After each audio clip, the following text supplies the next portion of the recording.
position. Play into the box as well. And beautiful. Woolite's going to go down.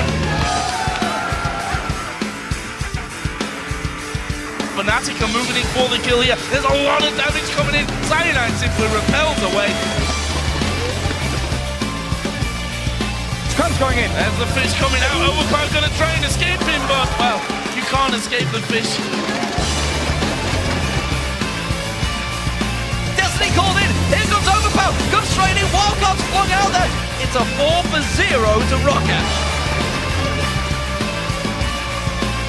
Oh no, the kick! He's kicked him away from it. That was quite the move from SK. You have to have. Yeah, that was beautiful.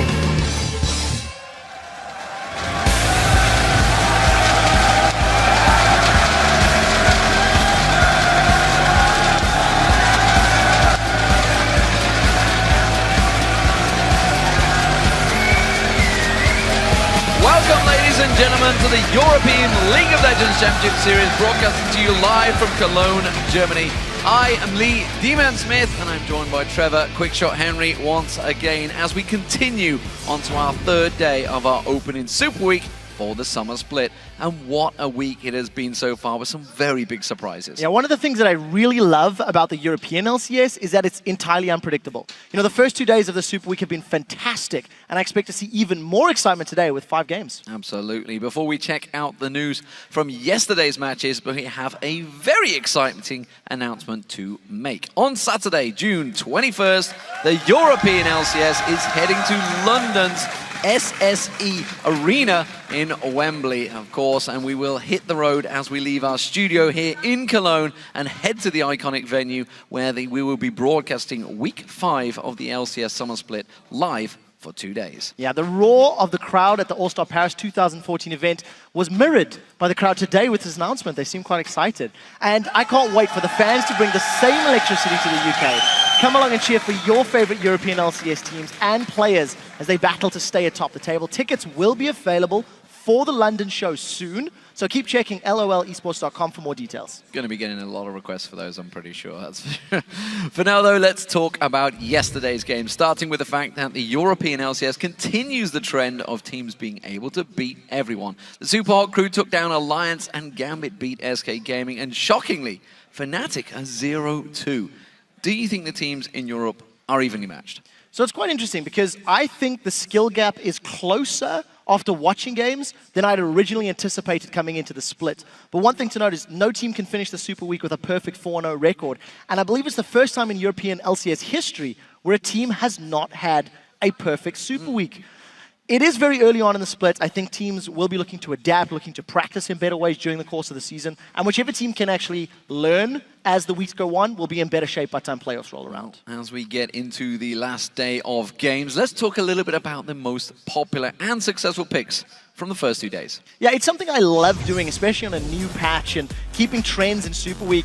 AD carry-wise, Lucian is still all the way up there. 11 picks in 11 games, 7 wins, 4 losses. Nobody's surprised by that. Graves has been the sleeper surprise AD carry. He's been picked up by a number of European teams. In the jungle, Lee Sin, Blind Monk, still ever popular. Again, 11 games, 11 picks.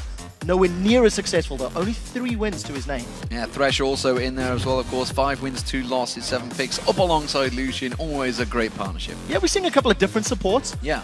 If we go to the top lane, Shyvana is sort of back in the mix. We didn't see a lot of her towards the end of the spring split, but she's risen back up to prominence. 5 wins, 1 loss in the 6 games. But also, don't forget, Irelia's been there as well. I think she's seen her 5 times as well. So a little bit more diversity going back to champions we've seen at the beginning of the year, but not in the last 2 or 3 months. Wrapping it up is the jungle, undefeated Evelynn. You can't see her coming. She's 6-0. Definitely a champion we need to keep our eyes on. And we'll see if a team manages to pick up these stealth champions. It gives you a very big bonus. The one that's not on the cards that we do need to remind everybody about is Twitch. He is just the go-to AD carry. Tab said yesterday he is the most powerful AD carry in that role. So we'll see if anyone can get their hands on him as well. I think it was 82% ban rate so far, so definitely up there alongside Kassadin from last year, or last spring, I should say. Yeah. Now, though, let's take a look back at the top 2 LCS big plays that had you guys tweeting up a storm. First up, it was the huge ace from the Copenhagen Wars that led to their victory over Millennium. This came in from @NoMovingCoffins. He said, "Our Airwax awesome flank as Eve to get them an ace was just perfect. Loving Wolves' new members. This was your second most talked about play. Coming up from the backside and actually gets a great ultimate off there. Kurt will throw his back. Kurt, though, going to get locked up. Finished off in the end by Unlimited. Creatine as well. Focus down at the backside. Woolite a little bit out of position, but the rest of his team coming around. And the Copenhagen Wolves going to wipe the floor with Millennium, take the A's, and they're going to get an easy Baron. Absolutely fantastic team fight. Their coordination and their targeting was just so precise. Didn't lose a single member.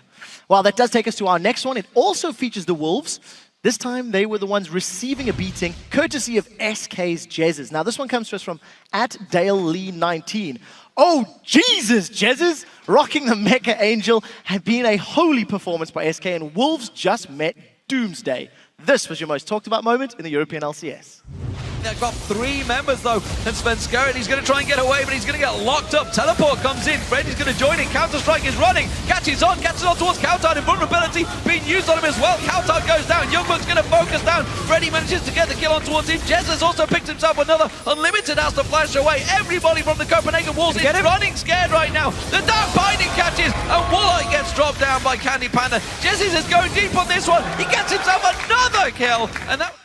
Dark Binding after Dark Binding. Jez is in everybody's face. And when we listened to sounds of the game yesterday, communication was just crisp and clear, and there was no panic at all. Yeah, SK showing exactly why they are one of the top teams right now in Europe. Yeah, you guys at home, remember to share your favorite moments from the games with us by tweeting to @LOLesports and using the hashtag LCSBigPlays. So let's take a look at where the teams currently stand at the start of the day.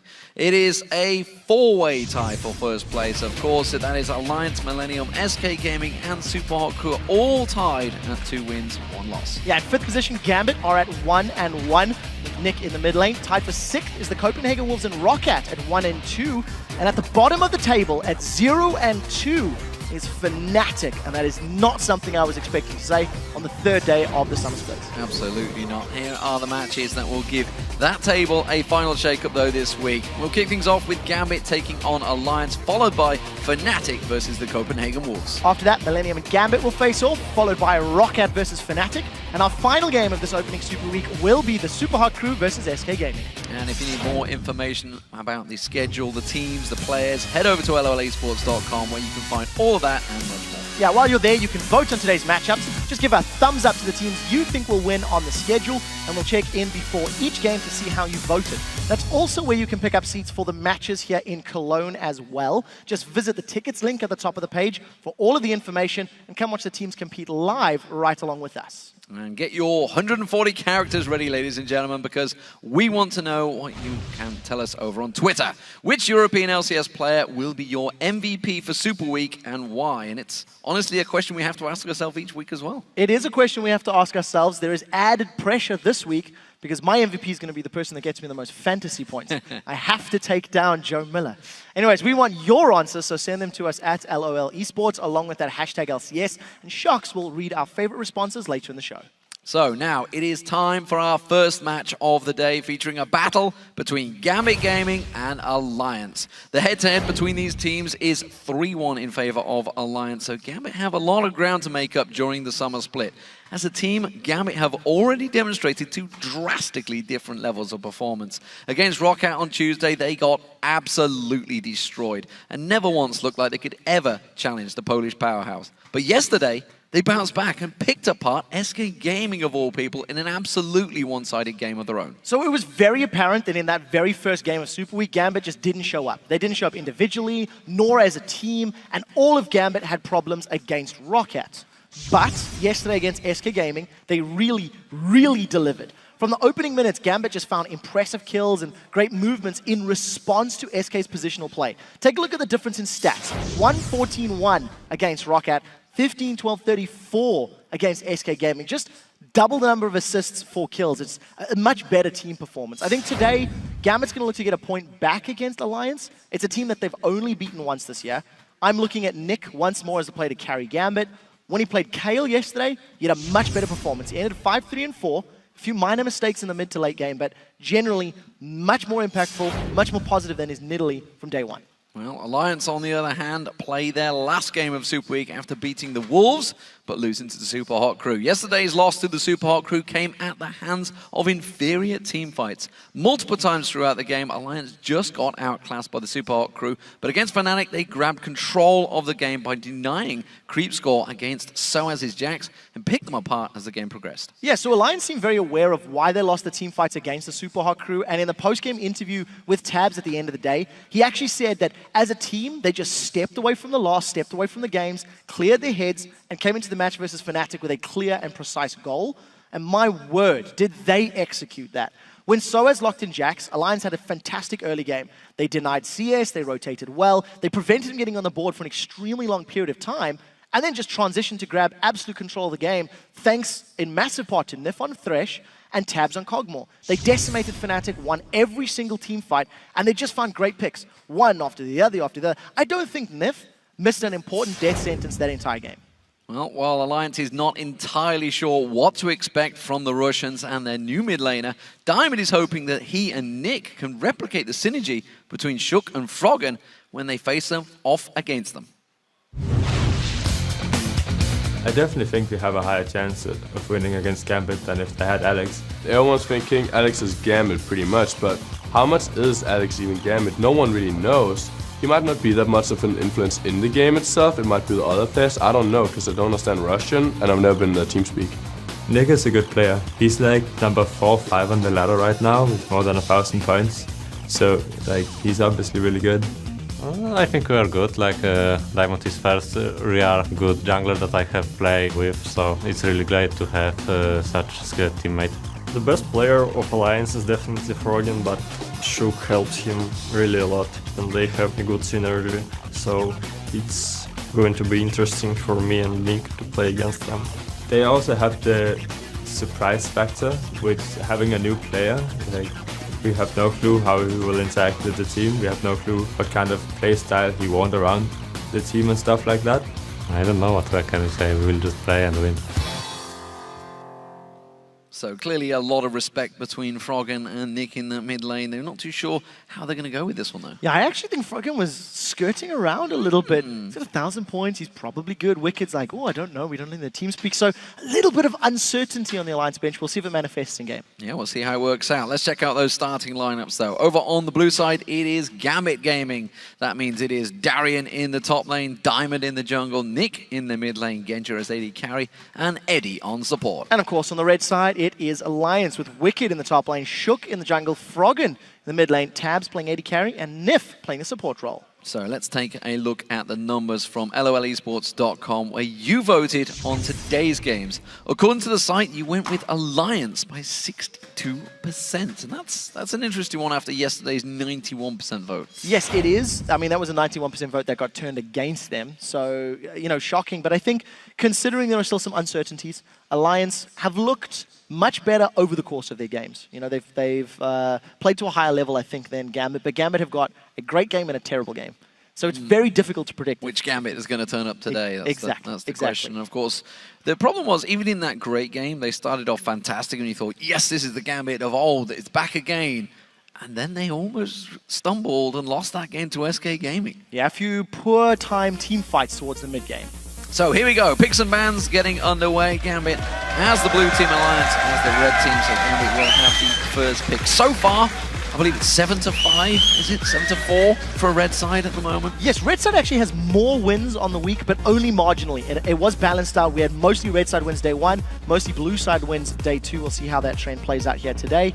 No surprise at all. Because of how well Nif played yesterday on Thresh, yeah, absolutely. Gambit do not want to first pick it, and this is also the second time Gambit have banned Thresh on the blue side. So it's interesting that Edward is either not practicing it, or as a team, they've decided it's not first pick worthy. Well, I can tell you, Eddie is going for Gragas here, absolutely. I mean, he's played the last 2 games.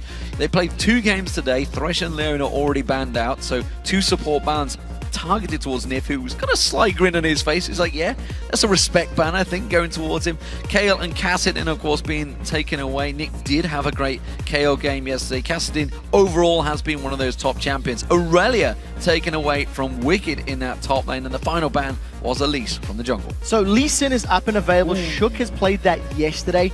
Insta-lock on the Jax basically for Gambit. It's been up, it's been available, but the important one for me is Twitch. Yes. Twitch has been next to permanent ban this entire week.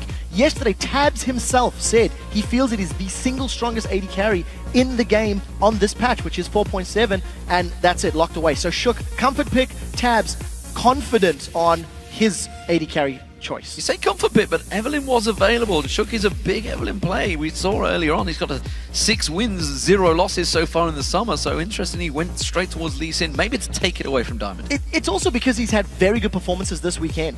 You know, we've seen 2 separate highlight reels of Shook and Lee Sin kicking a target and Nif predicting where it was going to go. This instantly tells you there is natural synergy on that champion, because as a team, they obviously scrim with Lee Sin often. So Alliance will know and understand Shook's movements and positions. Some good champions being picked up by both these teams so far. It does mean Gragas was picked up. That will be Edward on support once again, 3rd time this week on that champion. And of course it means Yasuo has been picked up once again in the mid lane for Nick now. So another champion we're seeing from Nick's champion pool. He's played Nidalee, he's played Kayle, now he's playing Yasuo. First time we're going to see him on the Assassin. I think there is very, very scary possibilities. If Gragas can knock people away with explosive cast and then they can get caught by the last breath, it should allow Gambit to solo out the targets they want to focus down with the Jax leap strike and then Yasuo dashing over to him with his E. The only scary thing is, if Gambit don't get items and fall behind, it's going to be quite difficult for them to maintain control, because Twitch can snipe somebody down from stealth. Shyvana is going to be split pushing, should have an advantage early against Jax if they go 1v1, but obviously will be outscaled by Jax, who just becomes a monster in the very late game. Well, Morgana's risen to popularity from the end of the spring. Now we're seeing Lucian and Evelyn has been locked in for Diamond. So 100% win rate so far for Evelyn. Does that bode well for Gambit? We'll find out. The one thing I am a little nervous about on the side of Gambit is they don't really have a front line here. They've got very, very strong split pushing power. You can have Jax in one lane, you can have Yasuo in the other, and you can force Alliance to come to you and roam around. But they don't have your traditional tank. They don't have a traditional team fight comp. If Gambit do not target the correct champions when fights break out, the disruption from Lulu, Morgana, Shyvana, and Lee Sin is going to be enough to deal with Gambit. So the pressure is going to be for Gambit finding the right guy, locking him up with CC, and then killing him. If they don't do that, the tankiness from Shyvana, Lee, Lulu, Wild Growth, etc. should be enough of a frontline and disruption to deal with those assassins. But there's a ticking time bomb. Yasuo is just going to get stronger and stronger and stronger. Jax is just going to get stronger and stronger and stronger. So Alliance, I think they need to take advantage of their probably mid-game power spike and get in Gambit's face. Well, this is the 3rd game running. We've seen Froggen on Lulu as well. Of course, up against Yasuo yesterday for Selfie. It was a fantastic game. Selfie ran on that one. And we've seen some very good Yasuos, Kautada as well. Yes. See how Nick does it. It's going to be interesting. I actually think Froggen has tunneled on the Lulu very, very heavily. He's had some very good ultimates and some good play. We'll see if he can counter Nick here today. Well, with the players having picked their champions, which lineup do you think has the advantage? Tweet #Gambit or #AllWin to @LOL Esports and let us know. We'll check the results in the game. Now we'll have to take a look. I think from a compositional standpoint, I like the aggressive factor of Gambits, because they do have, you know, a flanking jungler in Evelyn. She doesn't really want to be right up on the front line. Gragas is just going to disrupt everybody. And then you're going to have Jax and Yasuo diving in. So Genji's going to be chilling with no one. His whole team is going to be throwing themselves at their enemy. So if Gambit do not pick accurate, well-timed fights, I do think they can be in trouble. So we'll see how they pick their battles. Here we go, ladies and gentlemen. Game 1 of the day about to get underway. We've had 2 days of exciting, jam-packed action so far in this summer split Super Week. Let's see how this one plays out. Gambit starting out as the blue team up against Alliance as the red team with 2 members, formerly, of course, from Counter Logic Gaming EU. This is an age-old battle between some very historic players. But Gambit, as you mentioned, with the aggressive champions, this is maybe casting back to the old Moscow 5 of old with that aggression. I'm secretly hoping so. The fact that Gambit have got these brawly type of, you know, champions with the Jax, with the Yasuo, who really want to get in your faces, it opens them up to that style of play. But as we've talked about, Jax needs time to ramp up. He needs to get his Blade of the Rune King, or he needs to get his Trinity Force completed before he becomes really scary. Yasuo has to get a static shiv and a damage item we've been seeing Blade of the Ruined Kings being quite popular this week. And until he gets that, we're not totally terrified of those Yasuos. So the early game, the laning and the laning phase in the mid game, I feel Alliance has more tools that they can take advantage to get a lead.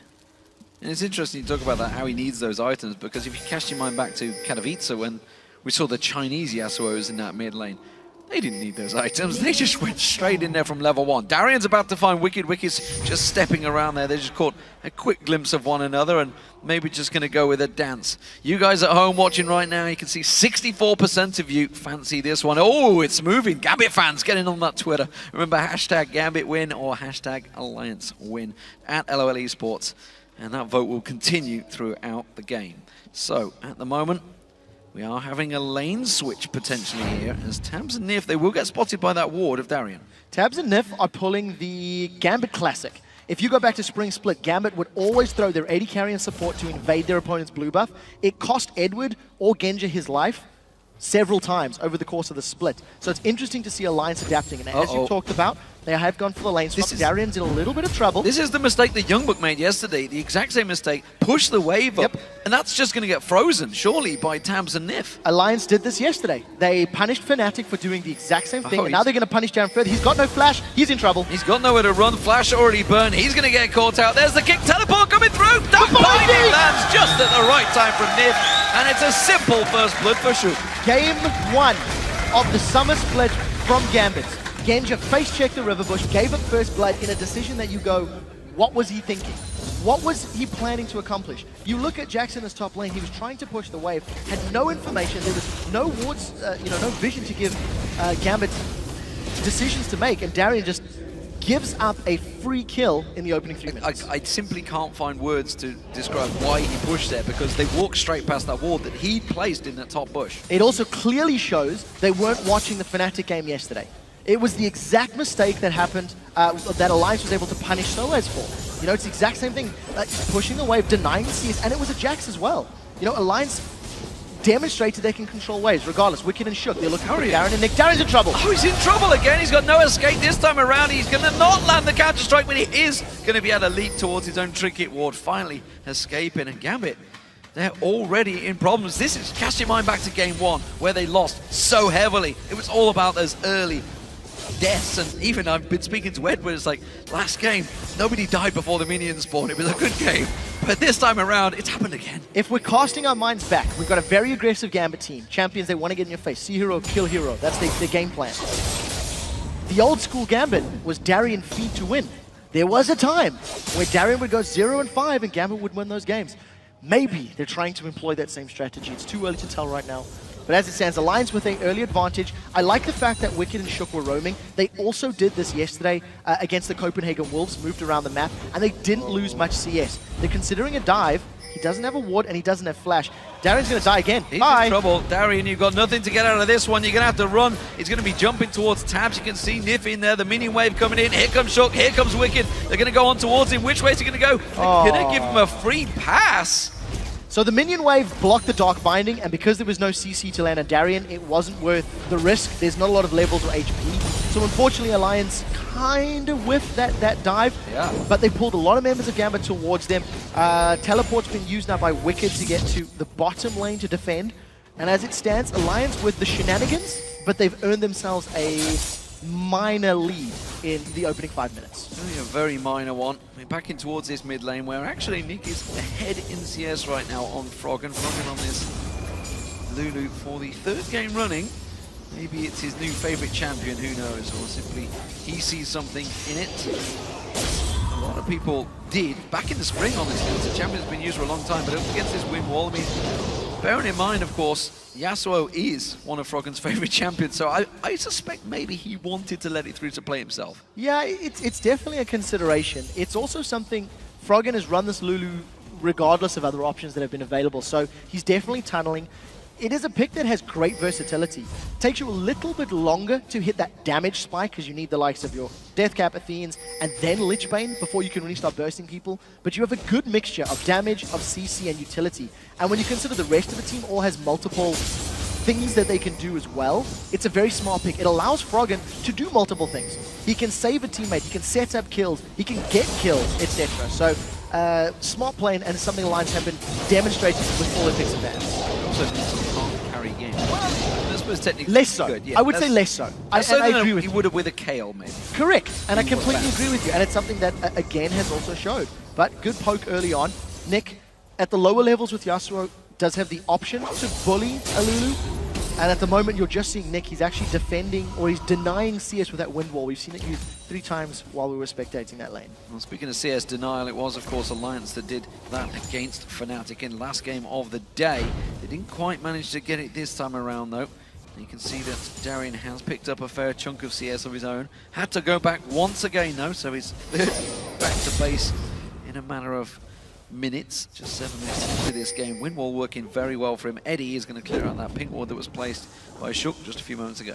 We'll see how the lanes settle, because we still got this 2v1. Neither Gambit nor Alliance have made a big effort at pushing the towers down. We are on 4.7, so there's that 30 damage reduction on all outer towers, including the bottom lane. And it's actually nice to see that it has slowed down the laning phase to a little more of a 2v1 style of gameplay. Tabs is finally putting a lot of auto attacks down, but I don't think he'll get it this wave. May need 1 or 2 more before he can shut it out. Darren is taking so much damage, so much poke over and over. Good counter strike though, managed to block a lot of the basic attacks coming out of Tabs, but as you mentioned, the fact that they are about to hit level 6, both in the top lane and the tower almost done. We'll see where Shook and maybe even Diamond starts to pay attention, because we haven't seen a great deal of Diamond just yet. We haven't, and I'm going to sound like a broken record, but when you're jungling against, when you have an enemy Evelyn in the jungle, you go for 2v1. Shook's bitten off way more than he wanted to. I had no idea Diamond was there, but look at the invade. Previous blue buff Tabs and If at the time were on it. Now Alliance have got a 4-man stack thanks to their 2v1. They're not committing fully, because look at this. This has turned into a 4v4 very, very quickly. Lift's on the wrong side of the wall. Yeah, he may have to flash out of this one. He's going to see if he can pull any more aggro. He looks like he may be bait, actually. No, he will flash out. Didn't want any of that one. Simply got sidestepped by a single barrel. Could have taken that damage. So that was a level 4 Morgana.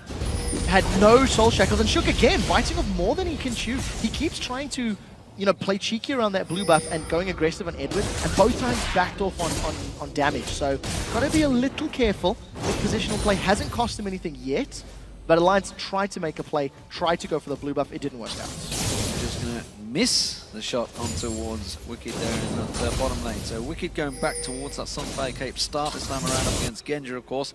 It is fairly even between the two AD carries at the moment. As you can see, there's a 10 CS. They want to dive Wicked. Genja, because of course Tabs was around. I think it's actually going to be a blue steal rather than a dive on him. It may transition to a dive afterwards. It depends if Wicked sticks around.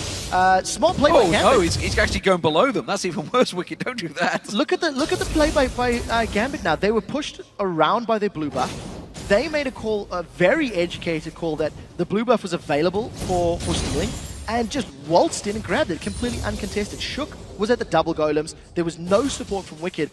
And that all stems from the fact that Alliance committed resources to stealing a blue buff, as opposed to just defending their own and securing it. So, small win for Gambit. And still that top turret yet to go down, despite the fact Tabs had it so low early on. They backed away just before they could finish that objective off, going towards that blue buff. The timing not quite right. They will take it this time around, so this will be the first turret of the game going to Alliance. So, Alliance again, first blood, first tower.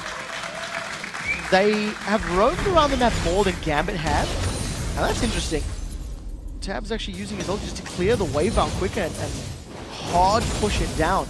Maybe looking to prevent Darien from freezing that lane up. If he can get his minions to the tower and allow it to reset, it may punish Darien a little more. We'll see how these next few minutes of farming work out, because Darien is even with Wicked. So he's doing what he needs to stay relevant with his opposite number.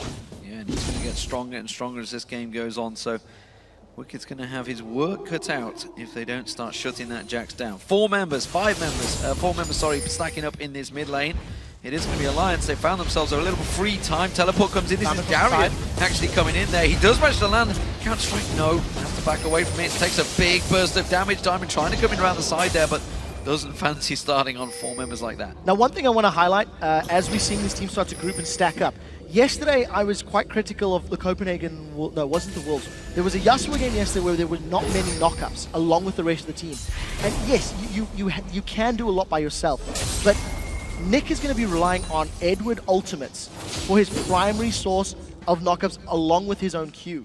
So it's just there's less tools available for him to create those perfect, ideal multi-man last breaths. And if Nick doesn't hit multiple members of Alliance in a team fight, once he dives in there into the middle of them, he has, or he will be at the risk of just being instantly shut down and instantly killed. And we should just point out, to avoid confusion, it's displacement rather than the knockup itself. Yeah, correct. Displacement, so it can be a sidewards push and it will be enough for a Yasuo to pounce on, which is of course how that barrel would work out. So, Nick is throwing out that whirlwind, not going to allow the Frog and not going to go too aggressive just yet. Level behind actually at the moment, but that will even itself out with this minion wave.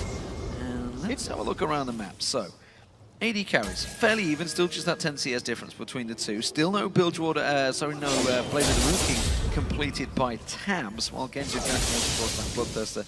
Standard builds for the two. The interesting thing to note is neither support have access to their ultimates yet. We're 12 minutes in, we haven't had completely standard 2v1s because there's been a lot of rotating, there's been a lot of movement back and forth and around the map, and it's resulted in losing XP. Gambit, they made the first objective sealed by taking Alliance blue buff a few minutes ago, and they've got Dragon uncontested.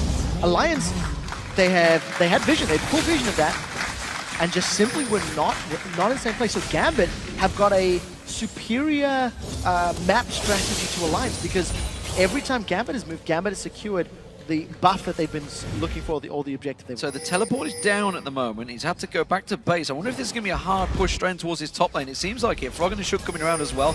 Sniff and Tabs are already there. They're putting a lot of pressure on towards his turret. Darian's going to try and come in. Actually gets kicked back in there. He's going to get stun locked up there. That's going to be enough to take him down. And that's the second kill of the game for Alliance. The rest of Gambit come around.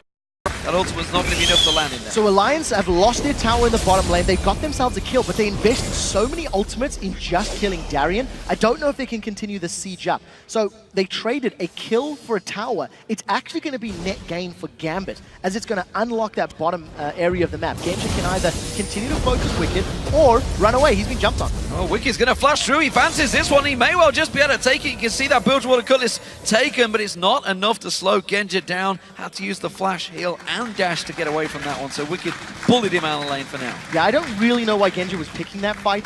There was very little chance he was going to win with only a VF Sword and Vamp Scepter. But Summoner spell's blown. No flash, no heal. He did get the same flash out of Wicked. Gambit are going to secure their own blue buff. So as it stands, very, very even Stevens in this early game. CS numbers are not anything really to write home about at this stage in the game. And we need to see how Gambit play this one out. Do they want to go for split push? I think that should be the goal. I think Gambit should put themselves in a position where they can have Jax trying to side push a lane and pull aggression towards him, because Jax should be able to 1v1 anybody. Now Nif gets jumped on.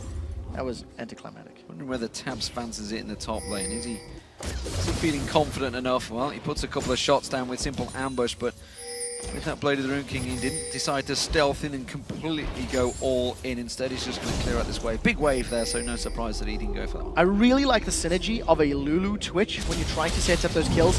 Twitch can come in, stealth up, get the shield from Lulu, and allow a Glitter Lance to land much more easily and much more safely. Once the slow is down, the Rat-a-tat-tat and the Blade of the Rune King slow just allows Twitch to decimate HP bars. We'll see if Tabs plays that style of game. It is a lot more of the sort of Korean assassin style of Twitch AD carry, and you can also go and try to just focus on teamfight ultimates where you land those multi-man rat-a-tat-tats. Yeah, we saw Sneaky doing it to great success, of course, over in the All-Star, up against OMG of all people.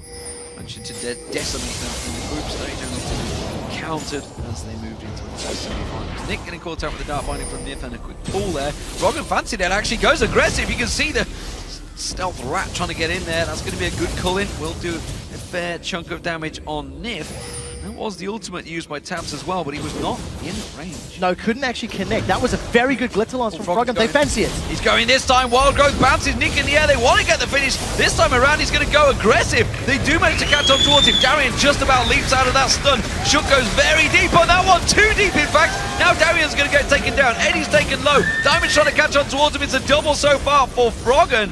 And that one counter kill from Genja on Shook. Yeah, 1 for 2 at the end of the trade, and that was a very quick reaction from Shook. He jumped into the fight, managed to kick Darian backwards. I also want to note that was a good combination between Edward and Nick for the last breath, but it didn't result in anybody dying. There wasn't enough damage, as we've talked about constantly. So Alliance, they get themselves some kills, they invest a lot into it, and now Froggen's been jumped on. Froggen's going to get pounced on. Has he got enough to try and get away from this one? He's burning down. That red buff will not be enough, and he will back away just in time. Yeah, the key to note is that Alliance keep investing all of their ultimates and all of their abilities to get these kills, but it's not getting them objectives yet. I do think their team will do slightly better in 5v5s in, you know, the 15 to maybe 30-minute mark, but once we start getting later than that, it's going to be very scary once Yasuo and Jax get rolling. So there's going to be a lot of importance on Alliance to make sure Jax and Yasuo are away from Froggen and Tabs. If they go down, yes, Wicked and Lee can do some damage, but they cannot afford losing either Lulu or Twitch the later this game goes. Well, with that, 3 kills now stacked upon Froggen, you can see just how much ability power is already stacking out. That Athene's been picked up, needlessly large rod, he's wiping out that minion wave in what I think Freakin' Irene referred to as the most satisfying gold collection ever, as it just trundles across all those minions with that glitter lance. Nevertheless, it's working well for Alliance so far. They have the kill lead, they have the gold lead, and technically, they do not have the objective lead though, because they are down a dragon, which will be up in a minute's time. And Gambit, are they in a position to fight for it this time around? No teleport for Darian in the top lane. Yeah, Alliance had no position or timing on the previous dragon, so it was, I would go as far as to say it was snuck away from them. They simply weren't in position to contest, even though they had vision, and then they opted not to. So now we do see Genja. He may get towered. Froggen's done it once, he's doing it again. He's going to put some early aggression down, takes a few too many tower hits. Now Diamond's coming down the river. Eddie's making his way down the side as well. Are they going to go in for this one? Shook is, of course, standing by with Froggen. Safeguards in there. Does show himself actually on that middle wall. This is actually a scary position to be in for Alliance because they're split. Yes, Gambit doesn't have their AD carry with them in the mid lane, but if Gambit start going for Dragon, they're slightly tight in it. The 4v3 balls in the mid lane will work in favor of Gambit. Now Froggen is about to find himself between a rock and a very, very Russian team. Yeah, 3-2 split. Has to use the Wild Growth to go through. Can he get to his team in time? Wicked pounces through, but we do see Froggen going down. Darian may well pay the price. He's going to get dropped. Now Wicked's going to be the focus target. Nick pounces on towards him and does the damage. Tab's trying to do the rat-a-tat-tat damage from the side, but it's just not enough. And simply put, Froggen got caught out. Yeah, he was. He face-checked, got caught, instantly shut down. Nick held on to his last breath for a very long time, and he only caught Wicked with that. That could have been more detrimental for Alliance, but as we've talked about, because of the front line of that Shyvana and Lee, it took a while. Take a look at how Wicked just keeps everyone sort of clumped together, and the last breath is just about to come in, only catching Wicked, unfortunately, and that just means that Gambit don't have as much damage to close out. Had Tabs been the earlier one, had they got Tabs and Froggen, it would have been even better for them.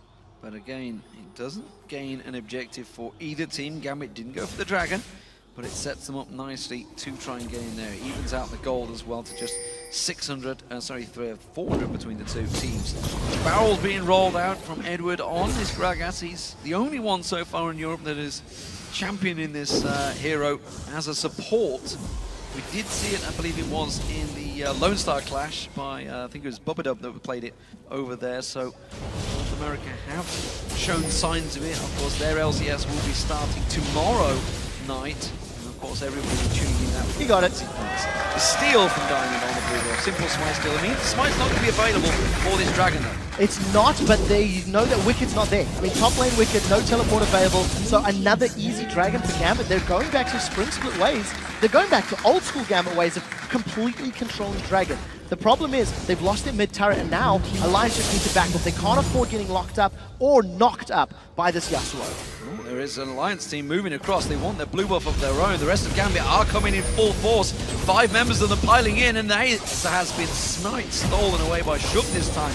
But they're going in for the engagement. Nip actually with the ultimate. Is it going to catch enough there? Wild Growth being used on him. It does stun up Gambit, but Alliance are stuck in a horrible corner position here. They are going to back around. Diamond's looking to flank though. Yeah, he's used his ultimate already, so if Diamond were to go back in, he would be in trouble. Wicked's forced to defend the bottom lane, and Gambit have had very good team fights already in the Dragon and now in this top lane. And because they pushed Alliance away, Gambit are going to grab themselves this mid-outer turret.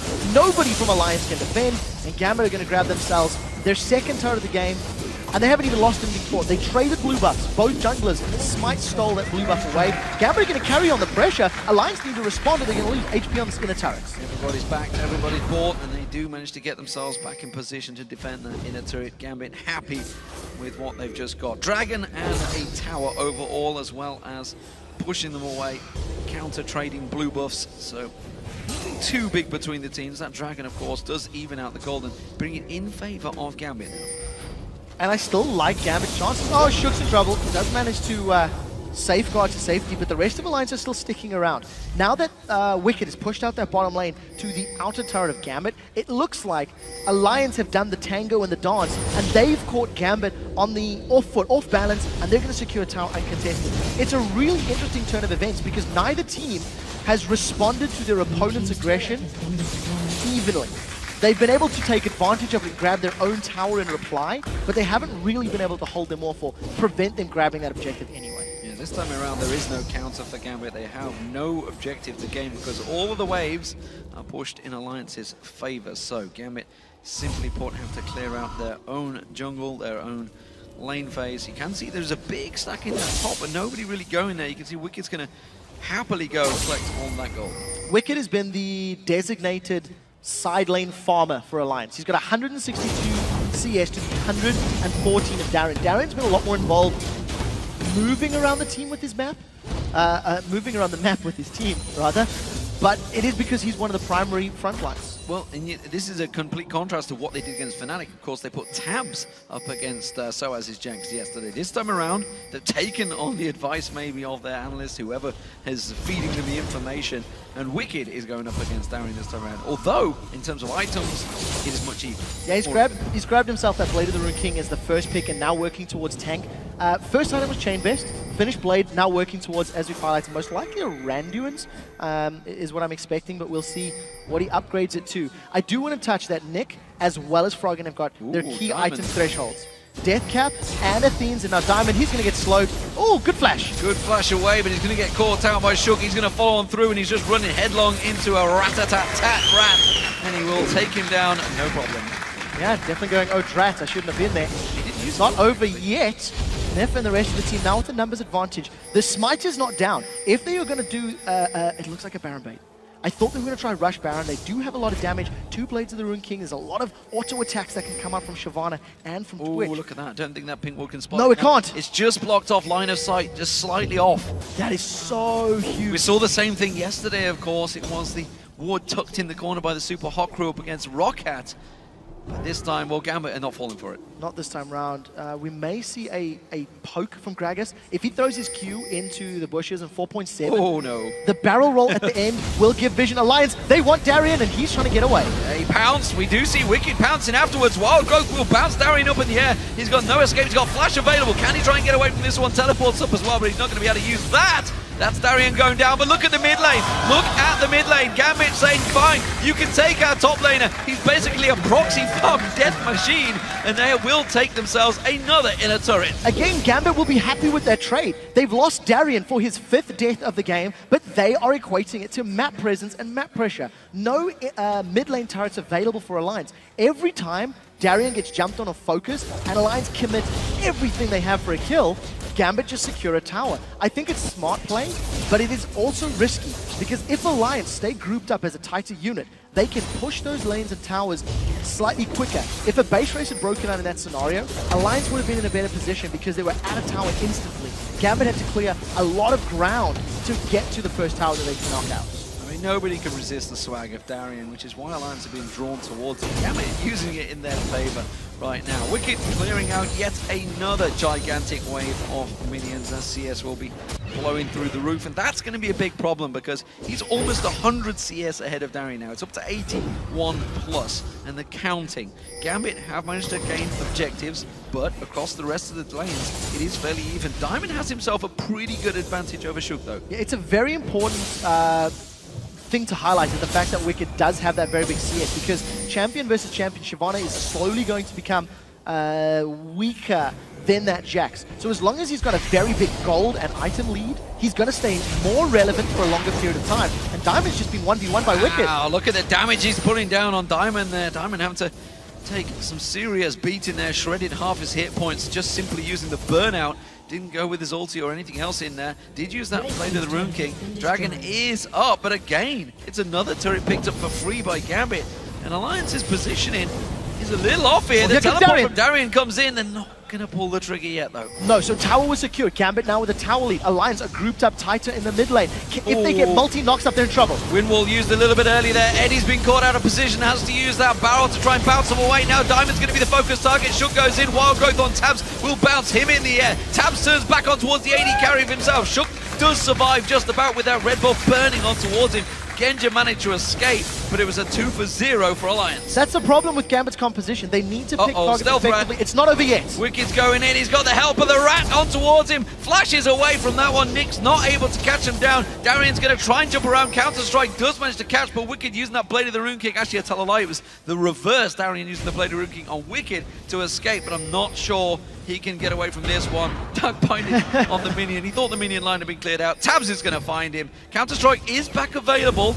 Just know where you leap into. Gambit can get Dragon now. If Darien pulls him away, Gambit are going to get Dragon. So yes, great. Alliance got a bunch of kills, and they're going to, you know, get a lot of confidence from this. But Gambit get the Dragon. It's another time that Alliance are chasing kills. Bloodthirsty. I really think they're playing very bloodthirsty this game. It's good. As long as Alliance can keep winning those team fights, it should, in theory, eventually lead to towers. But for the time being, it's not. And now they're going to gank Nick and Genja. Nick may well get caught out. It does get slowed. Is it going to be enough? You can see the culling on towards him. Genja manages to dash away. I think they've both escaped this one. I'm not sure if Alliance can gain the ground. Shook will. Oh, great! A great wind wall block there. He may well get kicked in towards the team, though. Nick, it soaks him sideways. Actually puts him out of the dark binding. And, well, he goes straight in with his ultimate. May as well try and make something out of nothing. And it does mean he put a lot of damage down on that Alliance team, though. Well, Blade of the Rune King, as well as Static Shiv and a BF Sword, Nick is hitting the scary point. We touched on this about 6 minutes ago, that he had his core items, and Wicked, I don't know if they can chase each other. Oh, it's not over yet. Maybe it is. Right. Item thresholds hit. Nick has a lot of damage, and if he can get multiple members, he can melt Alliance. But we've seen 3 separate fights, back to back to back, where he only did it because he was being chased by an overzealous Alliance, not because Nick can set it up in the right terms at the right time. So in order for Gambit to pull themselves back into this game, they can't afford to be split up.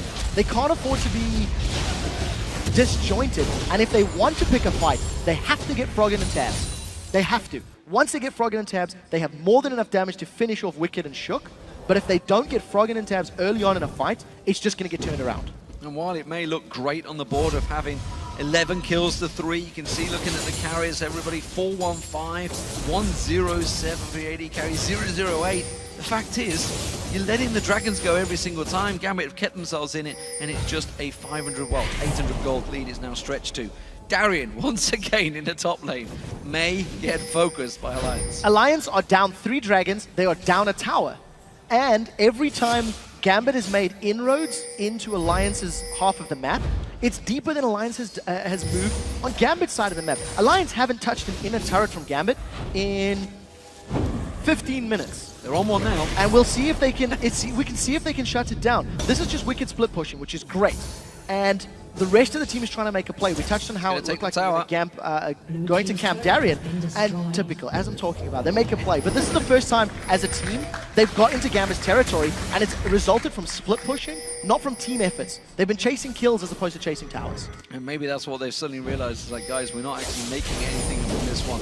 Pink ward will get cleared out, that's Alliances. They will not clear out that ward, and actually they're a little out of position now because Gambit have themselves a minion wave and 5 members all pushing straight towards that inhibitor turret. You can see the culling coming out, putting damage on towards Nif. Alliance is well out of place. They are, but I think Alliance should be able to defend this. There's not enough minions to really worry about, and the wave clear from the burnout as well as that Glitz Lance is very powerful. Instantly countered. Wicked clear that wave, no problem at all. Gambit having to rotate around. Blue buff has spawned though, so that's going to get stolen away. What was great is Wicked back the moment he got the tower. Now the rest of Alliance are moving down the middle lane, and it looks like Gambit wants to engage, but again, they're split up. Diamond's not with them.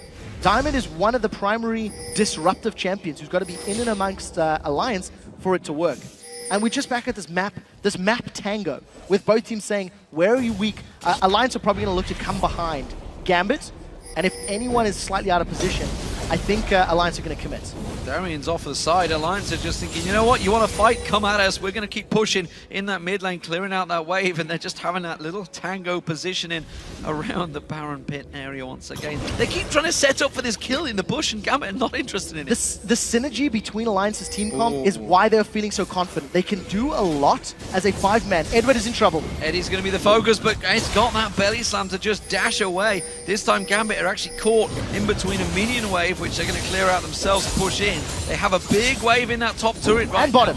Oh, Wicked's caught. Wicked caught out, but I think he's the one that wants to go in. Pounces in there. Wild Growth and a gigantic black shield on towards him. But look at this. Darian pounces in towards him. Wicked's going to drop down. Nif is in all sorts. They're going to manage to get 1 kill apiece. 2 kills now towards Alliance. Shook's going to try and get on towards him. Safeguards on Nif. Keeps him alive. Diamond has to back away. Eddie's going to get caught out. Shook on towards him now. Genja is still safe, though, off the side. You can see Eddie's going to get pursued. I think he may well go down, but again, Alliance chasing those kills. He gets punted in towards Frog, and that will be the death of Eddie eventually, unless he can sidestep. No, he will go down. Oh, that's going to be Poison's got him. Poison's got him. Yeah, at the end of the day, Poison gets him. Alliance 4 for 1 with a much better team fight. This is what we talked about. Because of the synergy of the champions, the fact that all of Alliance's abilities complement their teammates, it gives Alliance a superior team fight. Wicked just straight up jumped in there. 1v5, he had the black shield, he had the wild dose. Look how this fight starts.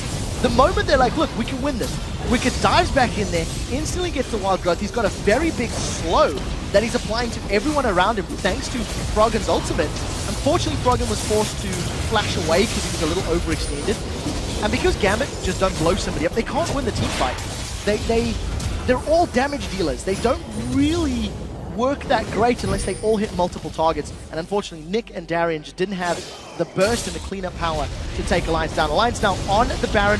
They have a lot of their ultimates available, so Gambit will be hard-pressed to defend. Despite a 4-1, it was definitely a messy fight, that's for sure. Darian looking to maybe try and land one of those big counter-strikes. Instead, he goes in towards Frog and gets bounced away by the Wild Growth. Nick goes in. Is he going to get enough damage down? Shook was the focus target. The Baron still putting some of that poison, stacking damage down on towards them. And now they've actually left it open for Gambit, who will willingly go in towards that Baron pit. They're keeping it low. Now, Baron hasn't had a chance to regen, but Tabs is on the front line. Edward is trying to zone. Keep your eyes on the Baron as well as Rat-a-tat-tat. Darian's in trouble now. Rat-a-tat-tat going down. Darian is the one that's actually taking the big chunk of it. They've still kept that Baron in target. Now it's going to turn on towards him. It's not low enough for anyone to engage in it. Both these teams are in a dangerous position. It's very scary indeed. Baron is now regenning. It's back up to full health. This should be the reset factor. This should be the fight being reset. Nick, I don't know why he would go in. He knocked up only Shook and Nif.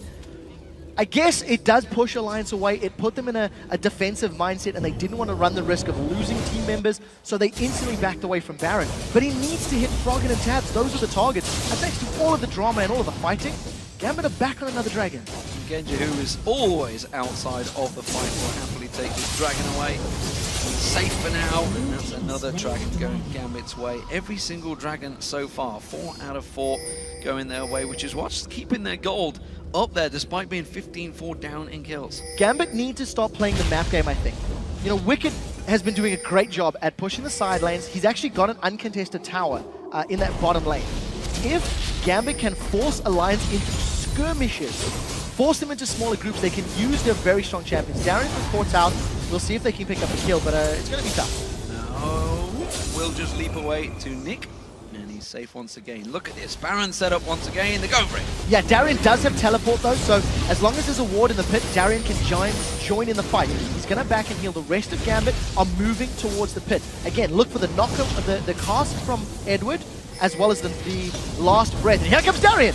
Ooh, that was fast. A very speedy Darian with home guard boots, but he didn't find his target, didn't get close enough. Pink wards will get cleared out, and the Baron is just chilling, wondering when he will eventually go down. Ladies and gentlemen, Summer Split Day 3 Game 1. Baron Dance is real. Again. Baron Dance is on. I think we have to, somebody has to make a t-shirt. EU LCS, #1 Baron Dance technique. Alliance have been starting it. Alliance have been forcing Gambit to come to them. So in theory, Alliance are in control of the dance somewhat more. They are leading, as it were. The only problem is it hasn't equated to much. They've won one Baron fight. They haven't got the Baron. They've been pushed away from the Baron, and Alliance is still struggling to hold on to control of this game. Teleport's not available for Wicked, but there's a very big minion wave in the bottom lane. So if someone goes to deal with that, the rest of Alliance are going to look to hunt to either get a tower, or maybe they'll probably just go right back to Baron. Genja's making his way down there. This may well be the time the Alliance have to go for that Baron. He's going to show himself now. Uses the Culling. They have to start out the Baron up quickly, and they will. Wicked's going in towards it. The rest of Gambit trying to move in behind them. They have to delay them as quick as possible, but Alliance are aware of this one. They will land the Dark Binding on Edward. He's actually caught out. They do manage to pounce in. Wicked using that Ranius, trying to get the bounce on towards Edward again. Is the only target. There's a great explosive cast to force them away. And this time Genja has got back in. Eddie does go down, but is it going to be enough? Darian with that counter-strike's not going to stun out anyone because he had the black shield down on towards him. Great ultimate from Nif, forces him away. Nick goes in, ultimate flying. Nif does get taken down. Darian's going to have to run away from this one again. Wicked doing the chasing on the towers. It's only a 2-for-1 again. Alliance didn't really gain too much from that. 2-for-1, they should be able to secure Baron. They know Teleport is down. Darren was forced to use it to come into the fight. And in terms of how the fight played out, Alliance not afraid. They initiated on Daria, they initiated into the Gambit cluster. Even though the Wild Growth didn't hit multiple members, the zoning it offered was perfect. Now this is towards the end of the fight, where Gambit are in retreat mode. They've lost Edward already, and Nick unfortunately only catches Nif and Froggen. Well, I guess that's good. Froggen's the primary target, but he dove back into the Soul Shackle. So the moment he landed from Last Breath, got stunned up, got focused down. And this is the problem you have with this Assassin and this all-in of Jax. You can just get squashed when you have no defensive items. So Baron finally taken by Alliance. It took them some doing, that's for sure. 37 minutes gone in this game, 17-5 in Alliance's favor. You'd think they'd have full control over this game, but don't count your chickens before they're hatched, because Gambit are not done yet. They've taken 4 out of 4 dragons so far, with another one available in a couple of minutes' time, or the next one as well. But Alliance, with this Baron buff, have to start taking objectives. The other thing is, Darien hasn't even hit his final form yet. You know, Darien is still looking to break the 9,000 power level. He's got no Trinity Force. He's got no Randian's Omen. His only completed item is the Blade of the Rune King. So there is still headroom to grow. If Nick grabs himself, I would like to see a defensive item maybe. His ultimate gives him armor penetration, so I'd like to see maybe a Guardian Angel or Banshee, something to give him sustainability in a team fight. It doesn't look like he's going that way. But once Nick does sell Adorans and get some defensive stats, that is also going to be room for growth. So Gambit are not out of it because they're only on the inner turrets. So the map is still very even. The problem is, can Gambit remain even for the next few minutes while Alliance at Baron, and very clearly Alliance are looking to push those towers, to push deeper than the inner turrets. Oh, Gambit are pushing straight up that mid lane.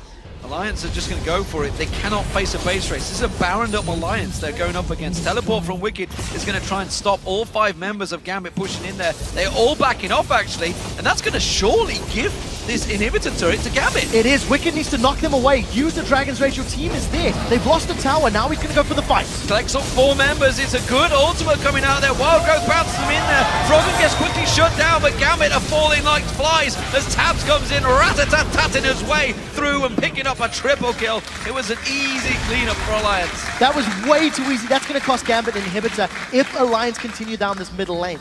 Tabs hit every single member of Gambit with that ultimate. Shook is on the hunt. He's got no flash though. Sonic Wave, not going to work. Genja again survives. 20 kills on the board for Alliance, and Genja is still yet to die. This is something they absolutely want, but are not going to get. Nevertheless, Alliance will keep pushing through this mid lane, and as you mentioned, they should be able to get this inhibitor. So Wicked playing it safe and hesitating until he had the exact support of his team was the right call to make. Alliance lose their tower, but they gain 2 and an inhibitor and 3 kills. Tabs melted Gambit with that ultimate of his. And had Gambit not been so tightly clumped and so tightly grouped, that could have gone somewhat different because they blew Froggen, blew him up very early on. Take a look at how quickly Froggen dies once he gets hit by this last breath of Nick. Just gets melted instantly. And now Tab, 1, 2, 3. That's 4 members of Gambit that he's hitting with that rat-a-tat-tat. Pushes Genja away and kills him. He was actually after Genja as well. Yeah. Genja got away again. 1-0-3 Genja. You can do it, believe, because you are in my fantasy team. 22-6 though, Alliance. They will Or will they get their first Dragon of the game as Gambit come around and try to fight for Dragon? It looks like they've got positioning on it. Got to be very, very scared because the rest of the Alliance are grouping up. If Wicked comes in from the side, they will not hesitate. Darian eats another binding. Dark binding caught out. Darian's going to go down once again. That counter strike not quite enough. The wind wall did a lot of work, but I like to see Wicked once again pounces in there. They're focused in. Nick manages to get on towards him, but he goes down to Frog, and it's a double for him. And now Eddie, he's going to try and slam his way away from this one. That's a triple kill for Froggen as he continues to work his way through. And Genja, yet again, desperately trying to escape. No, he's finally got out. Don't die, Genja, you can do it. It is going to be Froggen with a quadra kill, and anyone is going to be happy. I'm not sure if it counts, though. It was a little bit late. This might be Penta. If Froggen can get in. It's delayed. It's too delayed. Wicked's going to get it instead. Well, I don't know. Eddie's going to try and escape. It doesn't matter. Look at the base of Gambit. You can see Tabs making his way through. Froggen's going to get it. Technically a delayed pentakill, but sadly, for you guys at home, it doesn't count for a +10. Nevertheless, Alliance are going to take down the base, and they will drop Gambit in game 1 of day 3. That was a very exciting game. Very dramatic. Shocked faces on the side of Gambit, of course. It was, I would say, somewhat controlled. There was some very, very sloppy team fights in there towards that mid-game that both Alliance and Gambit could have come out differently in.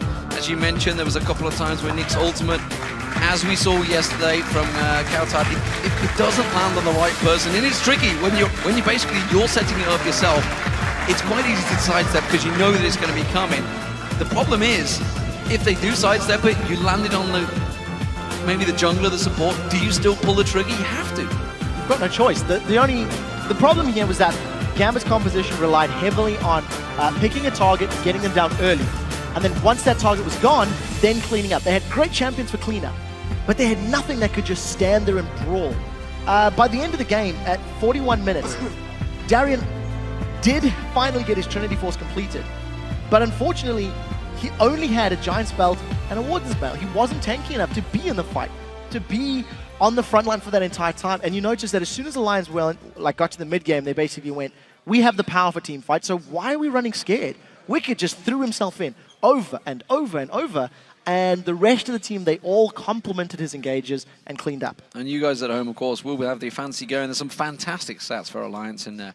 10-2-12 for Froggen at the end there. Yeah. Fantastic performance. 7-0-13 being picked up for Tabs. Second game. Twitch, again, going huge. Second game in a row that Tabs has gone unkilled. He went 7-0-2 yesterday, if memory serves. Did even better here today. And that last rat-a-tat-tat on the inhibitor turret, that is an LCS big play. End of story. He hit so many members.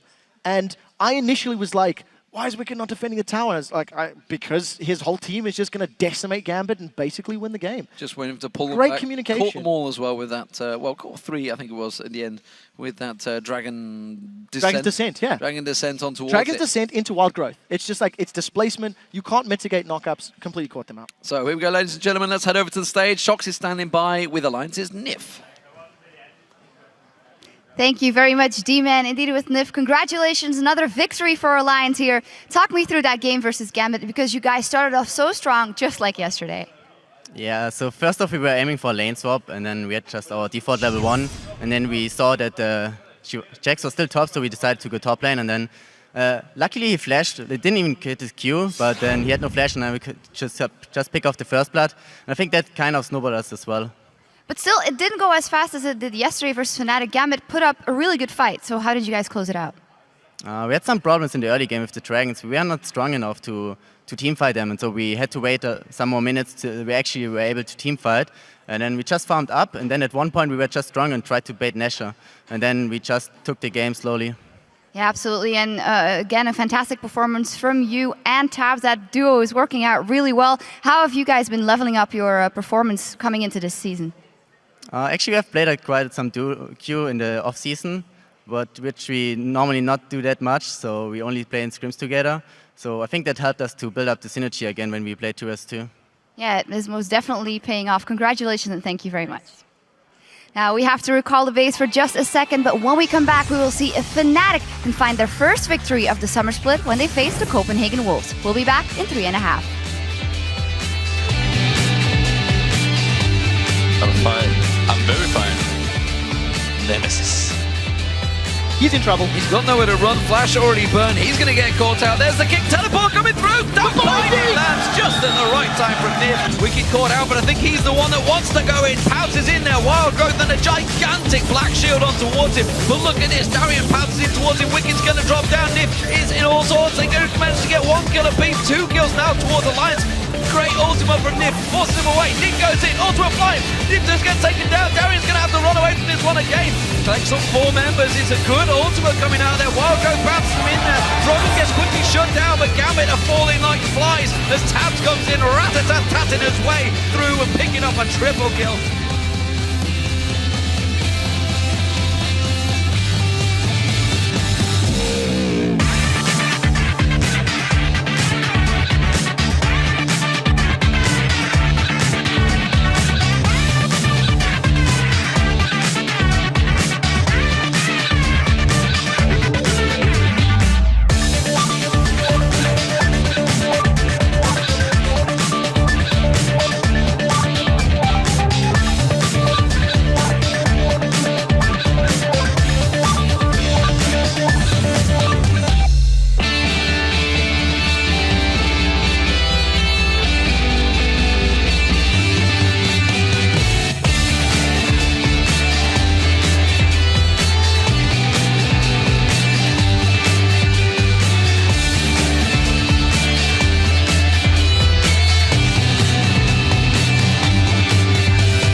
This was the difference between us and the Asian teams. You can be really good individually, but at one point you can't get any better. Like, you get as good as they do, but the difference here is that they have an analyst and their micro strategy, you can call it, like their way of playing the game is so much better than yours, so your individual skill is actually non-existent. It doesn't even matter how good you are individually, because it's not gonna change anything.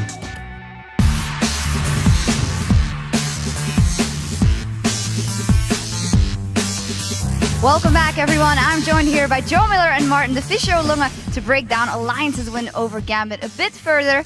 We got to start off by what happened. Level 1 versus Darian. who got caught.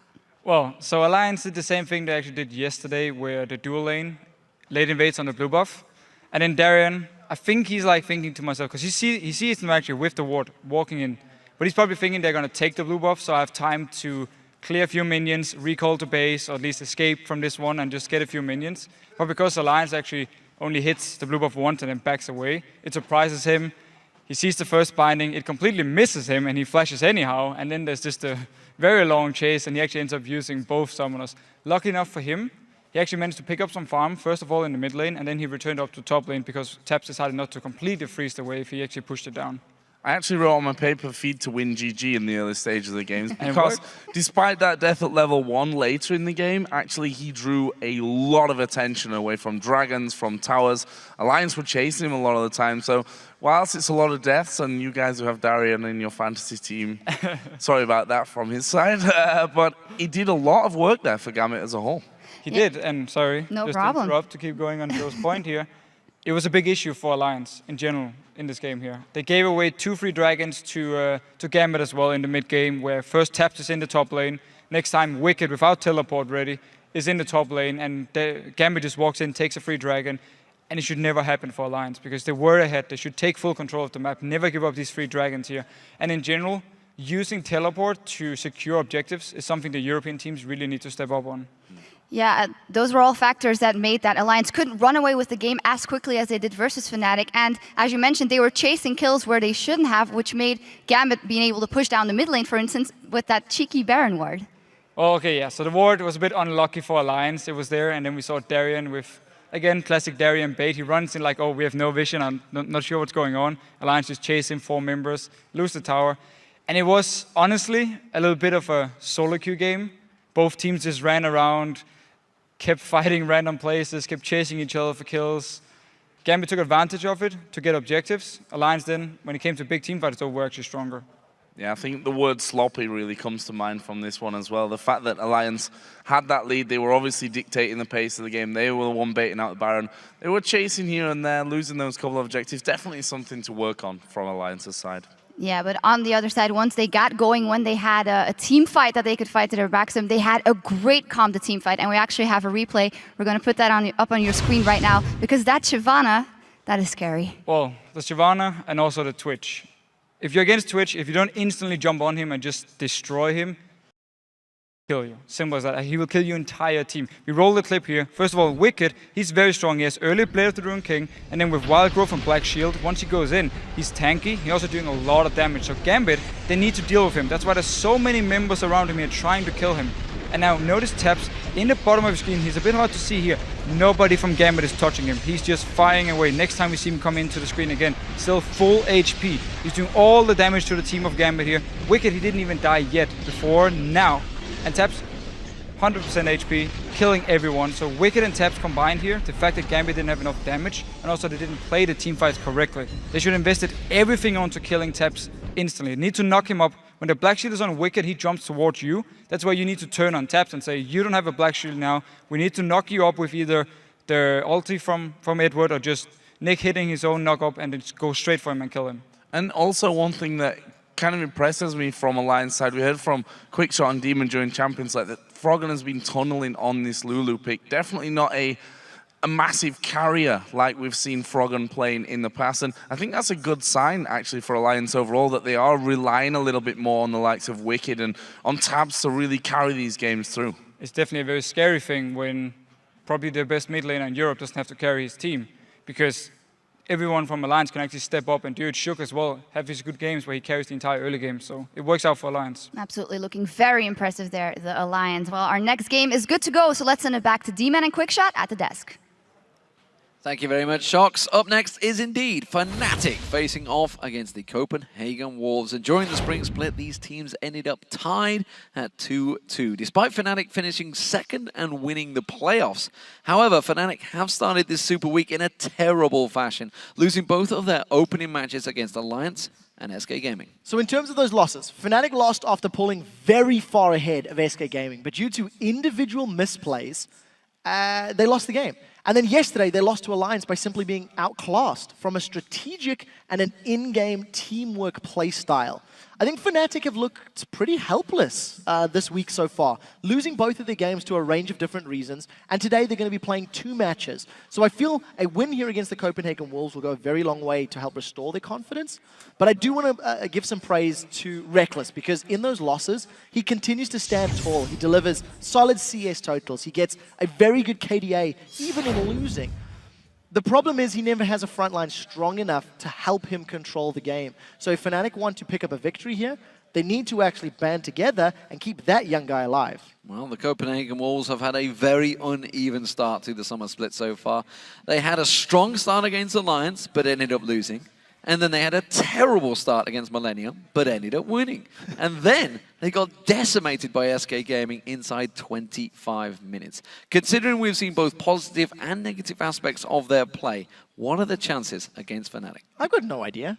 I feel like the Wolves are still trying to come to terms with their new players. If you look at Airwax and Woolite, both of them seem to be performing, and they're keeping up with what is expected in terms of their previous players. You know, they've replaced them well. I think Woolite in particular has impressed me a little more because from a mechanical standpoint, he's got good average CS numbers between 10 and 20 minutes. If you look at average kills and deaths between him and Forgiven, he's actually got more kills per game, but at the expense of 1 additional death. So, 2 extra kills, 1 extra death, I think I'd be willing to take that trade. In general, the Wolves still just suffer as a team from the same problems they had last split. Their picks and bans aren't necessarily the strongest. Their map play is good in the early game, but it isn't backed up by consistent team fighting. And they say that you learn a lot more from your mistakes, and in the 3 matches we've seen the Wolves play, they've been plenty at all stages of the games. So have they learned from him, and can they avoid them, because you can't give Fnatic any opportunities if the Wolves want to look to finish 2-2 on the week? Well, of course, let's check out those lineups, because these teams, well, the Copenhagen Wolves have had a couple of changes, but first off, it is Fnatic over on the blue side. Can they get themselves that first win of the day? Soaz is in the top lane, Cyanide in the jungle, Peke in the middle, Reckless as the AD carry, and Yellowstar in support. And on the red side, it is the Copenhagen Wolves. Youngbuck up top, the new guy in the jungle, Airwax, Kautard in the mid lane, new kid carry Woolite, and of course Unlimited as the support. So picks and bans coming in a moment. We did see Twitch sneaking through. Reckless and Woolite probably would be delighted to have that. Woolite, though, has gone towards Graves, as has Reckless a couple of times. Yeah, Reckless is in love with Graves. He played it a lot at All-Star, so we'll see. There'll be some contested picks there. I want to see if Soaz is going to go for Jax. The only team that I would say deals with Jax effectively at the moment is Alliance. And also, if Wicked plays if Peke plays Twisted Fate, he needs to pick the right cards more frequently. Well, here we go, ladies and gentlemen. Picks and bans underway. Game 2 of day 3. It has been a very much up and down season already as the opening matches play out. Fnatic 0-2 in the league right now. They desperately need themselves a win here to try and turn some of that confidence. They had a 0-8 run, remember, back in the spring. Evelyn and Yasuo banned out. Kautar's not going to be able to get his hands on his favorite mid lane champion right now. Kassadin and Jax also taken away by the Wolves. So in terms of the big picks that are still up, Twitch is available, which is one of the keys. If it doesn't get banned through, I think we can expect it to be a fairly high priority pick. Fnatic have also first picked Irelia. This is something else to consider. Their very first game of the split, they did lock that in first. Kale also available as well, which is a big champion for Kautard if that can sneak through. So the Copenhagen Wolves, I don't expect them to be banning it. Fnatic almost certainly will go towards Twitch if it's available. You can see Reckless, he's almost praying and willing. Look at how Lucky's intently is staring at that screen, hoping that it does not get banned out. This is a difficult position for Fnatic. What we found in the spring split was they had... Boom, insta-lock. Yeah, no one's surprised by that. But the big thing for Fnatic is when they were winning, their mindset was so positive, they were like, well, we don't need to practice it hard, we don't need as much solo queue because we're OP. Then they started losing, and they were like, we're the worst players on the planet, what can we do? And they have these massive swings in mentality. If they don't break that mindset or that problem here now, they could be on for another bad run of losses. The insta-lock Twitch is a strong start to them because we know how good Reckless is. Still yet to give up a death, even though they've lost 2 games. Well, Ziggs was also left open. Kautard's maybe looking towards that for the mid lane. Didn't get locked in. Copenhagen Wolves had a couple of interesting picks recently. They've played Lulu in the top lane a couple of times, and they've even pulled a Yorick out in the jungle for Airwax, one of his favoured champions apparently, which kind of, I think, caught the rest of the Copenhagen Wolves off guard when he picked him. It's one of those things where you put a new player on the stage, you let them play a comfort pick, because it can help reduce the pressure of the likes, the pressure of but when the you game. say play anything you're comfortable with, he Touché. locks in Yorick in the jungle, they're like, oh?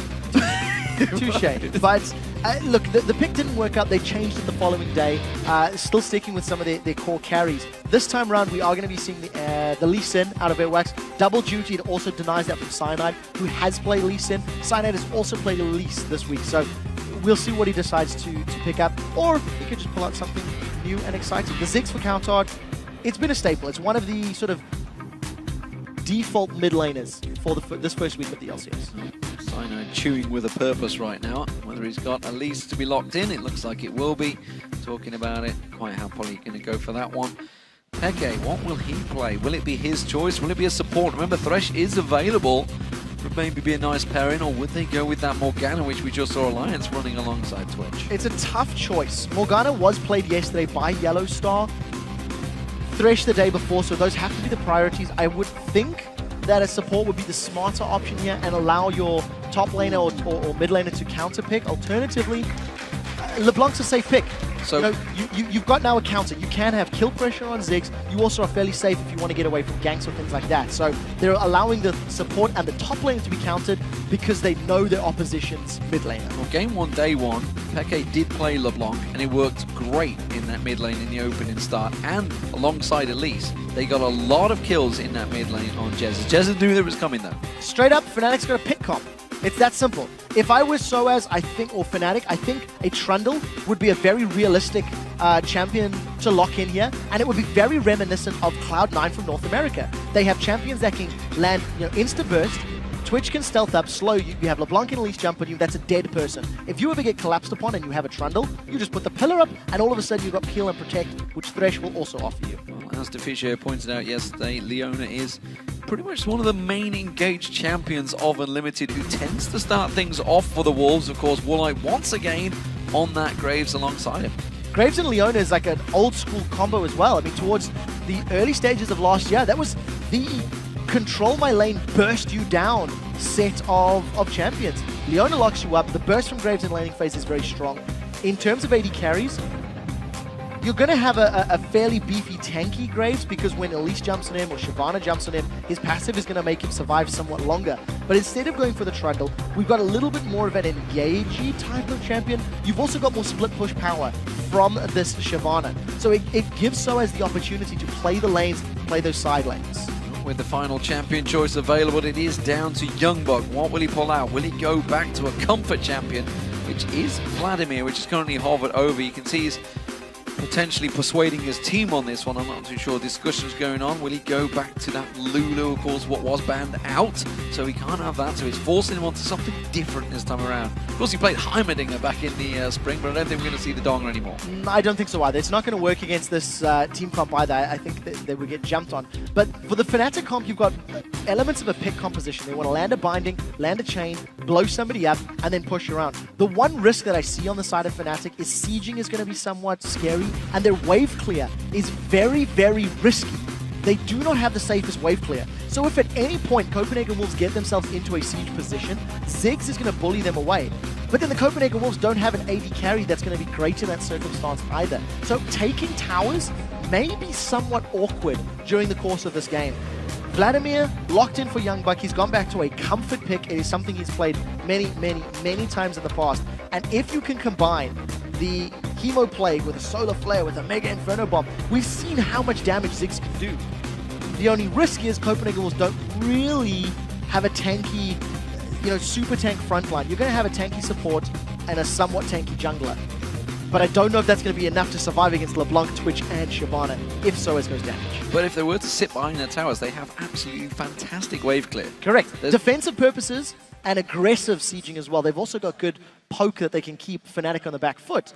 So in order for Fnatic to get a tower, they have to find a pick, they have to find a kill. We'll see how it works out as the players prepare to do battle. Let's see how you called this match. According to LOLesports.com, well, you Fnatic fans have been voting strong. It is 85% in their favor, despite them being 0-2 in the league so far. It is a strong vote, not the strongest we've seen. That was yesterday, 91-9, and it backfired. We'll see if the The LoL esports curse will go backwards because the Combinator curse always happens when we say one thing and the direct opposite happens. There's some sort of curse, and whether it's a feature on the teams, it was last year, but that's been broken already because Millennium managed to cure that curse. So, match getting underway in just a moment. Fnatic fans have been waiting for a win, waiting patiently for a win. Will it come this time around? I want to see how the lanes play out. That's going to be the interesting one for me. I think the Morgana Twitch has a very, very strong early game phase against Graves Leon. So here we go, ladies and gentlemen. Game 2 of the day. 5 matches to play out in total in this Super Week. And of course, North America will follow on Friday through to Sunday. Right now, though, Fnatic as the blue team will Soaz get himself a good start this time around up against the Copenhagen Wolves as the red team. And Fnatic did very well in the lane phases against SK Gaming, but against Alliance, they simply got outplayed early on. They did. Alliance did all the right things, and Fnatic did all the wrong things. You know, Alliance applied a lot of pressure against Soaz in particular. Denied him CSE. He had 8 by like the 8.5 or the 9-minute mark.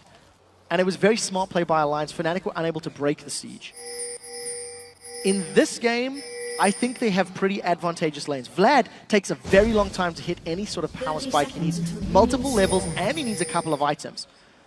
When he gets them, he should be able to at least defend these tower pushes. You can't tower dive him either, which is a good thing for Copenhagen Wolves. Woolite and Unlimited, same story. They want levels before they're relevant. As it stands, the low level, there's no scrying orb. So Copenhagen Wolves are aware of Fnatic. They've caught Kaltan! Dark Binding catches on towards him. Will they manage to stun him out completely? The Ignite goes down. That may just be enough. No, the heal from Woolite will help his mid laner. And Kaltard will survive. That's a Summoner spell down for both the mid lane and the AD carry. That's very important to note. There was no flashes blown on the side of Fnatic, only Ignite. And it's not over yet. Fnatic have got, they've got Unlimited! Another Dark Binding, this time warded out. It's Unlimited they're going to go for. Airwax is going to be the focus instead. And First Blood will go to Soaz. That was very well played by Fnatic. The one thing to note is in these very early stages, the First Blood is not worth the greatest. No, Unlimited. Oh, this is scary. The First Blood is not worth a massive amount of gold because before 2 minutes, it is 40% of normal. And at the end of the day, I just think it's much smarter what Fnatic did. They had very good vision. They got wards down in the right places. And just 2 pixel perfect Dark Bindings from Yellowstar, forcing Copenhagen Wolves into the back foot. There is no heal on Woolite. There's no flash on Kaltard. Cyanide should have some free ganks if he can get in the right time. So straight up lanes, despite the fact they are reversed and flipped around. 2v2 in this top lane, Unlimited and Woolite up against Reckless and Yellowstar, which means it will of course be Soaz versus Youngbuck in that bottom lane. Soaz though is not in lane yet. He's hanging around in this mid, waiting to make a play on Kaltard. Kaltard's got no flash. If he gets rooted, he's going to be in trouble. Oh, he's going to get caught out just out of the range of the leash. Good explosive satchel. Yeah, he managed to... Satchel charge. Satchel charge. Managed to get the distance. Because of the fact that it's a timed ability, even had he been silenced, he could have just sat on there and just waited for it to knock him away, and he ends up getting out cleanly. Soaz does finally return to lane. A little bit of CS behind, but thanks to the First Blood, you'll notice he's already hit level 2, so he will be in a very good position going forward. Got about 150, 200 odd gold lead thanks to that kill. Yeah, we'll pile forward that tower, taking some of the CS away from him though. This top lane is an interesting focus. Level 2's being hit all round, no full engagements coming out. Of course, Twitch with 100% win rate so far, and was certainly going to be the one to watch. Yeah, and especially because he wants to play aggressive. Kaltard has been jumped on again. Peke definitely playing with confidence on LeBlanc. Definitely not afraid to jump forward, and he's landed everything he's needed to on Kaltard so far. I gotta be honest, when your flash is burned, that's a very scary situation for Kaltard to be in this early on. Yeah, Kaltard's relying heavily on that satchel charge, so you know, if he does misstep, he will be in trouble. Yellowstar and Reckless are trying to put pressure on Unlimited, and that's Unlimited going deep. Unlimited going far too deep and takes a good burst of damage. 0 damage dealt to Fnatic. Airwax is coming around though. There is no ward, but you can see Cyanide is going to make his way around. Instead, he's going to go towards the race. Now he's making his way up top. Oh, Unlimited again, taken very low, goes way too deep on this one. Yellowstar's going to drop. Is he? No. Reckless does manage to get himself a kill. Airwax now in trouble, taking 2 tower hits, and now he's going to catch on towards Yellowstar. Doesn't get it! Reckless gets himself a double. Woolite in trouble. Cyanide claps on towards him. Cocoon will be back up in just a few seconds. Hasn't got the timer. Flashes for it. The poison. It gets him down. And Cyanide gets a third. That was very good play. Unlimited was trying so hard to force the kill. After landing the Zenith Blade, he responded to Yellowstar's flash with a flash of his own. And while he did get the stun, they did not factor into the case that Cyanide was nearby. Unfortunately, Airwax just dove too deep, and Copenhagen Wolves, feeling the pressure of those early kills, feeling the pressure of that early invade, it made them go too deep, made them go too aggressive, and Fnatic capitalized. A double kill on Twitch. He goes back to lane with a Bilgewater Cutlass. That's terrifying. Airwax, Cocoon not quite catching on towards him. Peke not quite landing the full burst combo, but there's a lot of pressure on the Copenhagen Wolves early on from Fnatic. It's already a 2,000 gold advantage. This bottom lane is the only big advantage they currently have. Youngbuck, of course, with that 38 CS on one of his favorite champions, it's safe to say. So we'll see how it plays out for him, but they have to worry about that gold gifted across to Reckless. The fact that he's coming back to lane with a Bilgewater Cutlass this early. You draw a comparison. It's a longsword versus Bilgewater. They're in trouble. Cyanide's going to find a gank. Youngbuck has flash and Sanguine Pool. Can he get away? We'll find out. Soaz tries to bait it. Good Sanguine Pull away from that Cocoon. Cyanide may still continue chasing though. He's going to follow him up and out of the lane. Keep the experience away. Unlimited caught out with another Dark Binding this time around. Reckless uses that ambush. Manages to catch on towards him, but he's got to be careful. You can see the poison ticking down. Yellowstar's not able to finish that off. He's now going to get focused on. Airwax and Walleye, are they going to get enough damage down this time around? No, another Dark Binding from Yellowstar. Constantly landing them. Yellowstar has not missed one of those Dark Bindings yet. He saved his life multiple times. He set kills up. That was Yellowstar and Reckless going aggressive on Unlimited. But because of the fact that he's got a double kill, Airwax may be babysitting this lane. Airwax may be trying to help them out and get Woolites and Unlimited to level 6. At which point the aggression factor can be turned around.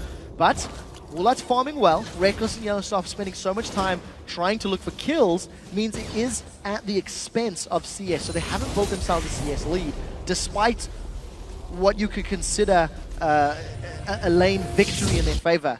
Although, to be fair, it's just been drama the whole time. All of the fights and engages have been around this lane. Very aggressive stuff from both of the top lanes. So, we do see some items being picked up. It was the standard for Vlad, the Hextech Revolver. We do see Spectral Cow being picked up by Soaz as well to completely counter that one. Remember, he got first blood in this game for Fnatic. Soaz, of course, behind in CS, but no worries there, I don't think, too much just yet. Oh, we'll see if Cyanide's in trouble. Oh, Cocoon. Then you can see the silence catches on towards him, should be followed through. That will be a kill, this time for Cyanide. And that was Cyanide that was being collapsed on by 2 members of the Wolves, and Kautar just opted to run back into threat range. His support was further north, his support was in the jungle, and unfortunately he got caught out by the mighty Xpeke and just got taken down. So 0-0-2, Cyanide gets the kill credit. Very strong start by Fnatic.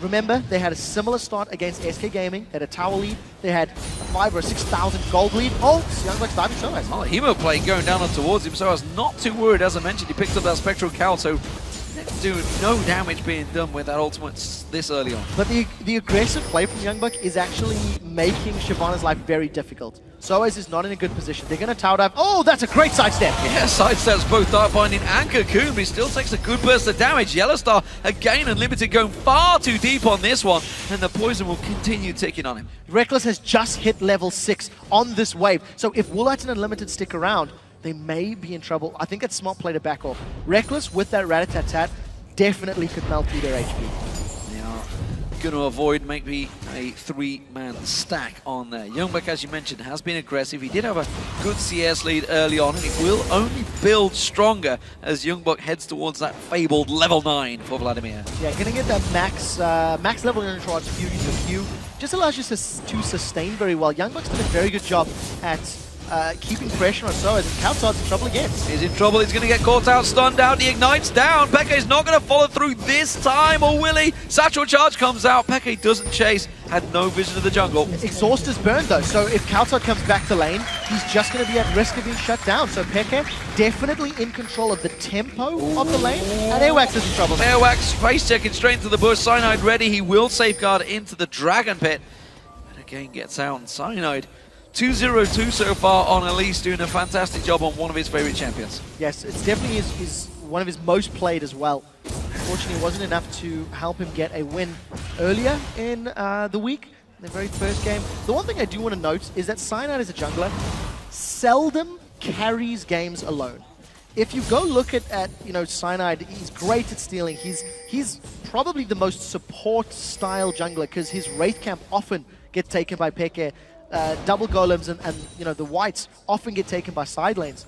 So at the expense of all of his farm, when he does get kills, I don't know if he's relied upon by Fnatic to pick up those wins. We'll see how he does this game. Kaltard is having a torrid time now. It's only getting worse. He's now got a blue buff on, which Peke would almost certainly fancy. He's going to get one of his own, though. Cyanide's going to try and start that off. And Copenhagen Wolves are looking to try and make a play here, try and pull something back against Fnatic. Yeah, they don't want to run the risk of being surrounded, and they're dilly-dallying about for the time being. They haven't gone in for the blue buff. They do have some vision, at least of the entry. Yellow Star standing on top of it. Unfortunately, I think the risk was too great. Copenhagen Wolves have already fallen behind because of over-aggressive plays, and I think it would have been very, very scary for them had they gone in. So, in terms of AD carries, Reckless chose to go for Berserker Greaves rather than completing that Blade of the Rune King. Didn't quite have enough money for it. Instead, went for a little bit of speed. Considering the damage that you have from LeBlanc and Elise, he doesn't need the Blade of the Rune King rush quite as quickly, because if he does go for a roam to set up kills or try and move around the map, the Berserker's Greaves in conjunction with his ambush is going to give him a lot more presence if he starts roaming. Remember, they took the tower down as well. So technically, Reckless and Yellowstar are unlocked from that top lane if he wants to go that route. So as going aggressive, I think it's just to clear the wave, though. I'm not sure if he really wants to... Well, he cleared the wave and gave Youngbuck pause for thought there, that's for certain. He's sort of stepping back away from that one, just realizing... Oh, here comes Cyanide. We're bullying it a little too long. Satchel Charge already used. If good Cyanide switches to Cocoon, does not land. Oh, that Sonic Wave did land on Peke. Mega Inferno Bomb is available, but I don't think it's quite got enough damage to follow through. Yellow Star pops out his ultimate on towards Walleye. He's the focus target. Ward goes down on towards him. There's the Dark Binding. Reckless finds his time to get around there. The Mega Inferno Bomb's coming on to Reckless. He's going to flash out of it just at the right time. The tower hit goes on towards him, and now Unlimited's on towards it. Look at the jungle. You can see Airwax making his way up. Yellow Star out of position now, and he's going to use the golems to come across. Kicks him back in towards Unlimited. Wow. Yellow Star's going to go down here. No doubt about that. And the Copenhagen Wolves turning into a 2-for-1 in their favor. So bravado on both sides of the table. Copenhagen Wolves earlier cost a double kill for Reckless. Now so has been dived again. Emo Plague once again goes down, but not enough damage, as we pointed out first off. Trying to get him, simply bully him out, but this time around, Cyanide is there to counter. He manages to sink them poisonous fangs in towards him, switches out Cocoon. Not going to be used just yet. The pull is too early, but the flash was just about right for Youngbuck. Yeah, Youngbuck played that one very, very well. I was quite impressed by Cyanide. He baited out that Sanguine Pool from Vladimir. But just to very quickly touch on that top lane, Reckless and Yellowstar feeling so confident, so far ahead, they forced that 2v1. Yellowstar went all in. Youngbuck is not over yet. They dived on towards him. They know that Sanguine Pool timer was off. Cyanide's tanking the turret just a little too long. Repels away, goes back in, picks himself up the kill. The tower will not take him down, and it was a clean execution from Fnatic. Very well played. Fnatic stuck to their guns. They managed to find the kill. Youngbuck probably should have backed off earlier. And I think Fnatic are just dictating the pace now. Everywhere Cyanide is going, he is finding kills for his teammates, and he's securing objectives now. This will be the second tower of the game falling in favor of Fnatic. If they pull the support of Reckless or maybe Peke, they could set up Vision and look to take a Dragon as well. You can see multiple members of Copenhagen Wolves towards the top half of the map, and there's a ping on Kaltard. This is where the stealth comes in. Kaltard's in trouble. Uh-oh, comes in around it. He's going to get stunned out. Didn't expect the rat to pop, that's for sure, and he gets taken down. Reckless gets himself a fourth. Yeah, that's the power of Twitch. When you roam, when you are unlocked with that ambush, you've got no tower or no lane to defend against your opponent. It just gives you those opportunities. So blue buff now stolen away by Fnatic. Peke is going to be able to hop over the wall in his next attempt. A bit of a delay thanks to missing his first W. And I didn't see, yeah, finally got it. Finally gets it down there. That's going to be the Dragon as well. Everything going Fnatic's way this time around against Copenhagen Wolves. Can they turn that deficit round? All of that whole passage of play happens from that gank onto Youngbuck a few minutes prior. because Fnatic had forced Copenhagen Wolves' resources, and they had the information that, look, Leona and Graves were top lane, we know we can gank Kauta mid lane. It just set them up to secure an uncontested safe dragon and get themselves a 6,000 gold lead at 15 minutes. Now Fnatic need to avoid being caught out. Fnatic can continue this roaming style of play, but they cannot run the risk of losing kills, getting caught by Kautar's bombs or allowing Youngbuck to secure a kill or two, because all of that good work can be undone. Well, we've talked about teams using their gold advantage. They have a 6,000 gold advantage right now. So as finding that pink ward, he'll clear that out before he gets away. Zenith played from Unlimited, going aggressive on this one. So as happy to try and take some of that damage, uses the burnout. Meanwhile, just in that top lane, Yellow start clearing out another pink ward. So Vision was trying to be gained by the Copenhagen Wolves, but was cleared quickly by Fnatic. Yeah, Pekka's just really jumping on Kauta at every opportunity. That little trade, he knew he was going to take a tower hit.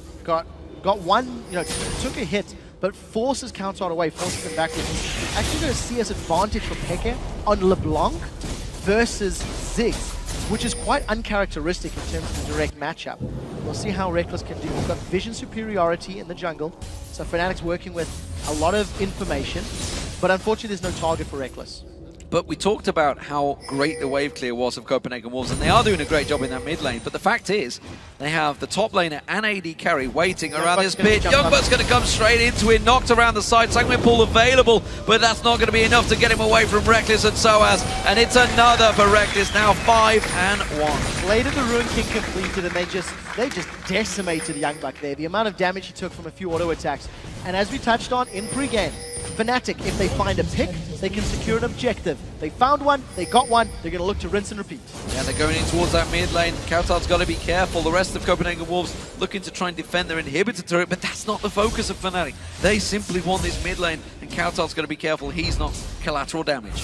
Yeah, the problem for Kautar right now is he's got nowhere to go if Fnatic dies. Because of the amount of burst that they have, there's no rat-a-tat-tat from Reckless though, so it's not going to happen.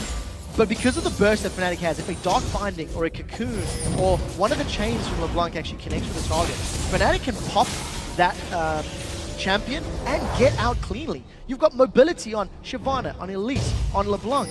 You have these abilities to get in and out, and the Black Shield for safety as well. So Copenhagen Wolves need to be very careful around the towers and rely on Ziggs' range to the best of their ability. And Peke just continues to throw out damage, just carelessly, because he's got that blue buff on him. There's no pressure on him. He's not actually felt the pressure, honestly, from Elwax at all. And Kautar almost certainly has been on the back foot ever since using that flash in level 1. Yeah, Peke needs to probably back. He's sitting on 2,200 gold that he hasn't spent. Reckless has got 1,000 himself from this last period of play. And once Peke gets even more ability power, you've seen how one QR combo on Woolite dropped about 40% of his HP. That's going to go up to 60-odd%, 65% once he gets probably a needlessly large rod, maybe Sorcerer Shoot. So a lot of money to spend.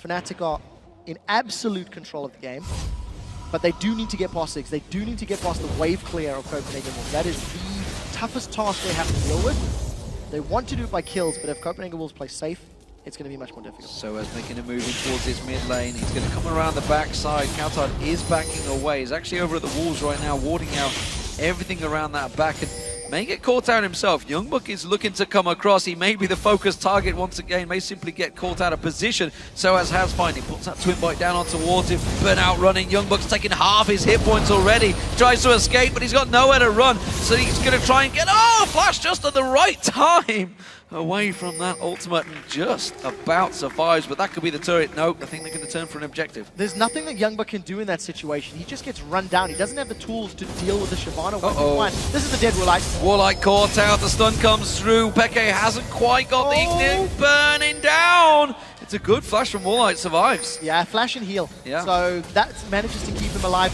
and I'm going to say it, if Peke had spent his 2,200 gold and more ability power, he would have killed him. So Peke does continue to farm up. He's got 3,000 gold now. May just decide, you know what, screw it. I'll farm straight for a death cap. This time around, Fnatic do move in. They will take themselves an inner turret. It's the second one of the game. No, stepping away, a little cautious, a little overcautious, I would say, because they have that 6,000 gold lead, 9-2 advantage. Instead, they'll take the blue. They do get the blue buff, and you can't run the risk of getting caught by Solar Flare. So even though the satchel charge was good on Soaz, there wasn't enough threat or not enough members of Fnatic to be caught by that Solar Flare. If Fnatic do get locked up, there is a lot of damage that can go down. Peke in his top lane still gets back 3,000 gold now in his bag. I think he's waiting to instantly buy a Rabadon Death Cap. 3.3k I think is what he needs. And that looks like what he was waiting for. So, we'll see where he goes with that one. No, he's cancelled back in. He's going to stick around a little bit longer. Yeah, well, you know what? You've committed this far. Oh, disappointing. Fnatic now 3 towers to 0. They've got the top lane completely exposed, completely open to them. Soaz can continue the split push at will. Youngbuck can't contain him. DFG. Youngbuck can't contain him at all. So, in order for Copenhagen Wolves to get back into this game, they cannot afford to lose inhibitor turrets. If they get pushed all the way back, they can wait, they can stall this game out, get Youngbuck relevant, get Airwax relevant, and keep Kautar's damage up. But the problem for Wolves is, if they lose one single member instantly in a team fight, they're going to struggle to defend those objectives. If they lose Kautar by playing a stall game, Fnatic is just going to have free reign. Here comes Reckless. Goodbye, Youngbuck. Out of position. Wow, Soaz was flying in towards him before he even had a chance to come out of that bush. He's just mowed down. Minigun style from Reckless there. No doubt about it. 5-1-2 now, Reckless. Soaz having a great game as well. 2-0-2. In fact, really everyone on Fnatic is having a fantastic match right now. Yeah, there's very little to say that Fnatic is doing wrong. They're playing their composition perfectly. You know, the very first 3 picks that they locked in was Twitch, Elise, LeBlanc. And which 3 champions are carrying them right now? Twitch, Elise, and LeBlanc. It's just doing such a great job. Also, all props. Oh, Yellowstar's in trouble. Oh, Solar Flare doesn't quite land though, and instead, that almost got turned around to a kill. You can see the rat-a-tat-tat from Reckless just taking down that turret, pulling the damage back on towards him. The attack speed doing wonders. And, well, I don't really know what they can do to stop Fnatic. Other than try and engage, Zenith Blade doesn't land, teleport's going to be useless. Yeah, if your flash Zenith Blade doesn't connect, then you're not going to be able to do anything. The Solar Flare wasn't ideal. I think the one person I do also want to highlight is Soaz, who's had a difficult 2 days, you know, both in-game and across social media. And this time around, 2-0-2, his Shyvana play is very, very good. He was under a lot of pressure by Youngbuck early on in the laning phase, but once he got that Spectre's Cowl, he's just been shutting Youngbuck down at every opportunity. And again, this is another tower. 5-0 now for Fnatic. Dominating this matchup so far. Dark Binding from Yellowstar. By the way, Yellowstar, fantastic start from him. All those Dark Bindings have led entirely to this situation that Fnatic are in right now. Yeah, tiny bit too early on that push by Soaz. His Blade of the Rune King just came off cooldown as Youngbuck got out of safety. But you do have to question, what was Copenhagen Wolves' thought process for picks and bans? In our pregame, we said the picks and ban phase is somewhat questionable. Youngbuck's now going to get caught out. This time around, he's not going to get away. Blade of the Rune King in Hemo Plate goes down. Sanguine Pulse only simply buying him time. It's now a 4-0-2 Cyanide in the jungle. Number 1, thank you, Cyanide. You are my starting jungler on my fantasy team. Number 2, I have to question the picks and bans. You know, you've got a lot of ability power. There's double AP in Youngbuck and Kautar. You have wave clear from Ziggs. I don't fully understand what role Vladimir was supposed to fulfill in these team fights. He can obviously amplify all the damage of his teammates, which is great for the Ziggs burst and the Graves burst. But then you're relying on sort of a double AP modern style wombo combo.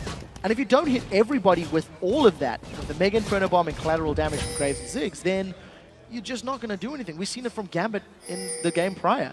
They didn't hit multiple targets with their burst damage, so they didn't win team fights. Vlad can't even stand up to a Shyvana 1v1. How on earth is he expecting to survive the rest of the team from Fnatic? So, as it stands, Copenhagen Wolves just falling further and further and further behind. Just trying to get as much as he can in that top lane. Meanwhile, in this mid, you can see this will become a problem if the Copenhagen Wolves can just basically completely turtle up. We know it's a 12,000 gold difference. We've seen bigger turns. SK Gaming versus Gambit the other day almost turned around in the exact same favor. But Copenhagen Wolves really need to turtle up, and as you mentioned, they can't afford to get picked off. But when they get back in towards those inhibitor turrets, if Fnatic don't get a pick, it's going to be very hard for them to break that deadlock. Yeah, it will be. The final straw that will break the Copenhagen Wolves back is the inhibitor turrets.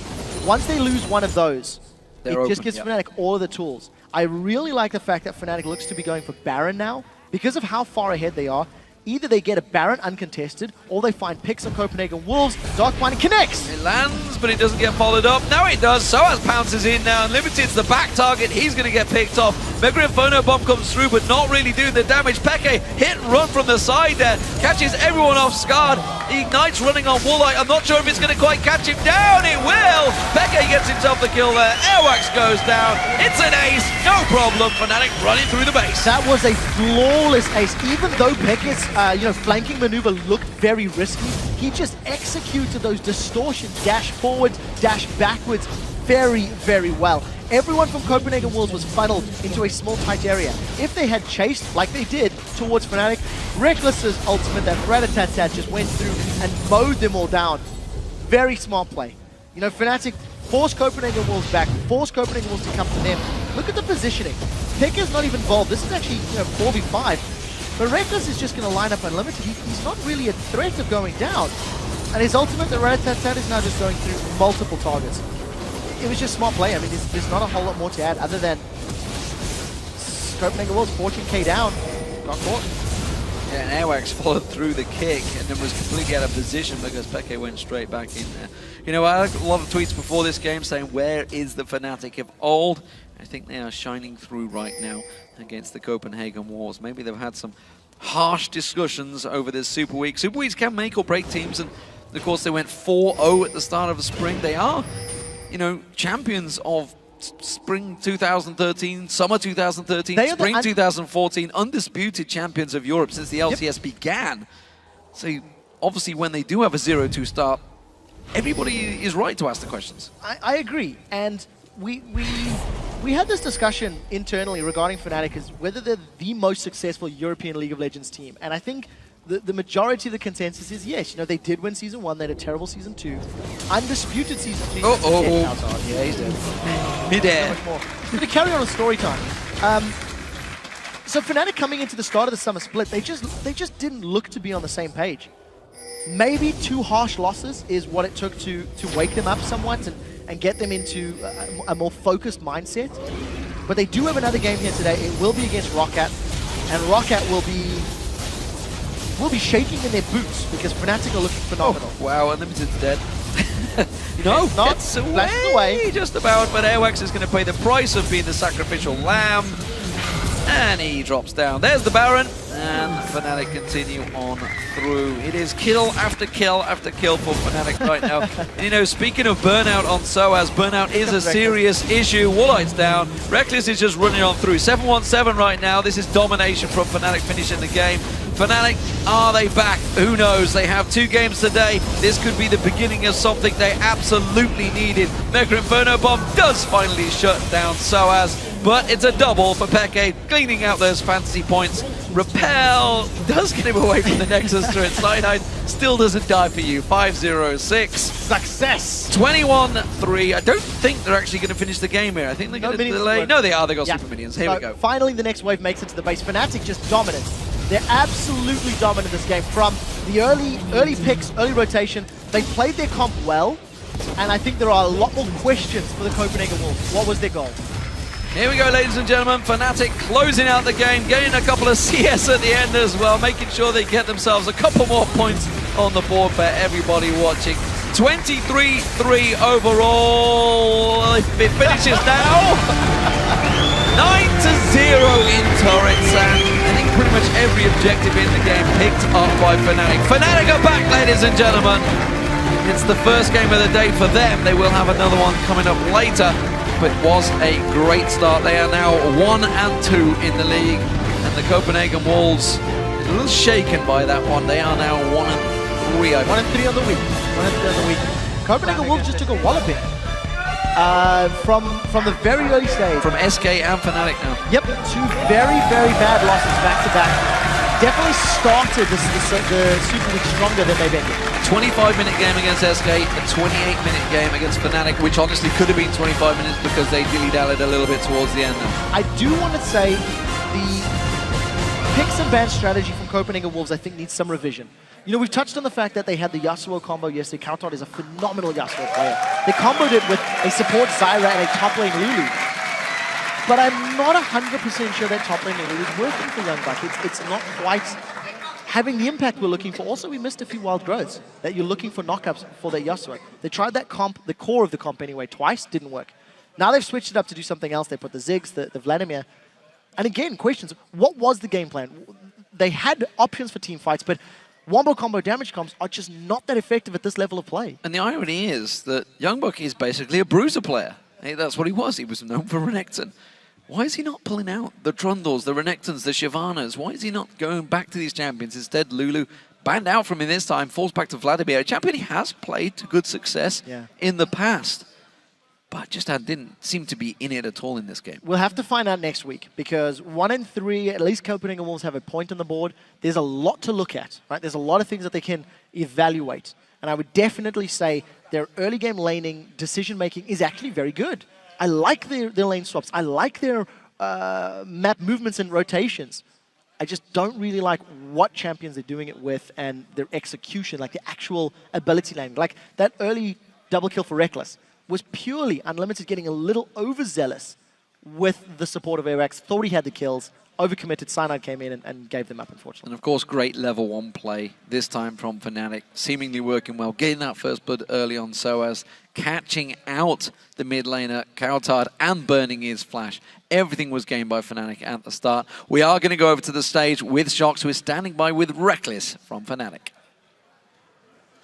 Thank you very much, D-Man. Congratulations first off, Reckless. Fantastic victory here of Fnatic. Talk me through your guys' mindset, because I saw no smiling faces in Champion Select and actually not really smiling faces after that convincing victory. Well, it's tough for all of us, like past days or the past month, I would say, since All-Stars has also been in the past. It's kind of tough for all of us because we get hurt by like the community is kind of sometimes harsh against some of our players. So we just try to stay together as much as possible and try to ignore it and look forward pretty much. And then we try to play this game as good as possible, since we learned a lot from Alliance yesterday when we lost to them. So today was a lot better. It definitely was. It must be a huge boost for you guys doing this well in this game. What do you think were the core elements that made you guys go so far ahead in this game so fast?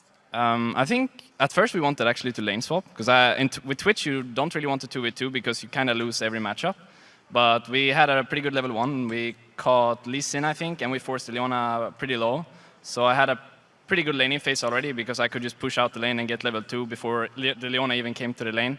And then I got a double kill, I think, and I was so far ahead already. So I think we played a pretty good early game, and it gave us strength.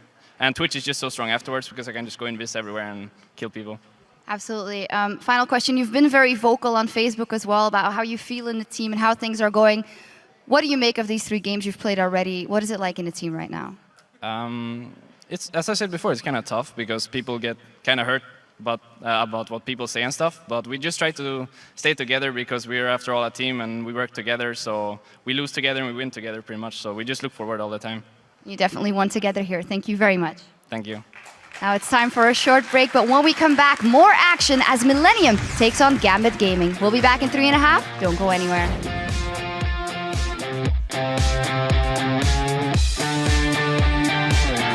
You can be over. I was about to say that. Yellowstar's going to drop. Is he? No. Correctly does manage to get himself a kill. Airwax now in trouble, taking 2 tower hits, and now he's going to catch on towards Yellowstar. Doesn't get it! Like it's not over yet. They dived on towards him. They know that Sanguine pull timer was off. Cyno's tanking the turret just a little too long. Repels away, goes back in, picks himself up the kill. Peke hit and run from the side there. Catches everyone off guard. Ignites running on Woolite. I'm not sure if it's going to quite catch him down. It will! Peke gets himself the kill there. Airwax goes down. It's an ace.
welcome back, Summoner Renos. We're going to dive a bit deeper into that win for Fnatic. Very impressive win it was. And did you guys see from Picks and Bans on that this was going to be a clear-cut victory from Fnatic, or what did you make of the comps? Well, I mean, after the game, and I think also before the game, I think we can agree leaving Twitch open to Reckless, probably not the best idea.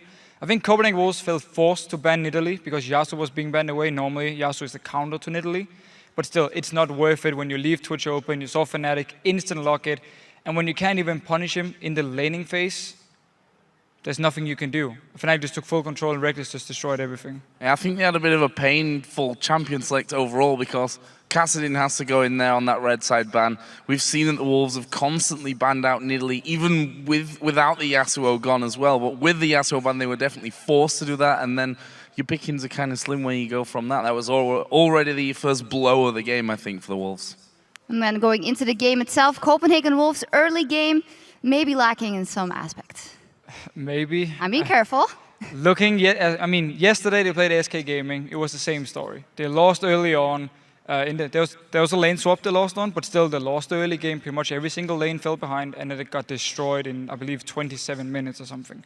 Fnatic here also just completely destroying Copenhagen Wolves. There's clearly some issues when it comes to the laning phase, and also when it comes to the matchups between the champions they play.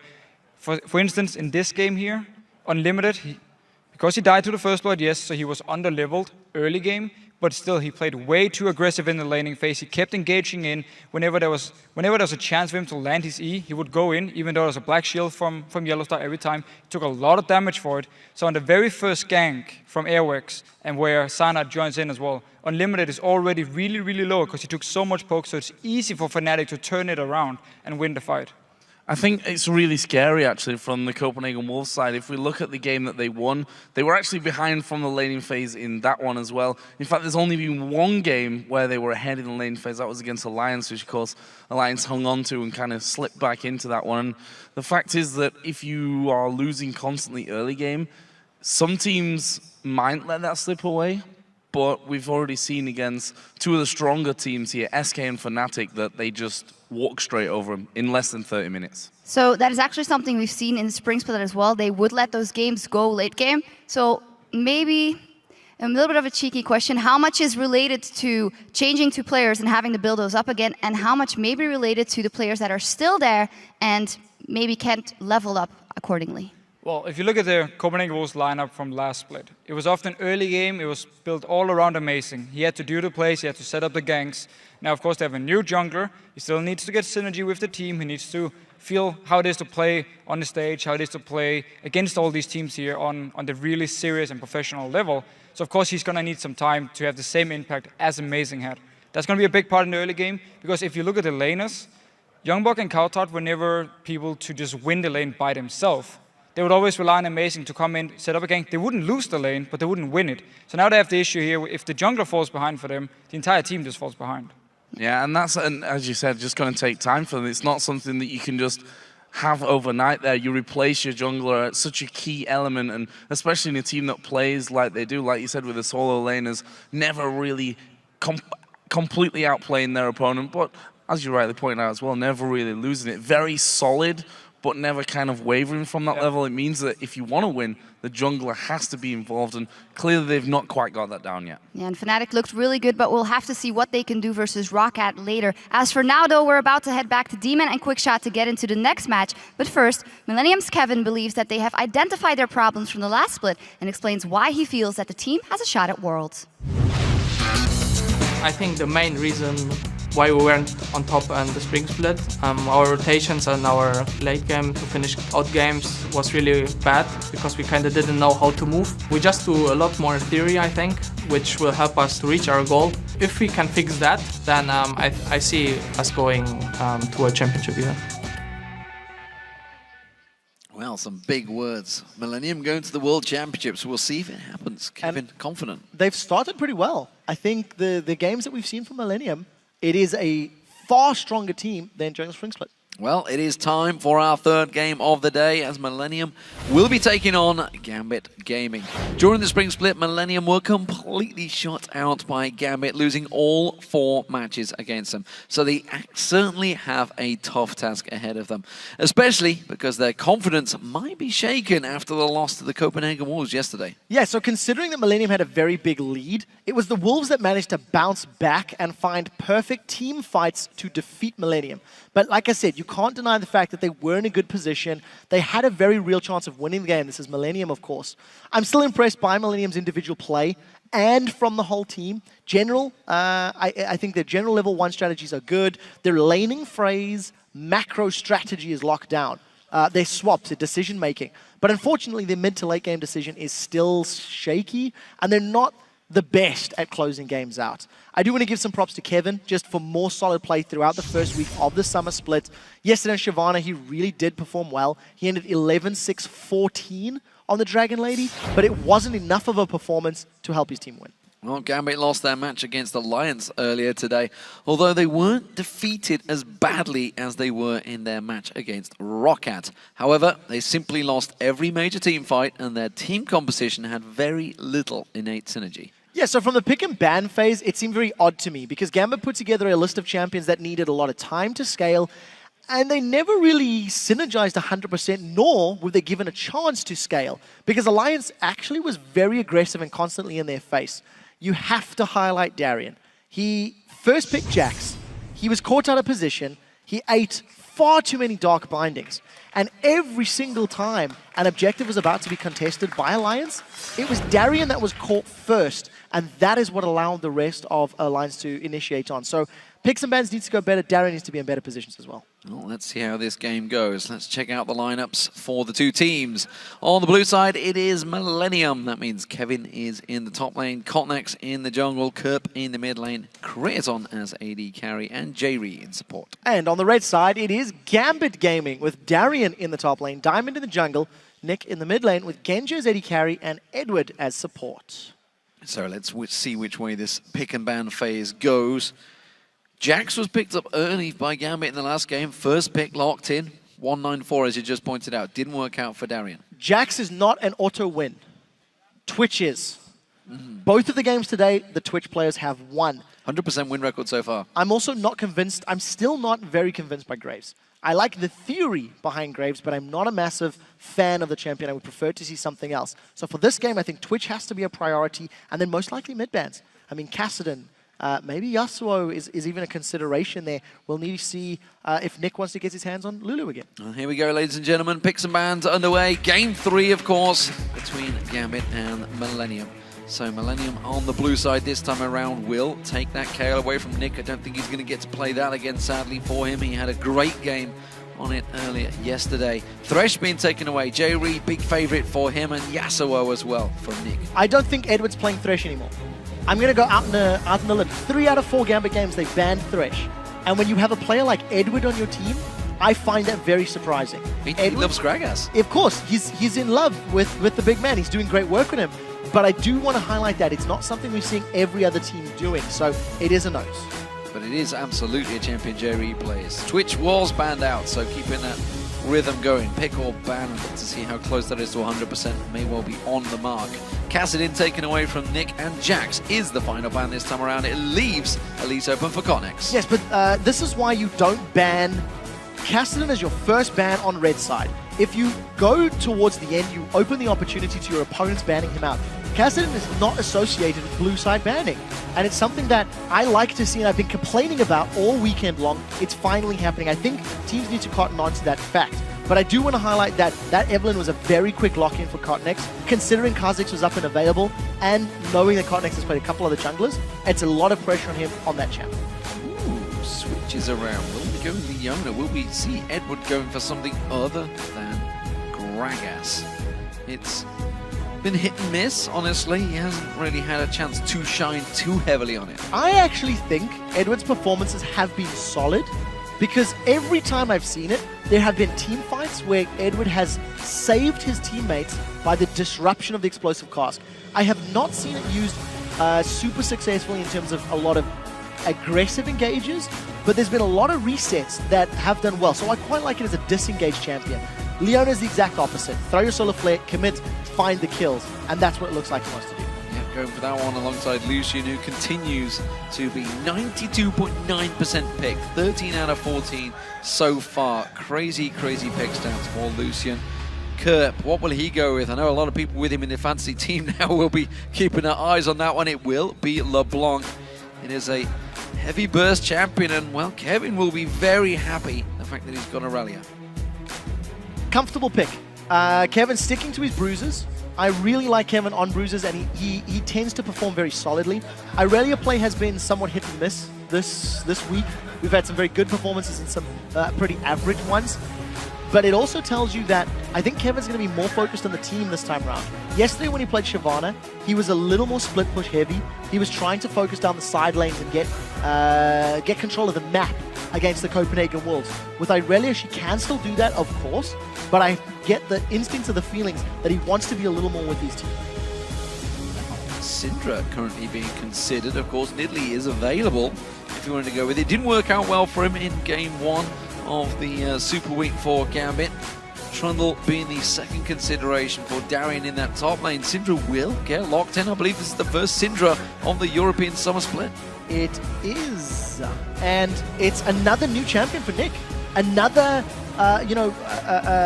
champion we haven't seen him perform on. We need to see how it works. If you look at the comp, you've got a lot of multi-target stunts. Solar Flare can lock people up for a long time. The possibility for Syndra to use Scatter the Weak and lock people up for a long time. That could be 2-3-man stuns over and over. And if you layer those with a Trundle Pillar, it just makes landing those skill shots even easier. So I quite like the combination. You've got burst damage, you've got disengage, you've got engage. So Gambit are putting together a much more balanced team comp than they did previously. And Jerry toying with his signature Blitzcrank. He's flicking between it often, but I don't think he'll get one. Yeah, big smile on his face. Not going to happen though. Instead, it will be that Morgana lock-in, one of the most popular supports, I think it's safe to say, throughout the Summer Super Week so far. Graves again, as you mentioned, being considered, and it will get locked in. Graves, very popular among the AD carries. We haven't seen Jinx, so Jinx has moved away. Lucian was taken off the table, and it feels like teams have moved away from Caitlyn. We've not seen a lot of Caitlyn. I believe Genja played one game with her earlier, but in contrast to the spring split, Caitlyn is nowhere near on the roadmap. The final lock-in was Diamond's Kha'Zix. He was hovering over that early on, but I think for Millennium, they've got somewhat of a disjointed composition here. Aurelia, LeBlanc, Eve, they do want to jump in your face, they do want to blow you up, and there's Morgana there for peel if anybody jumps onto Creatine. But because Creatine is such short range, he needs to get past a Trundle Pillar, past Kha'Zix, past Syndra, and past Leona if he wants to get any damage on the squishies. So it's going to be interesting to see how these team fights play out. A lot of pressure on Kerp and Cottonex to find kills and to come in from the side and blow up Diamond when he doesn't have the damage reduction in his ultimate form, and ideally pushing Syndra out as well. There are the teams. We'll see how it works out for them. Millennium facing off against Gambit. What do you make of it overall? I prefer the balance of Gambit's team composition. I think they can do more things, and on the assumption Nick is landing his Scatter the Weaks and blowing people up with Unleashed Power, his performance will hinge whether they win the team fights. But they sure as hell have the tools to do it. Well, playing Syndra, everything hinges on you, that's for sure. Let's take a look once more at your votes on LOLesports.com, where you've picked Gambit, 56%. That's definitely a lot closer than you would have thought it would be, because Millennium have put in some good numbers so far in the Super Week. And of course, the way Gambit just got manhandled by Alliance earlier in the day, that's definitely going to waver viewer confidence. Yeah, Gambit got a couple of objectives on the board, but they were bullied. They didn't win a solid team fight at all. And they had a lot of champions that had a lot of damage. For this game, I actually think they have all of the answers to deal with Millennium. But they need to make it work. They need to land those Solar Flares, they need to land those Scatter the Weeks. As long as they make it work, I think they can beat Millennium. Well, here we go, ladies and gentlemen. Game 3 of Super Weeks Day 3. In the European LCS studios, live in Cologne, Germany. Millennium, can they go 3-1 in Super Week? It would be a dream start for them, I feel, as the blue team up against Gambit, who could, despite their early and somewhat problematic issues, could go 2-2 this week. Could. I mean, they've got this game to prove themselves. There have been way more questions asked after seeing them perform than previous games. I don't want to touch on the fact Millennium have not run with the Scrying Orb, which they have done in 2 of the games. Kevin has gone for the Blue Trinket, gone for the early Vision, and then gone for the Invade. But at the moment, defensive start from Gambit. If a Dark Binding connects, maybe Diamond's in trouble, but I don't think it will. It's a quick early ward as well in their own red buff. They see Diamond. They know the fact that Gambit haven't gone towards their own red buff right now. They will put the ward down. Actually, there's a double ward placed down there, up around the top red and in the bush, and they've got full vision. They're going to back off. So that's very reminiscent of what Fnatic did. They got some vision down, and then they were able to continue moving around their opponent's jungle and find kills also with Dark Binding. With Morgana Dark Bindings. This time, Millennium have played it safe. They just want the information. They want the knowledge of where Diamond is. And they did see him walk through their red buff. I believe he walked over the ward. It does look like Diamond's backed out, though. Yeah, he did walk around there. Got himself a ward down in towards there and immediately backed out. So, looks like it will be some fairly even starts. You can see both duo lanes heading down towards the bottom. It will be a top 1v1 up there. So standard meta starts from both of these teams. Yeah, standard starts. Part of the reason that Graves is picked into Lucian is because he can't trade with him in lane. Thanks to the tankiness of Graves and the buckshot damage early on, he can actually do pretty well. But he does just need to be a little careful of being caught by Leona. The poke and the burst damage is quite hard. And in terms of the Irelia versus Trundle matchup, as long as Kevin maintains control of his mana, he's got a little more damage and a little more on-hit sustain, whereas Trundle will be relying on those minions dying to get HP back with his passive. Eddie trying to land that shield on them, trying to get the explosion down, but Jerry instead, with that spell piece edge, will get some poke on towards Edward.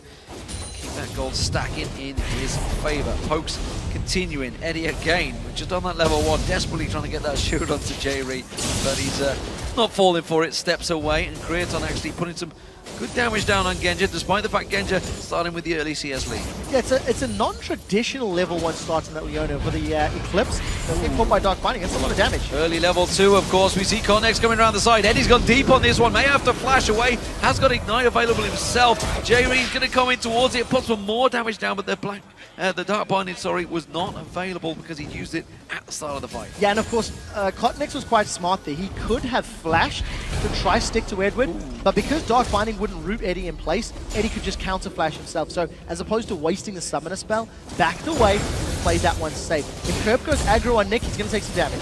Quickly distorts away. Straight away, he got stunned up. It's not going to be enough though. We'll step away from that one. Diamond instead will take a little bit of lane tech. I actually think that's a positive sign, seeing Nick line up his Scatter the Weak, because you can predict when Kerp is going to go back to that distortion. The moment he returns to his original, jumping point, you can lock him up. Now, Diamond with some support of Darien is going to be counter-jungling away the Wolf Camp. Blue buff was obviously taken away, but it will give Gambit time on it, as they've revealed the objective on Vision. So once it respawns, they'll be well aware of it being hunted down. And Darien, happy to farm, happy to counter-jungle rather, instead of staying in lane against Kevin. Yeah, using the buddy system, happy to let the minion wave be pushed in. Kevin instead, keeping that lane frozen in the mid, may actually find himself in a little touch of trouble here. Ping goes down as they step straight on top of Kevin. Yeah, Kevin had full vision of that one. Ninja this time around, eating a few more of those Dark Bindings than he wants to. A very big minion wave under the tower. Actually bombing them up very effectively there. He just missed 1 or 2 of those CS. But the poke and the punishment is definitely in favor of Millennium. It is what you expect with that Leona. Kerp sidestep. Oh, nice sidestep there. Connex is going to come in. Good stun down on towards him. Flashes away. The Ignite down. First blood comes in as Connex takes it. I retract the sidestep. It was the Scatter the Weak. Because of Kerp jumping forward, it wasn't the ball that connected with Kerp to stun him up. Diamond, he wants Connex. He's going to try and jump in. He's gone deep. He's going to wave the minions. He may pay the price. He's going to get stunned up. The minions alone will do the damage. And Kerp bets himself up a kill for himself. I don't think that's worth it because of the fact that Kerp now has red buff. Kerp has got a kill in reply to Diamond's kill, which just means Kerp has the additional gold and the additional buff to deal with Nick. So Kerp now is a level 1. He's got a Phoenix Codex picked up. He's going to return to lane and make Nick's life so incredibly difficult. That Scatter the Weak actually pushed Kerp just out of range of that ball to prevent him being stunned and allowed him to continue the chase and actually get that kill and the assist on the board. So, AD carries have actually both backed off. You can see double Dorans for Genja. He's now back in lane, getting that farm continuing to go. Creaton went for the Vampiric Scepter, so had that touch more gold as he went back. Kurt back in lane as well, and himself the book. It is the Fiendish Codex, of course. Oh, I was just wondering if he was going to maybe go aggressive on Nick, having a little look towards it, that's for sure. Nick's going to have to be a little bit more careful now. Got himself a double Doran's ring, but you can see the burst damage already that Fiendish Codex is doing on Nick. And every time Kerp goes in for those trades, he's going to have that on-hit slow and the true damage from the red buff. I mean, it's such a good position for Kerp to be in, but he's got a window of opportunity to make it work. Now Diamond is moving to gank in this bottom lane, and we'll see if he can go in. Eddie already went in actually, so CC. Yeah, that was a really bad gank, honestly. Eddie pulled the trigger a little too early, so maybe saw the opportunity for it. Diamond's ganks thus far have been a little awkward. You know, he's very early on in the mid lane, the jump was a bit off. This particular event, it was mistimed. Edward and Genja went in, I think, before Diamond was even in range, so that's probably a miscommunication call or a miscommunication problem. But they need to sort that out. And it's an interesting problem because I still actually don't know who makes the calls in that team. Whether it was Alex, maybe, who knows? Whether Diamond is now making the calls. Whether basically every is. Darian's going to be calling "Help me, help me" right now. I don't think Darian calls that. I think he just dies. It's a possibility. Is he going to get away? The ultimate's not there. And Darian again with that ultimate run in just strolls on out of there. Kevin had only just got his ultimate, sorry. Oh, J-Reed, Black Shield is going to stop Eddie in his tracks. Very important, the flash and the subjugate gave him the armor and MR as well as the HP regen to survive that particular little gank, but now he's got no flash. So if Cotnex can come in behind Darian again, that will result in a death. It's something that Darian has suffered a few times already. Both mid laners have secured their blue buffs. And straight up lanes, nobody's touched the tower yet. Cotnex's ganks have been significantly more effective than Diamond's. And the first roam towards this top lane of the red buff looks to be in play. Yeah, they know that Diamond is around there. He's just taken away those wraiths on a ward. Kevin and Cotnex looking to go towards him. Onyx comes around the back, Diamond in all sorts of trouble. He's going to have to try and pounce his way out of this one. Is it going to be enough? The slowdown, the stun is there. Kevin gets himself an easy kill. Just straight up roaming. I mean, that's purely Kevin and Cotnex being confident. They had some vision in the jungle, of course, so they were moving in, getting some wards down. They're going to steal the red buff away. The timing was so good. Millennium with a strong early start, and again, just showing that they are arguably the most prepared team for the summer split next to Alliance. Yeah, absolutely. Millennium put a lot of work in. Cotnex, of course, joining them at the end of that spring split, kept them in there after an arduous 3-2 promotion series. Creaton continuing that bookshot. Creaton with a new lease of life, I feel, coming in towards this summer split as well. We heard him yesterday, how confident he seemed to be in his gameplay, how he's played more solo queue than ever before. And I wonder what it is. You know, it's one of those things that sometimes it's just a trigger. You know, sometimes it's just how it works out. But regardless, Creaton is playing very well. He went unkilled in his first game of Superweek. Had some very good stats during the course of yesterday, holding even in this Lucian versus Leona lane. But now all of a sudden, Edward and Genja have the tools to play with. There's a solar flare up for Eddie if he wants to go in. There's the culling for Genja. He's going to get it away from hitting those minions. So Creaton didn't take a great burst of damage. He has got that collateral damage of his own available. And we saw the burst power of that yesterday with Woolite running Graves. Kerp is coming down. This is danger signs for Genja and Edward. Oh, it definitely is, especially as he ate the binding. Dark Binding lands. There's going to be the ulti, not doing enough. Eddie flashed out, just good timing there. Has he got enough burst on Genja? No, not even close. So Kerp has roamed about 3 or 4 times over the last 4 minutes, has not actually been able to find anything, but he's not falling too far behind in CS. It's only this wave that has now technically been lost to him. It will be picked up by Cotnex, maybe the last little stragglers secured by Kerp. But Kerp is really trying to make something happen.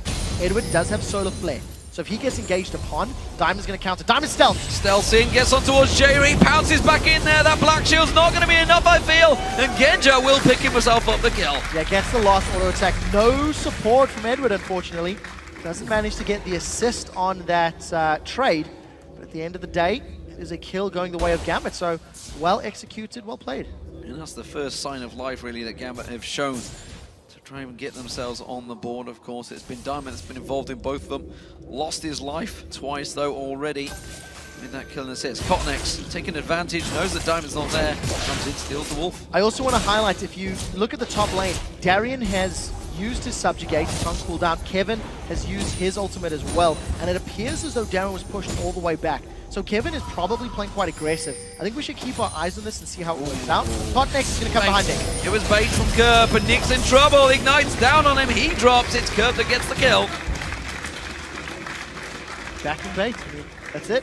Pull forward. Cotnex with another successful gank, and exactly like we talked about, Kevin is getting in Darian's face every single time. With his Sheen in his phage, he teleported back to lane. The thing is, Kevin's behind on CS. Probably could attribute it to the kill that was picked up onto Diamond when they invaded, and he left his lane for a little while. For the time being, he's going to make up. Again, just a lot of good damage. Nice play, dashes out of that dark binding, and instead puts the culling back down on towards him to try and put some hurt on towards that support. Creaton coming in there, and the aggression from Gambit seemingly fairly strong. They've got to be careful they don't go too far with Cotnex roaming above them. There's no Agony's Embrace, so it's all on J-Reed. If a Dark Binding or Soul Shackles doesn't lock him up, it's not going to work. Soul Shackles will lock him up, Dark Binding will follow. Eddie's going to be the focus. Solar Flare turned back around here.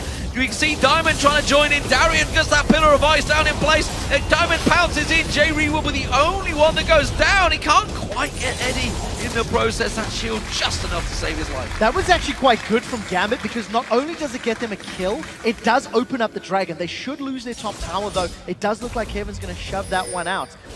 Unfortunately for Millennium, they didn't take into account the teleport. And we see just how tanky Edward was. With the Eclipse on, he instantly got... oh, here comes Kerp. This is not a done deal yet. Cotnex comes in, steals it. Diamond in trouble. He goes down. And now Darian's focused. He's trying to get on Cotnex, but he simply can't chase on towards him. Has he got enough? The Pillar of Ice may just have got himself the kill. But I think Kerp's cooldown to back. He's going to get caught out with that stun. The damage is there, and Kerp gets another. It's a 4-0-1 for the mid laner, who's just found a brand new lease of life in the summer split. Cotnex is one of the primary reasons that Millennium are doing so very well. In all of the games that they've played, he's been instrumental in getting kills early, enforcing objectives. He just flash smite stole away a Dragon that was looking safe and completely taken by Gambit. Not only that, but they lose the first tower as well. So Millennium are just growing further and further ahead. I would argue that Genja really should have been there to help out there, because he was at the Tri-Bush. He took down the pink force and then didn't join them at Dragon. Didn't help them at the Dragon. The Dragon would have been gone down. There wouldn't have been a smite steal. There wouldn't have been any problems there. And it would have been a 3v2. But instead, 2v2 straight up. You've got a fed mid laner coming in. Thank you very much. All the kills are mine. So that's the other thing, is you look at that scenario and you're like, okay, so why did Nick not follow Kerp down? Why wasn't he there? Also, I wasn't expecting Cotnex to flash over the wall with an Evelyn. That's not a super common occurrence. But it's just, Millennium are just playing really confident. They believe in their teammates and their calls. Kerp was like, look, I can join there. Now Darian's in trouble. Seconds out, round two. Darian goes down once again. This time around, it will be Kevin and Cotnex doing the damage, and Kevin will get himself a second on the board now that the Trinity Force is complete. Now this is something that I like to see from teams. When you first pick a champion and you do well, Kerp's going to jump on Nick here. Oh, he's going to get a poke across the side. The chain lands. Wow. Nick tries to turn it around, but does not land the stun. How can you hit somebody that is more mobile than Neo? Kerp just dashed in there, dodged everything that was thrown down by Nick, and even got out of range of the Scatter the Weak. They're going to dive. This is a dead Nick. So, or not. I got too excited. There was good flash. My question is, why do you pick a Syndra into a very mobile champion like Kerp has, who gets another kill on the board? I cannot answer that question, because Syndra was picked the following round. LeBlanc was locked in. I'll get Bjergsen on the phone, see if he's going to answer. The thing is, like, thing is, Syndra's going to offer you a lot in team fights. Syndra's going to offer you quite a lot. You have that scatter where you can combo multiple stuns. And if you are confident, I mean, maybe in solo queue, maybe Nick is beating LeBlanc's in solo queue, but Kerp is just landing everything, every time. And I just want to draw everyone's attention. That's with a trackball.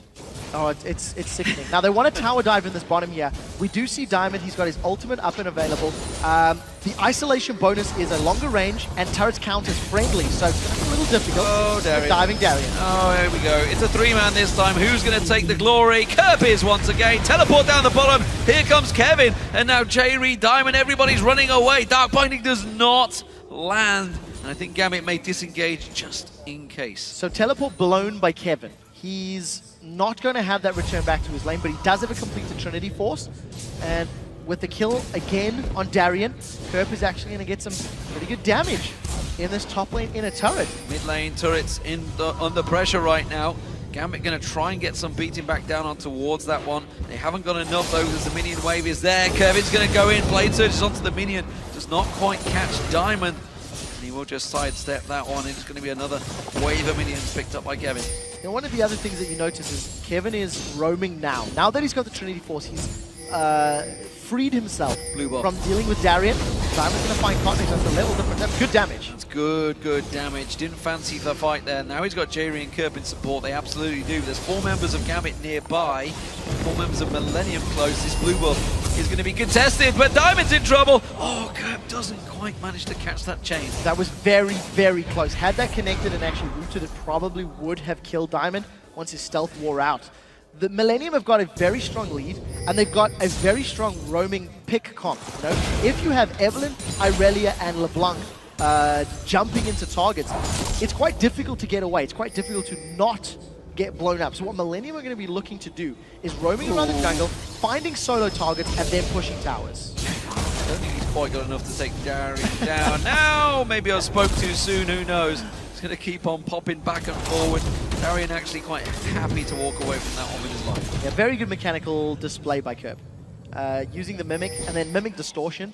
So jumping in and out. He made us think he was running away, and then he jumped back in with the Mimic Distortion and just really, really playing well. Cotnex does have the Agnes Embrace, so again, J-Re needs to land the CC. If he does, there will be kills. If J-Re does not connect, then I think Genja and Edward with his Solar Flare should be enough time to get away. That's a level 11 jungler nearby.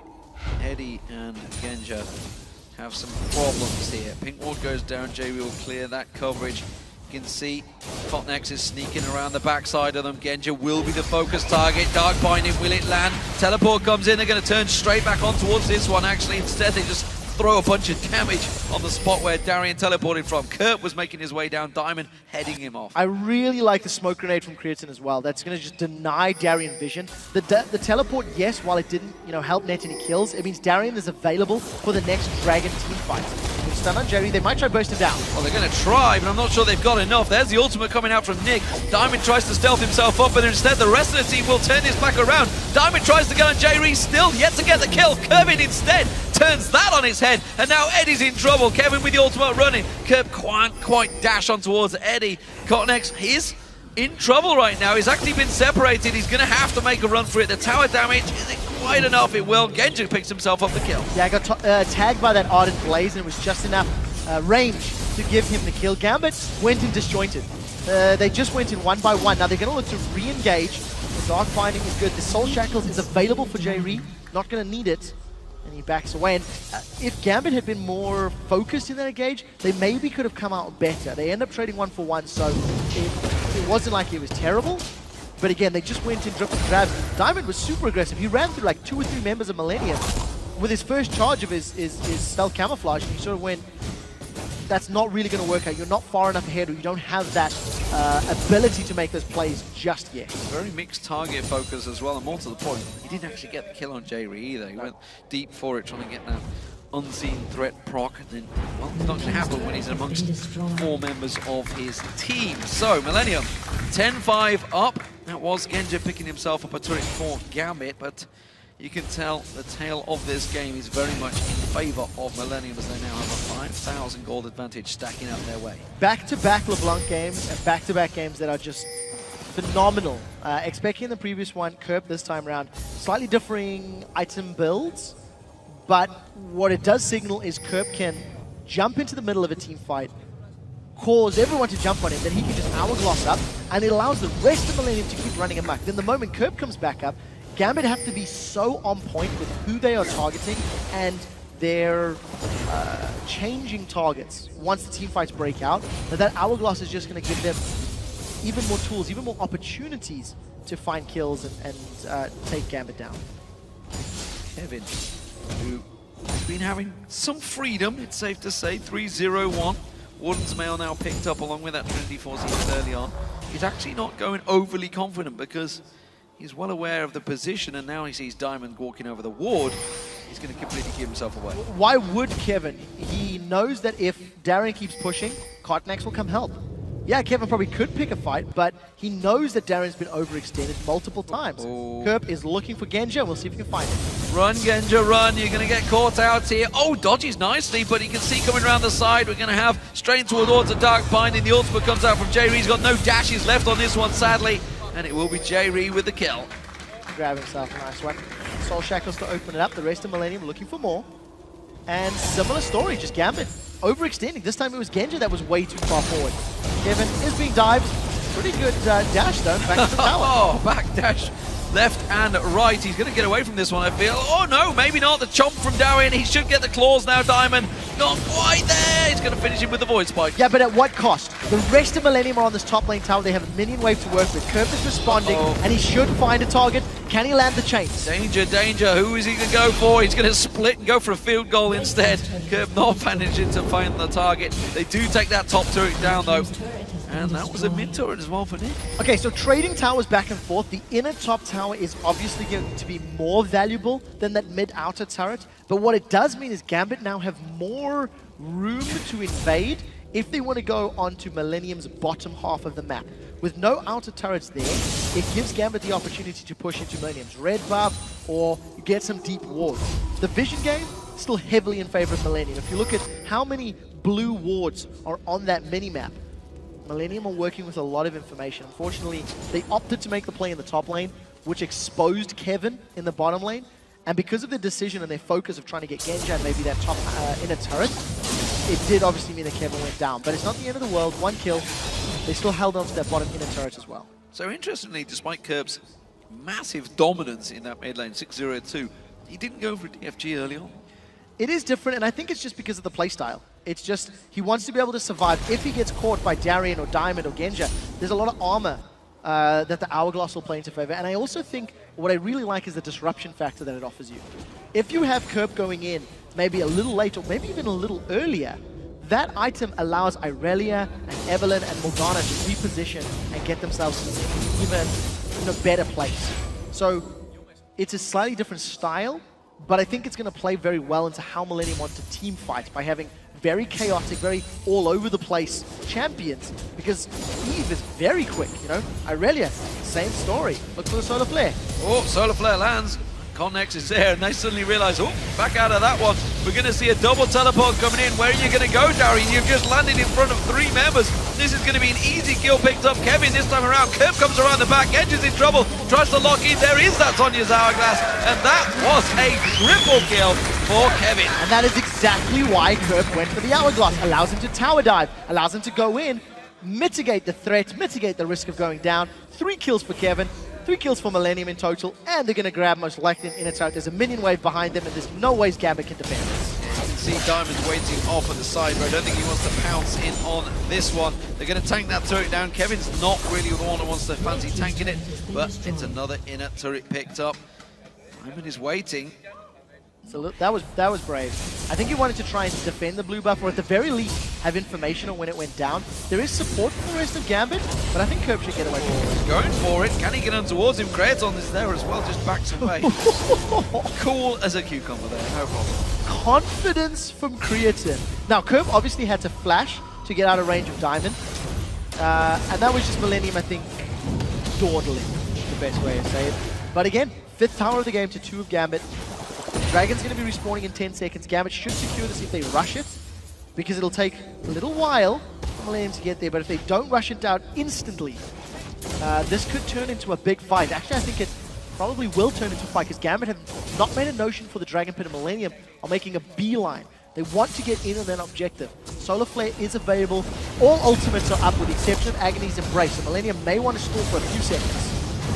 Really got the damage, honestly. They're 10,000 gold behind. Eddie just gets destroyed where he stands. Did land a good Solar Flare before he died, but honestly, there was not a lot of damage on Gambit's part. They have to step away from this one. The Smite Steal comes in once again from Cotnex, and Millennium happy to just transition in towards that mid lane and keep the pressure on Gambit. Gambit again demonstrates an inability to call and communicate team fights. Going. Let's see who needs to go for. He's going to go for both. It doesn't matter. He's going to get on the Nick. Nick's in trouble. Soul Shackles, not quite enough. Kerp gets another. He's got like. It's just phenomenal. Millennium are just individually outclassing Gambit in every single lane.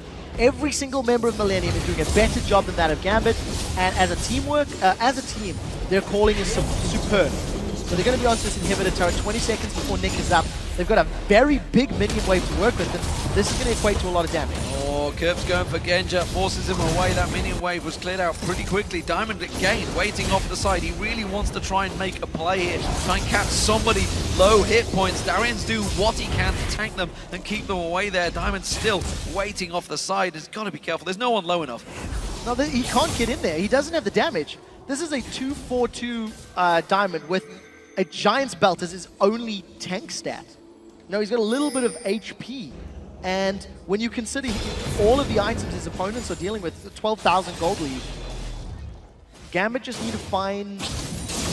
They actually need to surprise Millennium. What Gambit need to do is stun somebody with a Syndra or a Leona, and then let Kha'Zix try to clean it up. But as long as Millennium stay relatively grouped, they've got a very good position. Unfortunately, Gambit have just fallen too far behind. They've let Kerp get so unstoppable.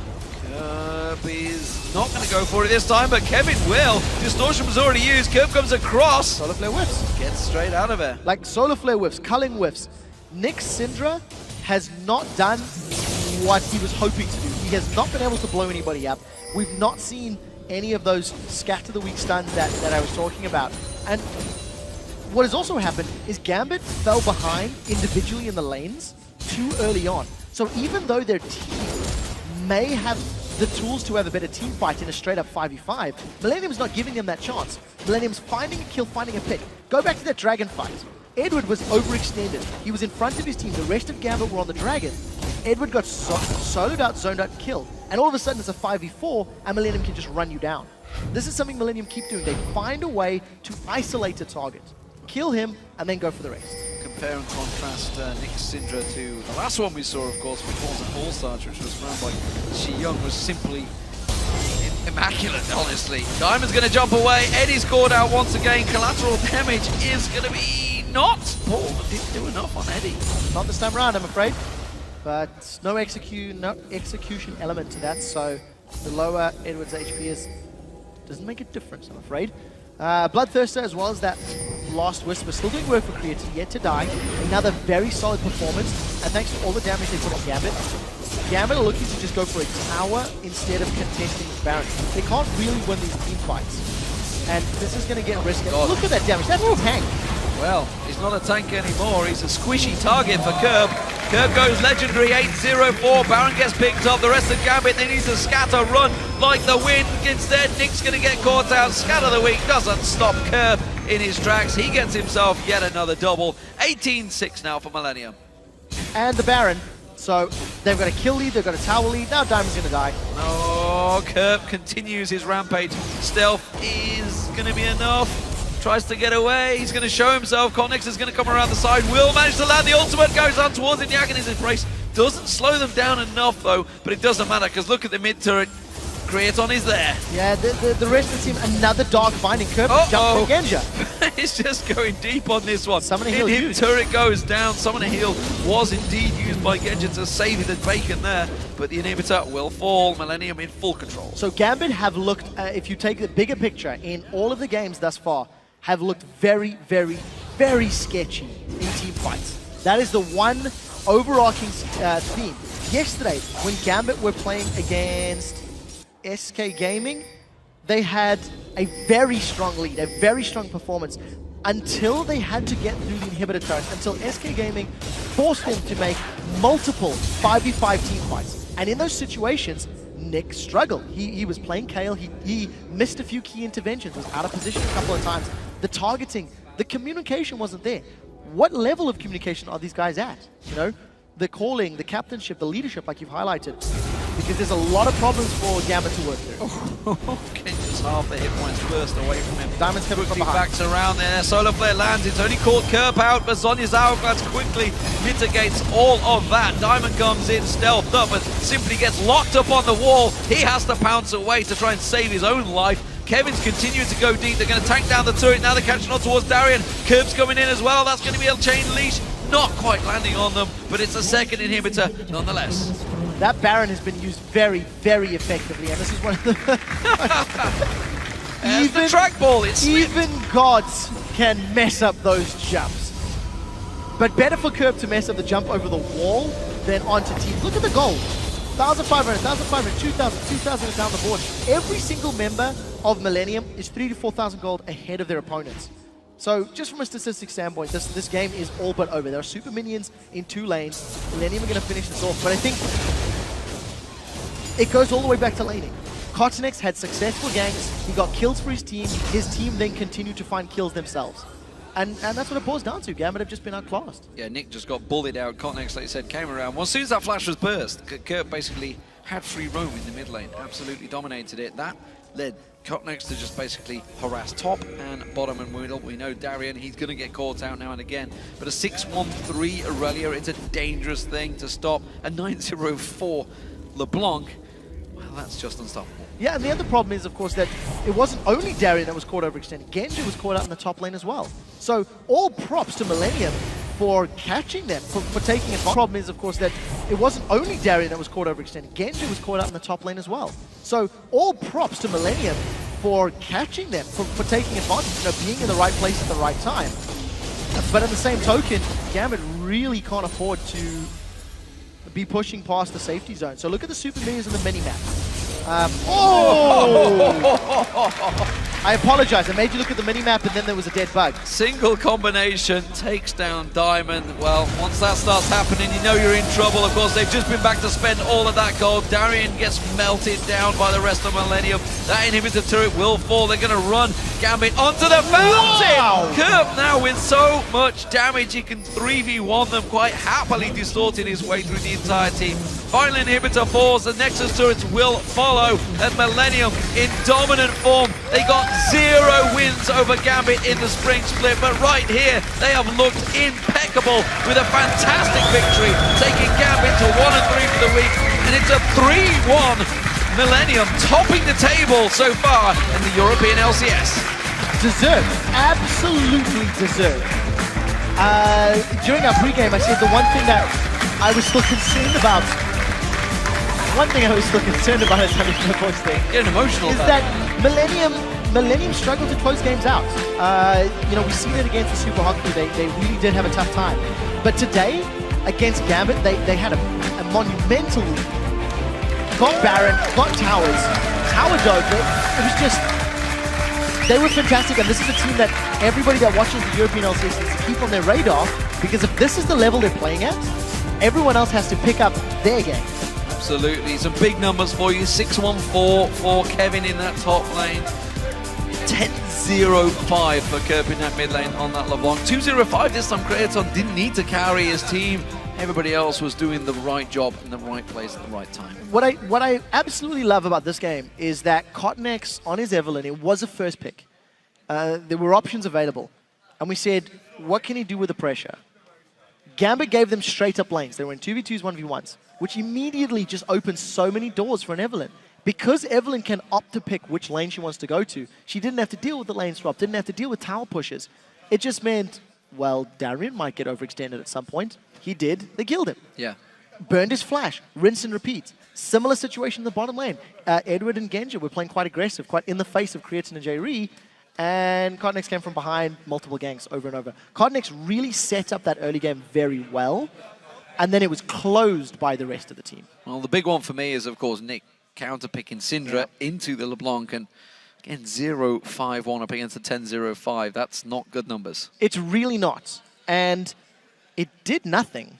I mean, we caught on screen one ultimate onto J-Ree that didn't even kill him. Yeah. Didn't kill the support. That's a problem. That ultimate and the damage into J-Ree then baited Diamond to run in solo. Not only individually did Gambit's members struggle, but as a team, their calling was also very off. The team fights, Dragon engages, went in drips and drabs. At one point, Gambit was starting a Dragon. Edward tried to peel for them, which was probably the right thing to do. But the rest of Gambit peeled off Dragon. The rest of Gambit moved away. It was only Darien that was still on it. So it was like, there is a very clear misalignment in the direction the team should be going in terms of when those objectives are on the table. So where do we see them stacking up? Millennium, of course, 3-1 top in the table. Can they go all the way? It's way too early to tell, but from week 1, Millennium and Alliance... 4 games in, it's looking good. End of week 1, Millennium and Alliance are no doubt the strongest teams in the European LCS. That's simple. Shox and Deficio are ready to talk to Millennium's Kevin after his 6-1-4 performance and Millennium's win. Thank you very much, D-Man. Congratulations is in order, I think. So 3-1 here over the course of the Super Week and just looking incredibly impressive. I'm just going to let you talk about this game very briefly because it was a very, very decisive victory for you guys. Yeah, so first of all, we wanted to ban Kaylee. We hate the champion and we kind of don't want to play against the champion because, as you maybe noticed, Kerp is kind of assassin player, so Kaylee is kind of, yeah, is the counter to that. So yeah, from that we picked what we wanted to. We talked about that before, and we went into that really confident with our picks. Yeah, in the game, everything worked kind of our plan. We forced the 1v1 and the 2v2. We got a fed Kerp, and that's always basically, you can tell him whatever in game, but he will do his own stuff and he will keep people then if he's fed. So after that, it was pretty easily. We had a small time where we kind of didn't know again what to do, so we have to work on that as well still. But overall, we are pretty confident and happy about our performance here. And what on earth is going on here? What is the difference between Millennium now and the last split where nothing seemed to work for you guys? So yeah, last split, first of all, the first weeks for us were really bad because, not mainly, but of course it was a part that we didn't have the house. We had to move around Cologne and travel around here. And yeah, I don't know, we basically practiced not really good. We maybe didn't have the correct partners to scrim against. I think that's a really important factor. And maybe people were not motivated, Creaton, as he said himself. So it's hard to actually perform really good when people are not motivated. What changed to now is basically we are scrimming good teams, for example, Alliance a lot. So maybe our playstyles and our pick and bans and picks especially are similar. Aurelia was there. So. Exactly.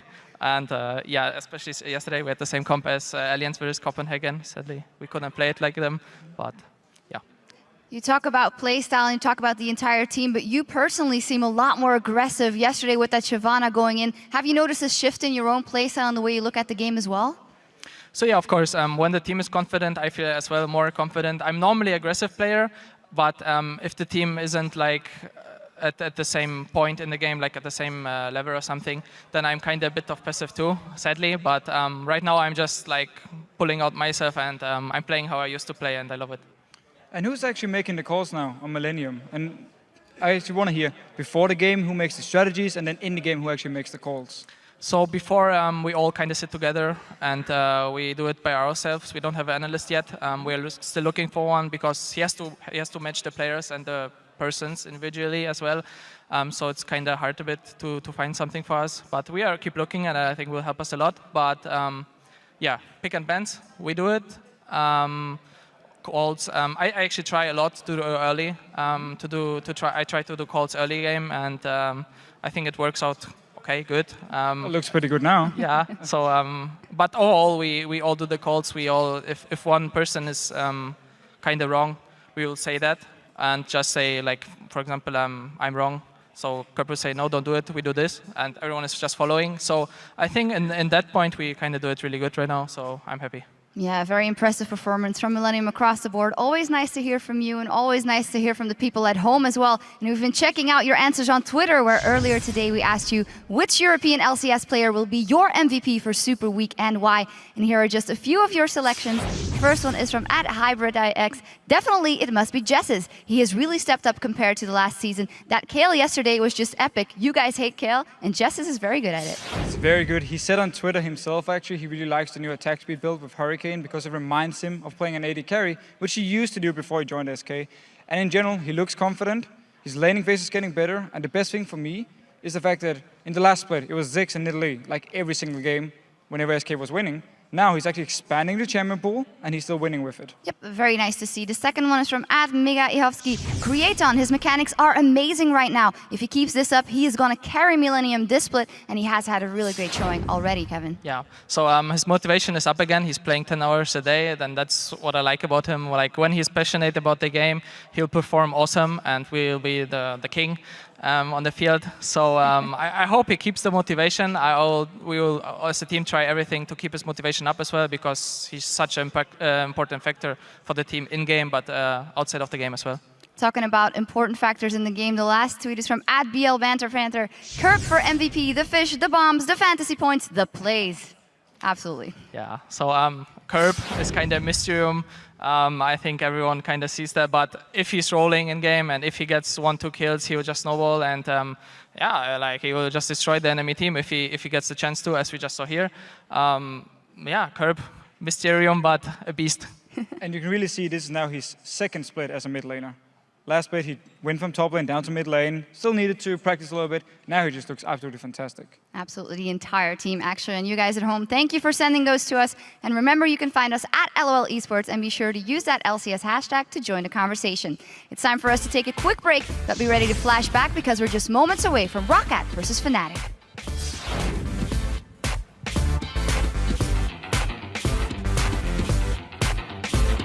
Here comes Curb. Not a done deal yet. Cognix comes in, steals it. Diamond in trouble. He goes down. We're going to see a double teleport coming in. Where are you going to go, Dari? You've just landed in front of 3 members. This is going to be an easy kill picked up. Kevin this time around. Clip comes around the back. Edge is in trouble. Tries to lock in. There is that Sonya's Hourglass. And that was a triple kill for Kevin.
Welcome back, everyone. I'm Joe Miller along with Martin Deficio Lunga. And before we get into the next match, we wanted to just let you know how you can take your LCS experience a step further. The newly launched Fantasy LCS allows you to put together a team of European and North American pro players and compete against opponents and friends in a league of your own. Head over to fantasy.lolesports.com where you'll find everything you need to know in order to create a league, draft players, and rack up wins as you score points based on how your players perform in the actual LCS every single week.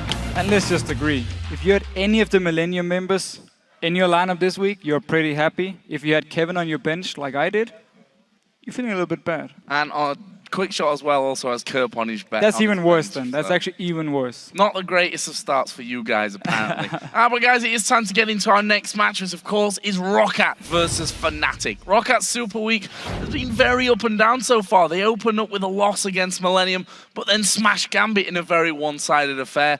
And then yesterday they were beaten by a sharp-looking Super Hot Crew. Very much a yo-yo performance from them. It's actually been a very strange week for Roccat. I mean, they have shown good individual play in the laning phase, but their rotations have just been a very big issue for them. Yesterday against Super Hot Crew, they had the advantage. They could have used it to just push down a lane, force a team fight, but instead, they started a risky two-man Baron, which was spotted by Super Hot Crew on the very sneaky ward, and were just punished and lost the game. Yeah, after finishing in third place last split, Roccat just can't be happy with their performance this week, I think. While their Gambit win was very convincing, they still used a lot of time to finish out that game, even with a 20,000 gold lead. And again, it boils down to the big issue for Roccat, and also actually for a lot of teams here in Europe, knowing how to push a lead and finishing games without taking these big chances. For instance, a Baron.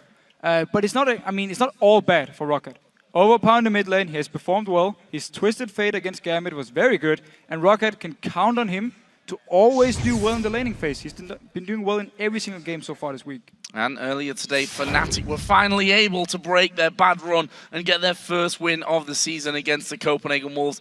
I think it's hard, though, to give an absolute answer whether that means Fnatic are back just yet, since the Wolves have had problems of their own as well. Right. I mean, what we can take from the game is Fnatic are very strong individual players. We always talk about how good they are in the laning phase. Everyone is a playmaker on the team. They can carry the games. Every single one. You can have Reckless carry one game, Expected will carry the next game. So individually, they are very, very good players. And Copenhagen Wolves have big issues in the early game, so Fnatic took full advantage of it. Okay, so what is the problem then with Fnatic? What's gone wrong for them in the games that they've lost? Well, as we talked about yesterday, as we talked about on day one, the rotations, the decision-making for Fnatic, it's not there. Simple as it is. If they don't get a big enough lead early game to simply just snowball over the enemy team, they will have this point where they stop up and don't actually know what to do. And that's where the other team then get a chance to get back in the game. They can punish them if they make a mistake, if they make a wrong split push, or they start a wrong objective, and they get punished for it. The rotations weren't there. It's really something they need to fix, and it's something they pretty much say themselves. I mean, in every single interview, they're like, our rotations are not good enough. It's what we learned at All-Stars. We can see it here as well. Well, despite their shaky start in this summer split, Roccat still considers Fnatic to be the strongest team in the European LCS, and with formidable players on both sides, it may just come down to a battle of the junglers between Jankos and Cyanide. Fnatic is no doubt the strongest team in EU right now, and it's really important for us if we can win against them, because it's gonna mean that we're really strong this split as well. I'd say Xaxus, their top laner, is really good. If we can manage to not let him get too strong on his Trundle or whatever he's gonna pick, we're gonna be fine. I think the weak point of Fnatic right now is they don't always try hard. It's hard to say because I don't know them well enough to know how it looks like inside in the team. But I think they sometimes don't take the practice too seriously. I think the matchup is gonna be Cyanide versus Jankos. Every game I saw him play Lee Sin, Lee teamfight, he did perfect. I remember that only last match, fourth match, they stumped us, and the rest of the 3 matches were pretty much very equal. Like we were getting almost equal in farm and getting objectives, and just last match they pretty much stumped us in the Super Week before playoffs. In the playoffs, I think Rocket was playing pretty good. Like especially Jankos was playing super good in every game, but unfortunately they didn't make it that far. But we will see now. There's been a bit of a break, but if they keep up the same line, it's going to be a tough match. And on the point of the jungle edge, I just want to say, I think that Cyanide is still being very much underrated. Even in the 100%. games that Fnatic are losing, he's doing very well still. But it's also because, again, people have talked about it for a few weeks now. When Sanad picks up kills early on, he doesn't use them to just solo carry a game here. We've seen Amazing, for instance, in the last split, could just take a few kills early on. Diamond could do it as well and just carry the game. Sanad, he's a team player. He buys a lot of wards. He's probably the jungler in the EU LCS who buys the most wards. So he invests the goal into more for the team than just straight on himself to just single carry. Well, guys, we're getting closer to the game, so let's check out the starting lineups for our two teams, starting with Roccat on the blue side. They have Xaxus in the top lane, Jankos in the jungle, Overpower in the mid lane, and the duo of Celiver and Vander. On the red side, we have Fnatic. Sources in the top lane, Cyanide as the jungler, Xpeke in the mid lane, Reckless as the AD carry, and of course Yellowstar is the support. So moving towards champion select then, what can we expect here? Where are the hotly contested picks? Well, for Fnatic, they need to decide, do we want to risk letting Twitch go through here? Because of course there's first pick for Roccat, and Roccat needs to also decide, do we actually want to first pick the Twitch? Can Celiver play it properly, or do we need to bend away? Because we saw Reckless on it earlier today. He completely destroyed Copenhagen Wolves, and you need to ban Twitch. And of course, just the standard OP picks, like Cassidy needs to get rid of, maybe even something like a Jax. Pretty much guaranteed here that Roccat are going to go for that Cassidy ban, or will they? Will Fnatic be forced themselves to ban that one out in the end? We're going to find out here as the first couple of bans come rolling through. First up is LeBlanc, aimed straight in there at Peke. Fnatic have had this try with their pick comps. We know Fnatic, they play great when it comes to split push comps and siege comps, but they love to play a bit of pick every now and then. Maybe you'd say to varying success on that front. Well, they always manage to do well early on with. They always pick up some kills. Xpeke is a great LeBlanc player, so for him, of course, if he can get the hands on it, he will always do well in the laning phase, and then it's just all about the team rotating on the map, finding picks for him to get more kills. Twitch, though, being banned away by Roccat, so Celiver clearly doesn't feel confident enough, so Roccat wants to first pick it, and that's why they know if we don't first pick it, Fnatic will instant lock it. And on the other side, Evelyn taken away from Jankos, and also Xaxus not going to get to play the Jax in this one. Interesting enough, going to keep with the Kassadin theme in this, still not banned out. Will Roccat go for that here as their third and final ban, or will they go elsewhere? They will go elsewhere, at least the final ban from them. Now Fnatic have to think, do we ban the Kassadin, or do we let it go? There it is. They banned it away, don't really want to take the chance here. Their Elise ban is a little bit surprising because Jankos actually played a lot of Elise, but same goes for Cyanide, so they obviously respect the champion enough to actually ban it away and respect Cyanide on it. One thing that has gone through, Thresh, something that's been banned a lot against Roccat, and Vander, of course, in particular. With Elise down, with Evelyn down, Kha'Zix still open here, Lee Sin also still open. I mean, they're still two good junglers. Yeah. You can trade them. You don't necessarily have to instant lock or first pick one of them. You can look towards the top lane. You can look towards the mid lane. Ziggs has been a ban against Overpower quite a lot. It's left open now. Both him and Xpeke can play it. Seems though they just want to go with, I would say, the safe first pick here, and also see what Fnatic actually picks, so maybe try and counter some of the lanes. Safety first, getting the Lee Sin in there on the first round, but Fnatic have themselves two choices. We talked about Yellowstar and Thresh, with the fact that Thresh is open here, that he's not really had that up there in his most priority picks, if you want, in that support role. We'll see if he actually takes it in this one. Maybe not because he wants to particularly play it, but to deny that as well from Vander on the other side. They could do what they have done in the past, or at least in this Superweek. There's a lot of Morgana actually for Yellowstar. Yeah. They used it in these pick comps as the disengage, and also for whenever the likes of Reckless or Xpeke want to go in for kills, there's a black shield on them and they feel a lot more safe. And with Twitch down there, they want to get the AD carry in that first round too, so the duo lane locked in for Fnatic, Morgana and Lucian. Both of them scale well into the late game. We just talked about Morgana, how Fnatic likes to use her simply as a disengage when they have these pick comps where they move around. You can also use her in a siege comp. Simply put the black shield on Lucian. He can get a few hits on the tower, move away, no risk of him getting locked down or kicked back by someone like Elise Sin here. So very strong start, and also a decent enough lane for Fnatic. They can go 2-on-2, they can also go in a lane swap. So what will Roccat go for you? Will they keep things safe, take a mid laner maybe now, knowing that Fnatic most likely are going to wait all the way to that last pick and see basically what Overpower's going to be running in that mid lane before they decide anything on that front, and therefore this Thresh is probably a safe choice. Just mirroring Fnatic here in terms of what they pick up in this round. going to secure the duo. Looks like we'll be seeing a Graze for Celiva and the Thresh in there for Vanda. And Fnatic now can lock in something like Nidalee or Ziggs and just focus on sieging. Because again, from Rocket's side here, Lee Sin brings very low amount of wave play. It doesn't actually count as direct wave play. Same goes for Thresh. Graves late game, it's risky for him to get close in there where he needs to clear waves because of his box shot is shorter range. So it makes it up for Fnatic when we see the last pick for them later on here. If they go for a siege comp, they can get a lot of free damage onto the towers before the minion wave is even cleared by Rocket. Fnatic locking instantly pretty much their next choices here. Obviously, we're already had those pre-planned. Kha'Zix and Shyvana, the two lock-ins for Cyanide, and then Soaz in the top lane. Yeah, not really any surprises here. Yeah. Talked about the two junglers being banned away, so we left Lee Sin and Kha'Zix as the two ones left. Of course, they trade them. And then Shyvana, Jax being banned away. She's been the go-to top laner once Jax was banned away. Rocket here can counter it, or somewhat counter, with a Trundle pick, which Sauces has played quite a lot. And it's a good pick against the likes of Shyvana. Well, we'll see here. We've seen Kayle again kind of phasing in and out over the course of the, I think we can safely say, from Spring Split, and in the couple of days, that's a bit of a strange one. A couple of days that we've had before us here in the Summer Split, and it will be Kayle in the mid lane for Overpower, and as you rightly pointed out there, Trundle for the top lane for Xaxus. It's been the standard pick against Shyvana. We talk about always how Trundle is good one-on-one against her. Mid-game wise, both of them are fairly even, but in late game Trundle can start taking over, really win the split push war. And that's of course where the pick comes in. And also you take away her tank stats, or take some of them away in big team fights, and Trundle in the front line, and it's very, very tanky. The Kayle pick itself here actually should be pretty smart, especially also if he goes for the attack speed build, because on Fnatic side, to actually stun lock him, there's only the Morgana.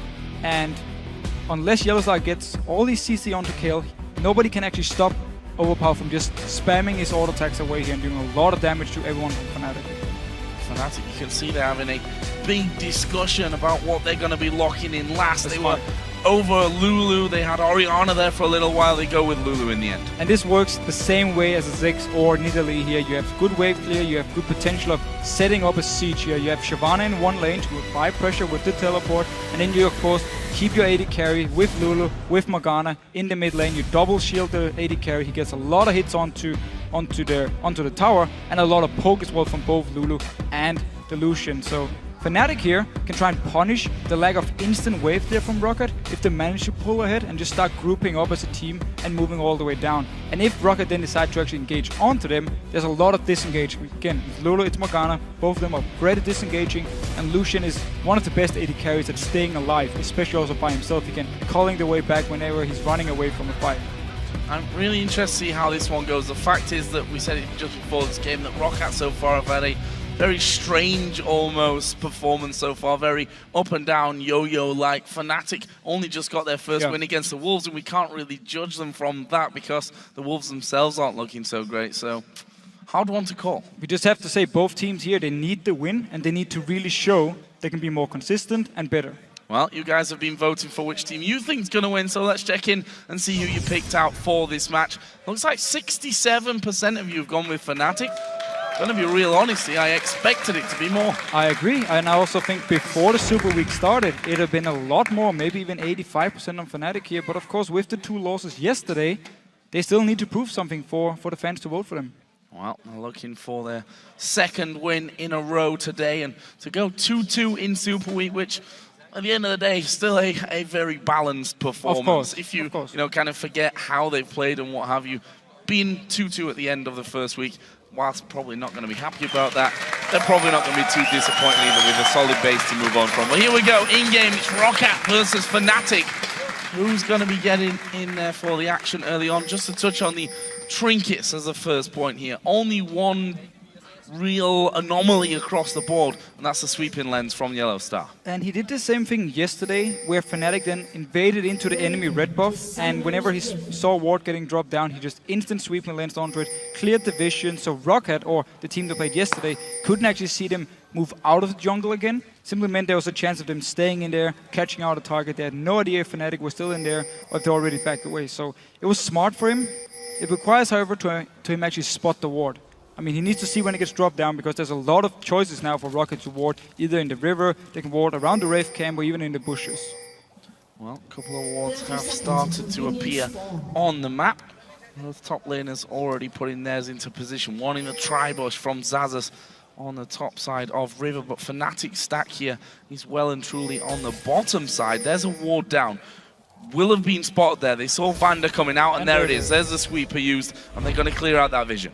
And it's only Yellowstar actually showing himself to clear the ward. The rest of the team are waiting back in the bush here. Didn't want to give anything away, just Rocket won't have any idea what Fnatic is actually planning to do. For now though, both teams have just been scouting away. And now Jankos, he was spotted by the ward, saw it actually also disappear now, and backs away. So they knew it was warded. Fnatic already moved in position. Very, very interesting tactical start here with the wards. There's another one going down. It's going to get auto-attacked enough to fall as well. Celeber actually at the front, and there's the hook on towards Cyanide. They're going to try and burst him down, and there is first blood. It goes over to Vander. Jankos fell low as well. Overpower still doing great damage here to Soaz. He will be forced to flash back towards his turret, and Roccat get the early first blood. And Fnatic, they were in a good position. They knew Rocket was nearby. They saw the ward being dropped down. They killed it as well. And yet they actually went in because they were looking for either a fight or late invade on the blue buff. And Rocket, perfect position, punish Fnatic.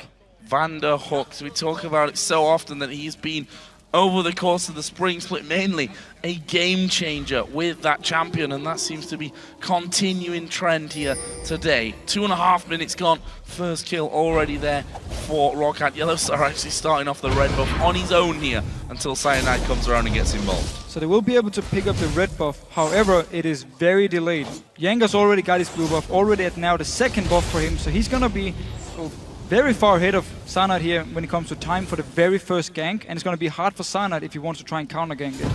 And Soaz not really had much to do up until now. He's just actually running down towards this bottom lane. We're going to see Cyanide moving in as well. So Sasus, 4 versus 1, he needs to leave. He shouldn't be here. He knows there's a high chance 4 members shows up. Soaz, of course, didn't even show himself in the top lane. No reason you're going to get denied everything. And Sasus, you need to back away. And well, smart man. Exactly what he's doing. He used his teleport, of course, before to get in and going into your own jungle. Even though it's your own jungle on paper, it's probably not a wise move either. And as you see Soaz and Cyanide coming out of the brush there, he's probably thinking, okay, that was a good call for me to move back. I'm just going to sit here, try and soak up a little bit of experience, and he did just get level 2 there, so that's a nice little bonus for him in this scenario. They've not got vision of him. Oh, they do have vision of him, actually. They're pinging, so they saw him coming up thanks to that ward that they had over the side. Either way, first turret's going to go down. It actually goes the way of Roccat first on the top side. Yeah, and they keep pushing down here for the next one. This tower is not gone yet. Fnatic is waiting for the tower to kill all the minions, and then they can kill it, so the wave here won't push towards Roccat. They're going to deny Sasus a lot of farm, so they want the minion waves to just be stuck on each other, but they need to get back and defend this tower. Real quick as well, because it's already down to half HP. There's 4 minions of no damage reduction. There's no damage reduction. And it's going down, I feel, on this one as well. There's still enough minions there for them to actually pull this one off. The next wave coming through as well, and that turret is only requiring 1 more auto attack. Soaz will get into position here, but they're trying to run out and let those minions die, and there is turret number 2 for Roccat. And even better for Roccat, the cannon minion from Fnatic was there, so the wave is gonna now push towards their side. So we won't see a freeze here from Soaz. He won't be able to pick up a lot of them, and he needs to be careful because Roccat is staying nearby. Yellow start forward. I checked him. Soaz, yeah, that was nicely done. What comes out from Vander, just see if he could get a lucky pull in there, but didn't happen for him. Celeber just going to recall out. Vander will be doing the same. So early advantage here for Roccat. This mid lane, of course, has been all quiet because the jungler's been nowhere near it, so it's just been a farm fest in that mid lane, which Overpower currently slightly ahead on. And Roccat could actually, instead of recall there, just walked up, forced swords away from the minion wave, and just let it push towards them even harder, because it's pushing very hard now, and it would deny Soaz pretty much all the CS. Now he can pick up at least a few of them before Sasus comes up and gets a big wave. 2-0 has gone down the bottom there for Roccat. Should have denied him. They should have. And that's the bad news for him now. I mean, he's going to start to push back on it, but that's 12 CS, 13 CS that Soaz has managed to pick up on his way through. And the minion wave from Roccat will come and meet them right in the center. So that lane all reset right now, and Xaxus is probably going to have to let it come through a lot further if he wants to try and hold it off. Yeah, he needs to down to his tower and just start last hitting. Sana is actually moving towards his top lane here. Oh, Reckless. Oh, there's the hook. There's the hook coming in. Flay will knock him back towards Celeber. It's Vander that's tanking up the turret here. He's going to go straight back through. Safeguard comes out, and that is a kill, a second kill for Roccat. Having to go at the turret as well, but with Yellow Star moving in, Vander a little bit low. Roccat is certainly going to have to delay this somewhat until that next minion wave goes through. And you said in Champ Select, will Fnatic give Vander his signature champion? They did, and now he's already been part of both kills, actually picked up both kills for himself. Teleport from Source though, down to the bottom lane to hold the tower. And they back straight away from that one. And Soaz not really losing too much from that one because the wave is being frozen right now on the turret there by Xazus. That's going to be slowly but surely pushing back on. Cyanide actually invading right now onto the Roccat jungle as well, so a lot of map movements early on in this game. Source, however, did actually use his teleport, so we could see if Rocket want to try and set up a dragon and have Saz teleporting down. But some action in the mid lane. Overpower taking some damage, then he got turned into a squirrel, and then he's back away. That's ultimate available as well, just in case Peke did decide to go all in on that one. In the end, didn't happen for him, and that's going to allow Peke a bit of free time in this mid lane, and also will bring him back level and even take the lead when it comes to those minions that they've managed to take down, and will allow him that first chance to go home and spend a little bit of that cash. Meanwhile, Vander and Celeber back down again into this bottom lane, and we're going to see the 2v2 once again. Question is, will they hang around here? The hooks have been absolutely brilliant so far from Vander, and if Jankos gets involved, which he currently can't really because he's on the top side of the map, could be a little bit of danger there for Fnatic. The AD carry's got similar builds at this stage, by the way. Both Vamp sets to double Doran's blade. Just the boots making the difference. But this is a pretty smart move by Jankos, because there's a chance, of course, Xazus will be ganked once he pushes the wave all the way down to Source, all the way down to the side of Fnatic. So Jankos was just staying nearby to see if anything was going to happen. And also in case the red buff here, when it spawns, he's going to stay near it. So it means Xazus, once he builds up the very big wave, can go down with Televar, just poking onto Reckless in a very manly way. Yeah, was pretty much point blank range there, and Yellow Star actually left Reckless to wander up the river and then come back, so it was pretty much free time. One danger that they've got, of course, Roccat, is that there's no turret behind them at this stage, and that's why they've got so many wards there on the map to make sure that either Cyanide or Peke even don't come looping around the back of Dragon Pit. But Source now up in his top lane here, he's getting a huge wave. It's going to push even harder towards him. He can actually freeze this one. Rocket either needs to go up here, break this freeze, push it all the way down to the tower, or they have to start the dragon. There's no teleport on Source, so they need to get something. Actually seems like he doesn't want to freeze it because of the risk of the dragon, so he now pushes out. Pushing it straight on through, and with that wave, 49 to 37 CS in favor of Soaz, who's got himself a chain vest on top of his boots of speed and the Doran's blade that was started with. On the other side, Xazus Vamp Scepter, so he'll be feeling pretty confident in terms of that lane. But for now, of course, with that imminent threat of the dragon, he's headed down towards it. He has his TP, which obviously doesn't need because it's there, but the other side of that coin is Soaz doesn't. And that's exactly why Source is just pushing the wave, because at least now he can get some damage on the tower. Damage reduction is gone, it only lasts till minute 7, and now it is gone. It means he can get some damage on the tower, and he can try to deny Xazus quite a lot, or at least force him to use teleport top lane to pick up the big wave. Dragon taken very sneakily there by Roccat. There was no vision whatsoever out of Fnatic's side of the map. And I tell you what, the bottom lane giving him a good run for their money right now. Of course, the 2 kills that came to Roccat, both are on Vander, funnily enough. So whilst that's given him a bit of a leg up in terms of itemization, they'd probably have preferred them over to Sullivan so he could do a little bit more damage and really out-damage Reckless when it came to those trades. But credit to both teams here, they're playing it very smart around the dragon, and now Source managed to actually force away the teleport from Xazus, so it's on cooldown. His own teleport is ready, so now Fnatic can try and make a play. He won't be able to join. So both teams reacting really well. When there was the big wave top, Rocket knew they had to start the dragon, and Source knew he needs to push down the wave to force something from Xazus. So both teams here doing well in the start. Very much glued to his outer turret there. Make sure that he misses no CS because he needs every last one of them at this point in the game. 72 to 47 CS that he is behind, and pretty much making an easy job of it in there, as well as Soaz had just backed away for the Giant's Belt pickup. So going straight in to that Sunfire Cave. Down on this bottom lane, Celeber has started to, or is keeping this CS fairly even. even Reckless, not a man that generally misses a lot of CS, whether you've got him pushed right up to his turret or whether he's in the middle of the lane. Very, very true. We just have to remember, of course, Graves is a very good AD carry in the lane against Lucian, can trade a lot of damage with him.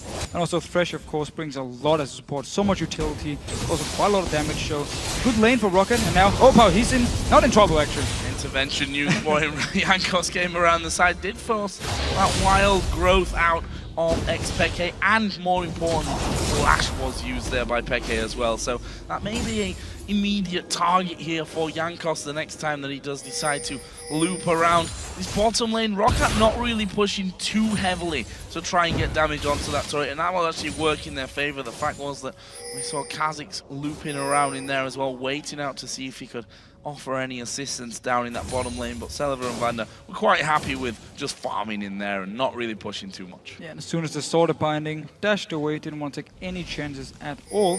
Sana though, gonna spot out Jankos, both junglers staying around here. He's actually gonna spot the pink ward now as well for Rocket. They had these pink wards for quite a while, you talked about it yourself, didn't want to risk Sana moving behind him or expect roaming around to set something up. So it's actually very good defensive wards here from Rocket. It meant they've been very safe in the lane, because again, the bottom lane tower was gone, so it's a long lane you can get ganked in. Didn't happen because of the pink wards as well. First item coming out for Overpower, that Lashes 2 done for him. Peke got the workings of the Athenes, but not finished off as of yet. With the recall for Celever as well, by the way, he did pick himself up a BF sword, so that's the slight advantage that he's going to have, but also for him, the bad news is that Reckless is also recalling and is going to come back in with exactly the same items. Exactly the same items, even the same amount of health potions for both AD carries here. So farming very close, evenly with each other, but this tower is going to go down. Rocket again, taking control of the towers. 3 versus 2 there with Morgana and Kha'Zix not wanting to get into a fight. The hook had already been used, so there wasn't an immediate threat of that one causing problems for them, but it's the 3rd tower for Roccat of this game. Only the outer turret in the middle lane still stands. That's got to be an obvious priority for Roccat now. Only issue is Lulu in the mid lane has quite a lot of wave clear, and also Fnatic can quickly move members in there. Teleport is ready on source. It is going to be the target for Rocket, or should be, of course, unless they want to go straight for split pushing here early on. Would be a little bit of a risky call. Sasus though doing quite some damage up the swords here. We need to see if they want to go straight for this mid tower, force Fnatic then to come in and try and defend it, or they just want to try and farm away. For now, they are in the mid tower. The AD carry, however, is not there. AD carry not there, and Fnatic have already moved their support and AD carry, and the jungler in a little while as the hook lands onto Yellow Star, but no follow through. He was behind the turret as that hook started to drag him in. So nice little attempt by Roccat, but Fnatic ready for that whole thing to go on. Blue Buffs have come back into play as well, and Overpower, of course, back away to pick up his. And the same should be happening down on the bottom side for Peke in just a few moments. That, of course, did come into play later on because of the fact that Cyanide didn't go for his blue buff early on. He actually went back. This actually could change. The hook gonna come out, and that's a dash away from Reckless. And Rocket can just keep the pressure in this mid lane because the bottom lane is pushing towards Fnatic. So if they can keep Fnatic here for a minute or two, this wave up here can actually go towards the tower. If they don't keep the pressure up, Reckless can then farm the mid lane, move to the bottom lane, pick up even more farm. So we need to see what Rocket decides to do. For now, staying in the mid lane, Dragon is coming up in 50 seconds as well. So it's a very good move, applying a lot of pressure and making sure they know exactly where Fnatic is. Ooh, it's a 5-man team. The hook did land there, but shield came down instantly from Yellow Star to stop the follow-up from that one. They're going to be recalling here, Fnatic, so need to be a little bit wary. In fact, they've actually stopped recalling. That's probably a good idea on this one. With that Dragon now coming up in less than 30 seconds. And they do have the timer for it. Well, they didn't see the Dragon itself going down. I think they saw Jankos moving out of the pit. After that, Celever takes a big hit there from both Lucian and Lulu in the middle lane. That could be a problem now.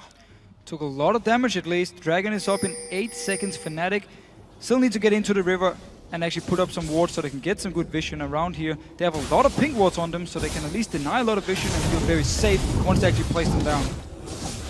That blue buff, as I said, spawned a little bit later because the Cyanide start where he went 1 buff and down to that bottom lane to get things rolling on that front of things. And the feeling that I get is that neither team wants to out-and-out fight maybe for this Dragon here. There's no immediate rush over to it as the hook goes flying wide, aimed well, I say aim for yellow side, it was right down the middle of both of them, so it could have been for either one as Reckless getting caught out. Overpower gonna flash for it. He's gonna have to turn now. Has a go at Cyanide. The stealth coming in. Overpowered less than half HP. Minions there to help out with the damage as well. But they've got Lulu coming across the side. Peke does have his flash. Will flash in there and gets the kill. Gets the kill here. Overpower, who was following the wave all the way up to the tower, tried to fight 2 members from Fnatic. They should be able to pick up this mid tower at least. They still lose Overpower. Losing Overpower, but getting turret number 4 of the game. Vander, you are spotted there, my friend, but Peke just going to let him recall, and in the end, Start the dragon. Seems to be a bit of a bait for that one, and with Fnatic now saying, okay, 1 man's down, including the intervention, crucially, we should be the ones that start to make our move over towards the dragon. Try and get our first one of the game. The Lantern will spot that that one's going on. Nothing that they can do about that one, though. Fnatic get their first dragon of the game. So because they invested so many members onto trying to kill Overpower, they left the mid lane completely undefended. Of course, Rocket could just pick it up very easily, but Fnatic at least responds, picking up the dragon with Overpower being dead. So they get some global gold, however, losing the mid tower, especially with the ward control Rocket have had in this game so far, could be very crucial. This top lane been so quiet after what was an interesting start to it. 23 to 148 CS, so Soaz still winning out, as has been the trend already throughout this game so far. We can see that some 5K was already picked up and finished. He's got a level advantage over Zazas, but here comes Jankos around the side, and Soaz managing to dodge quite a lot of that damage. Will have to use his ultimate though to get back to safety. He had Cyanide coming in, but was a little bit too far away to be immediately useful. But still, Source is very tanky alone with the Sunfire KP as the first item, and Cyanide is staying around, but so is Jankos. Both junglers are gonna meet each other now. Base check from Jankos, that's not what you really need to go for. Now they turn things around. Jankos will flash away from it. Already used his ultimate to get that kick off. Meanwhile, Vander here going low. He's got the intervention. They're going to try and burst down Peke. Wild Growth comes in. Peke is very low and gets finished off in the end by Celiver. You saw the TP coming from Soaz. He actually cancelled it in the end. Very, very strong fight from Rocket. First of all, they start everything in the top lane, apply all the pressure, and then in the mid lane, they manage to win the fight. 3 versus 3 here. Intervention from Overpower was perfect. Vander, he tanked off all the damage, and then the burst from Graves we saw as well. Look at the fight here. It's actually a very good binding from Yellowstone because Vander is trying to clear ward. So then Overpower joins in, intervention, stops a lot of the damage, and Vander just keeps tanking up. The 2 carries here from Rocket are completely untouched. They're focused on the mid laner, where Fnatic is focusing all the damage onto the support. Very nicely done there by Rocket, and right now they're still pushing, going for that inner turret in the middle lane, and they've done a hell of a lot of damage to that as well. 3 men make that 4 now from Fnatic are there. Don't forget that Soaz's TP was used and then cancelled, so not the full cooldown, but still can't match the fact that Zazas can join in that fight, and Soaz even started to walk down to that middle lane just in case he was needed. And Zazas recall back to base now. He got his Blade of the Rune King, so we need to see how he will handle the one-on-one against Source. He might be forced to teleport to the top lane if he wants to pick up the wave here, because Source is gonna push it down to his tower. For now he's just running up there. We'll see what he decides to do. Gonna head away from that one as another blue buff goes over for Overpower. Needlessly large rod was added in top on that Ashes tooth that we mentioned earlier on the other side. Peke also got a needlessly large rod for his addition to that Athene's and Sorcerer shoes already. Both AD carries has somehow been the trend for this game so far. Exactly the same itemization. Both sat on Bloodthirster, both got the Zeal. Okay, that has now changed slightly as I'm talking about it. Celiver finished off his Berserker Graves. Well, we did actually see in the last fight in the mid lane the power of Graves, especially here when we're coming towards the mid game. The burst potential, Expector was the target, and there was so much damage from him and Overpower together to just destroy him. Damage though from Expector coming in. Cyanide spotted by Jankos. He jumps away to safety. Don't want to get outnumbered there on the side of the river. And they've now got Reckless coming in. This top turret, of course, still standing. Not exactly many hit points left remaining on it. And Soaz needs to be slightly careful there with that Sunfire Cape giving the aggro of the turret over. But they got enough damage between the two of them. Zazas not going to go for a 1v2 fight. However, they need to move around if they want to keep on this middle turret.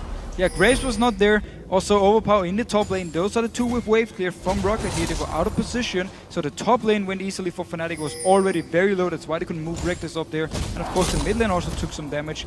And both of them are now waiting around. Sasus doesn't seem like he wants to go into his push. Or what? Or maybe he does. Or not. Can you decide, please? Going in, going out.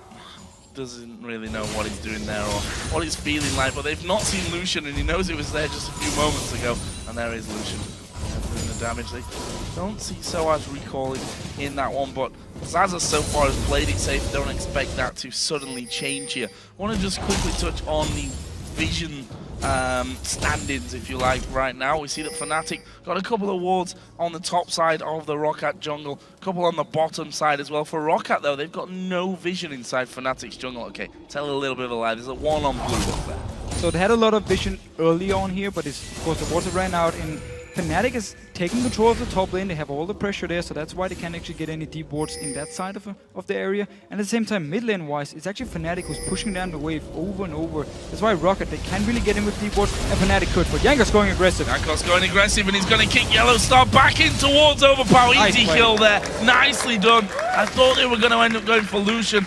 But in the end, Jankos saying, okay, no, I'm just going to switch straight across as a hook. There's no Cyanide's position. He needs to be careful. We've got half a minute until the next dragon comes into play. So Yellowstar here, as long as Fnatic can stall the dragon for a few seconds, he will be able to join the team. However, his ulti is gone. Flash will be ready for the fight, but they're going to lack the CC from his ulti. It won't be there for the fight, and therefore Rocket can try and start something.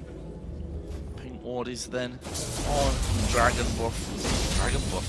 Pit for Fnatic, but of course that will be cleared out quickly if Roccat actually get themselves down there. Right now, they're a little bit spread out. Graves in the bottom lane, Zaza's up on the top side, still holding on to his TP though, should he need to bring that one in. Overpower's only just now coming back out of the base and in towards that river area. Roccat are going to be the first team to get themselves in a position to do something, but they need to be careful. They could be outnumbered here as Cyanide jumps into the middle. Wild Growth goes down, but they put a hell of a lot of burst back towards Cyanide, even kicking him away. But Soaz coming in from the backside. Box is down. Where is Overpower here? Up on the top side of things. Cyanide going to be the focus as they try and get in. Celiva already used a lot of his damage. Fnatic around the back. Overpower coming in from the backside on towards Pekka. He, of course, has already used that Wild Growth very, very early on, and they're going to try and keep chasing through. Pekka goes south. The rest of the team going north here. I think Roccat might be happy with forcing them away and getting the dragon.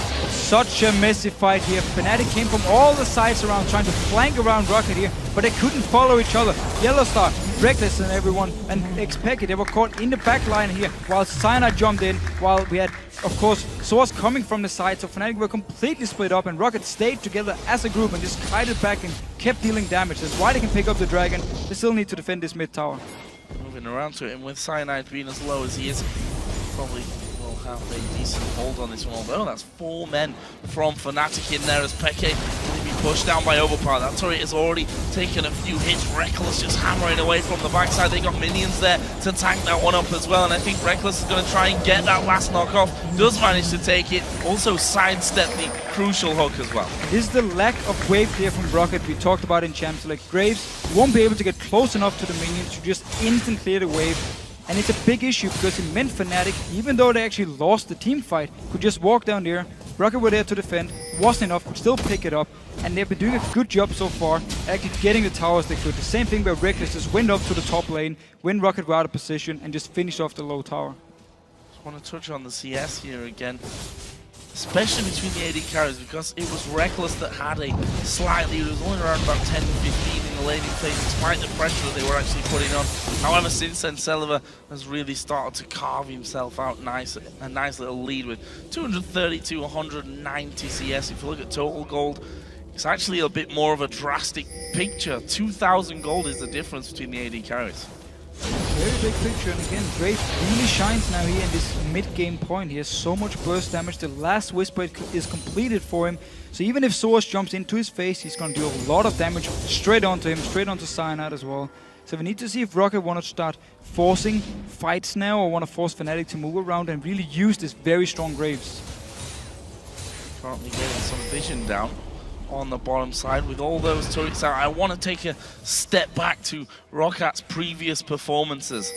They've been in this kind of scenario before, having a lead that's not a massive lead where they could just push out for an all-out win, but a lead nonetheless where they had pretty much control of the map, or at least thought they did.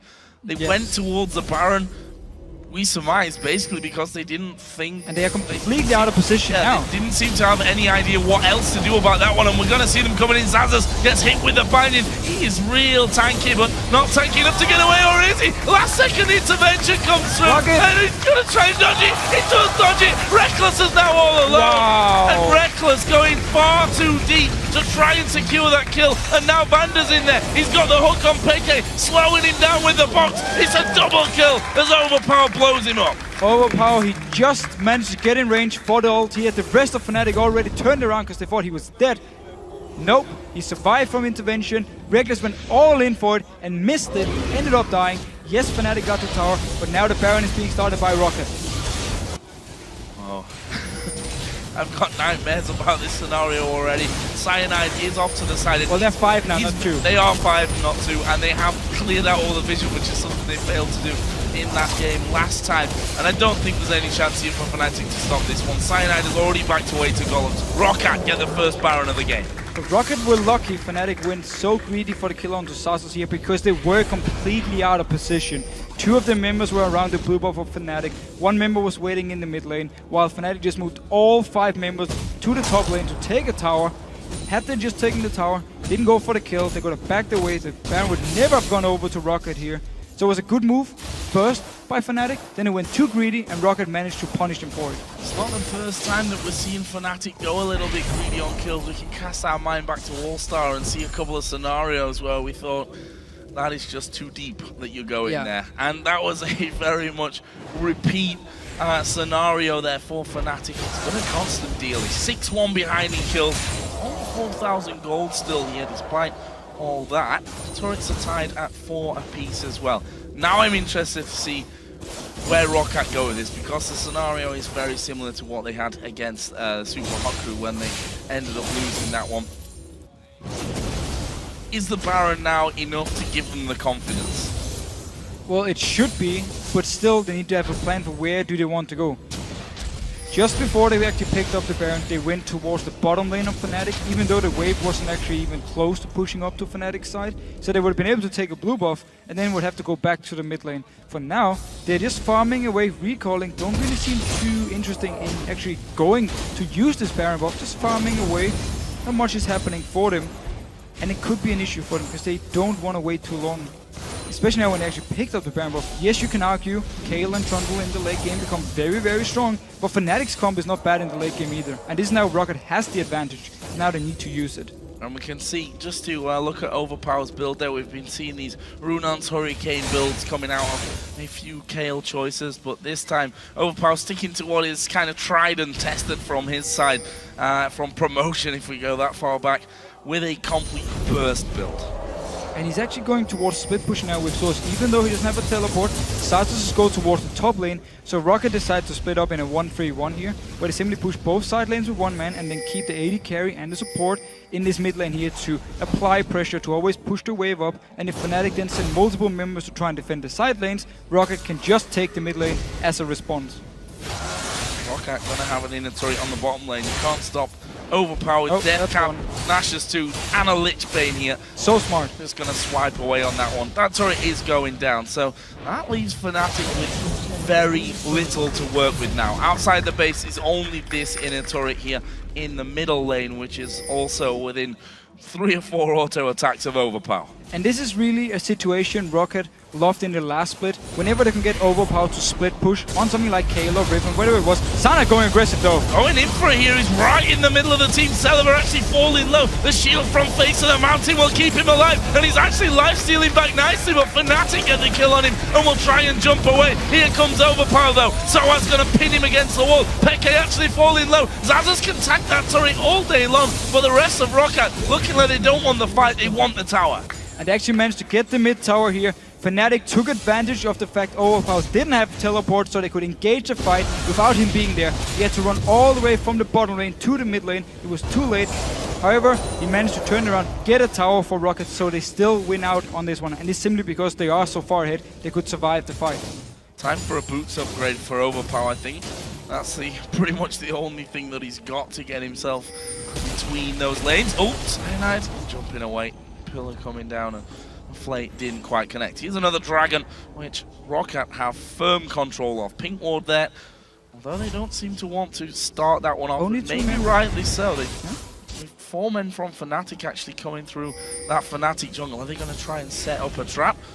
Wasn't much of a trap in the end. Overpower just spotted straight away by the ward that Yellow Star puts down. This is a free Dragon for Rocket if they want it. But this is actually a very good change in the Rocket playstyle and mentality. Yesterday, they played very risky. One of the reasons they started the 2-man Baron against Superweek and lost the game. This time, they had the pink wards, so they knew there was no wards, at least not in the mid-river area here from Fnatic side, but still with 2 members, because they knew Fnatic could potentially be nearby, didn't want to start the Dragon, but waiting for the rest of the team, didn't want to take any chances. Very smart play, and a big difference from yesterday, where it was just all in, try, yeah, let's start the Baron, let's start the Dragon. Oh, it didn't work, damn, we lost. And boots upgrade did come in from Overpower. Gone for cooldown boots there, and another blasting wand added into his build. So he's at that position where you just don't want to get into a fight against that Kayle. It doesn't matter if it's a 1v2, as we saw before. Seen before, yes. It is the late game kill, always such a monster. Also one of the reasons, at least for Rocket's point of view, they didn't feel they needed to rush anything. They could take the time, get to the point where Overpower became really strong, and also start the top in the top lane became stronger as well, because Trundle also scaled so well into late game. So they're happy just using the 2 late game carries, I would call them, to now push up the side lanes, and then Graves, Celavar with Vanna can just stay around the mid lane and just make sure the wave never comes too close to their own half of the map. That's actually still a boatload of CS behind there. Soaz has done very well when it comes to farming, that's for sure. And not really been making mistakes this game, that's I'm sure. And actually may try and go in, and literally, as I say, doesn't make a mistake, he jumps to the side of Jankos, which is not what they wanted to do. That could have resulted in a kill, may still result in a kill, but they have Zazas right in the middle of the team. Jankos now moving in as well. They're going to go for Celavar. He will try and dash away. The rest of the team now coming across. Overpower going to bring the pain on them surely from this. It's Celavar that gets the first kill. Rocket can chase this one. Overpower not quite as quick. Here comes Bander from the side. Nope. Oh, sidestep by Fnatic, and that'll be the end of that one.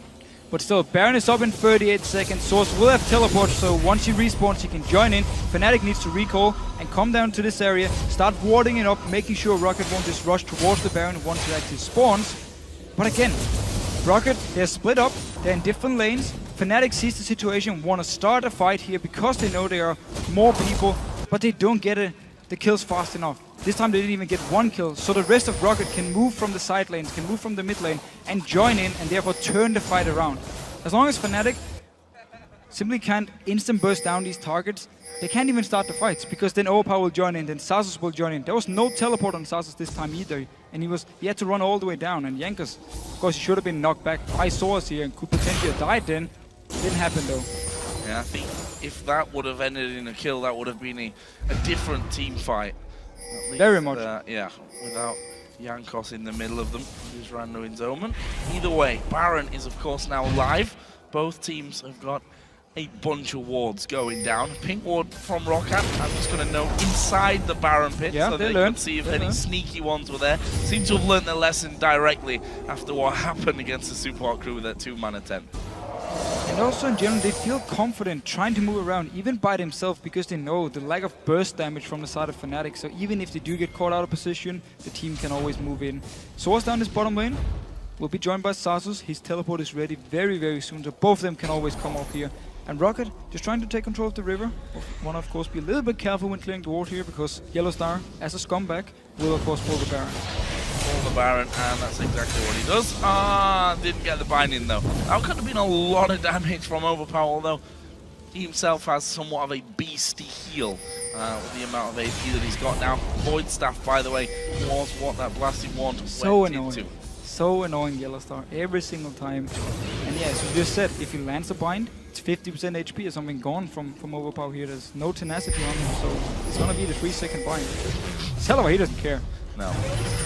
I don't think so. A couple of hits there. Soaz actually coming across Jankos. Gonna safeguard around, but I don't think Jankos is gonna live through it this time. And that's a quick big kill. A second one's gonna happen. Vanda's gonna go down here. Double kill for Reckless. And just like that, Fnatic kick off the fight. Soaz came flying out of nowhere.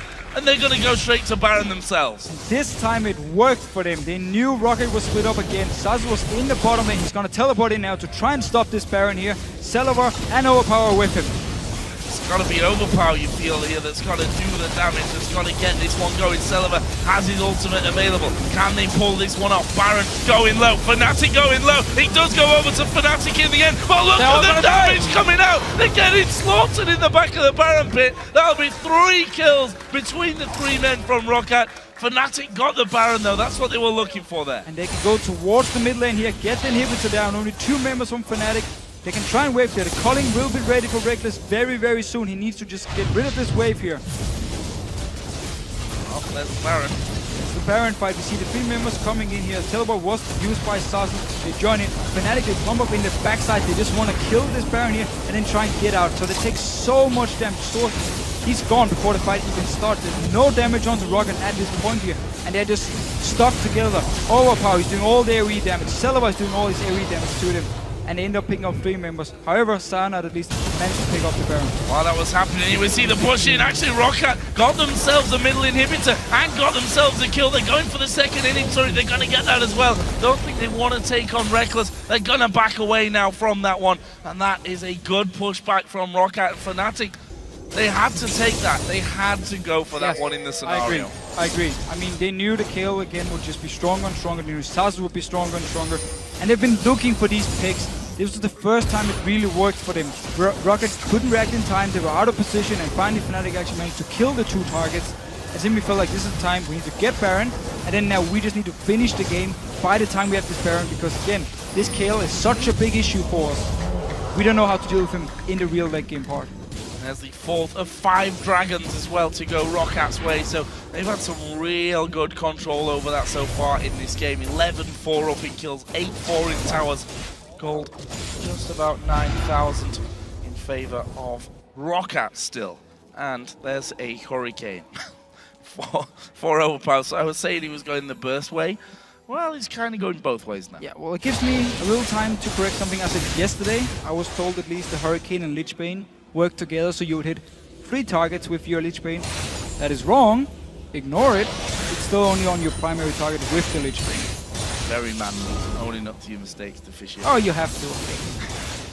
So, Overpower, if he wasn't a problem before, now becomes even more deadly. Xaxus, by the way, you can see his health bar there. It's roughly 7 million HP, I think, that he's got with that Warmogs on.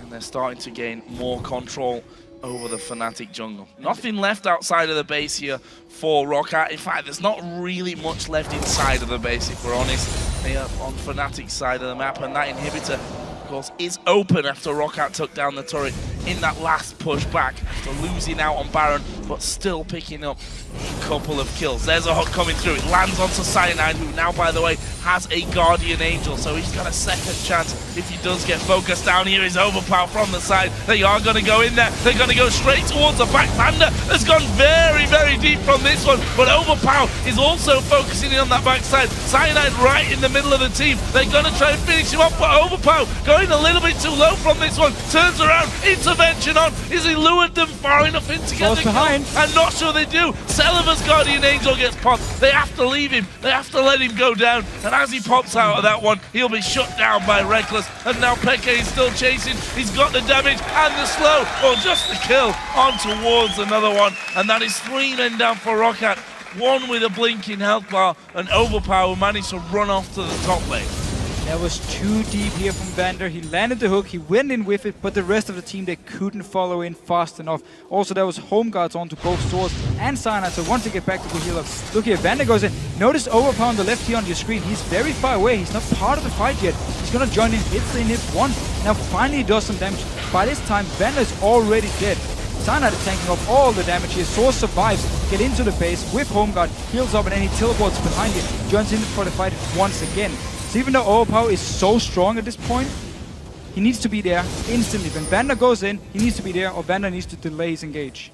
Yeah, he's the big beastie Kale who's perfectly suited to this scenario. You can't fight without him. Nope. It doesn't work. We've just seen Fnatic push back as the spawns start to come in for Roccat. They get themselves an inhibitor of their own. This game, I don't want to say very, very close because Roccat should be the ones reigning on it, but Fnatic have shown us that they will quite happily capitalize on Roccat going maybe a little bit too deep or a little bit too early on the engage. Well, Fnatic has at least shown they know how to handle the split push from Overpower because he didn't bring a teleport, of course.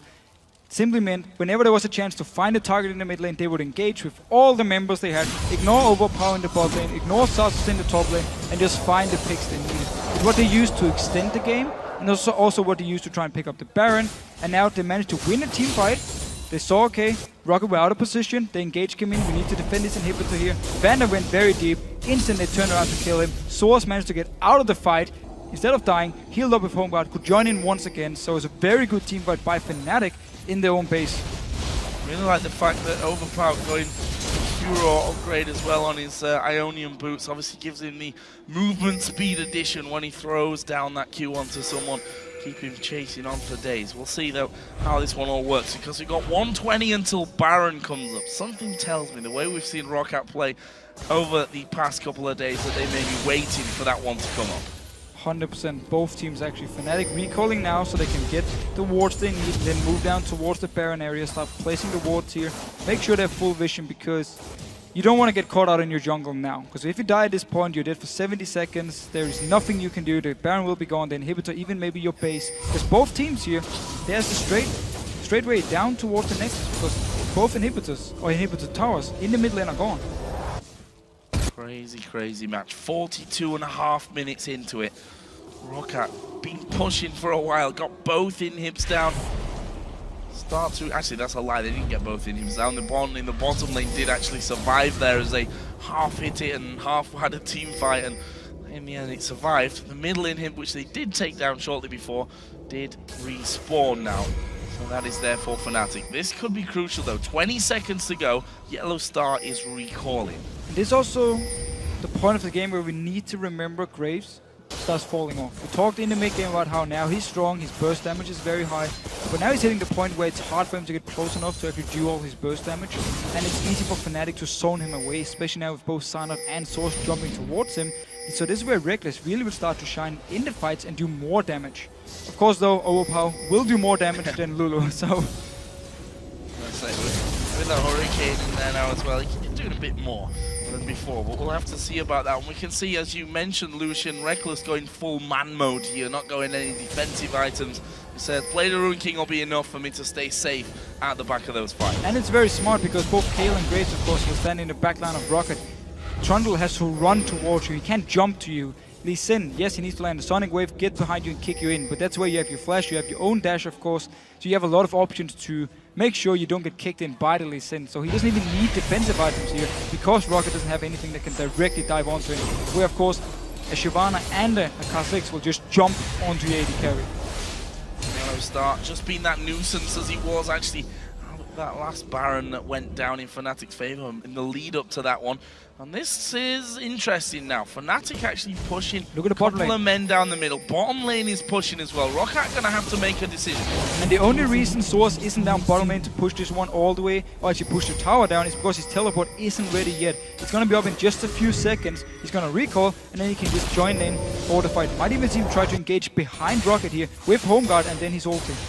Which we've seen him do a couple of times already in this game. Let's not forget that the start of that last Baron was Soaz coming in from the back and catching out a couple of men who were out of position in that middle lane. This time around though, he's actually walking back towards the mid lane itself. Roccat still trying to get in here.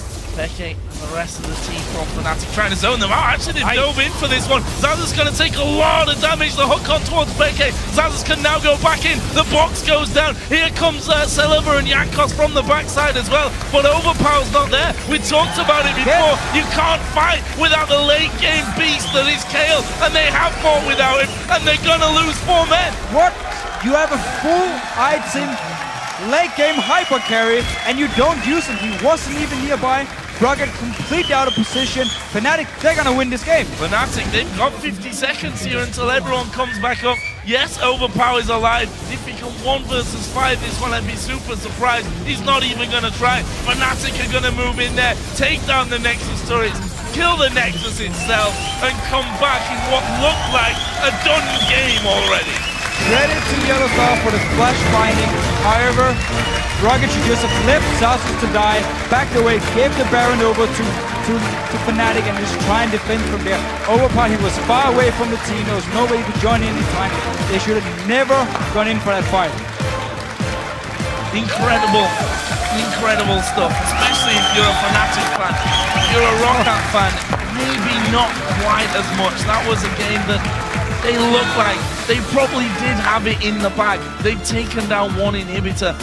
They worked towards the second one, then lost that team fight. 2 team fights without Overpower, and Rocket lost the game. First one in the base of Fnatic.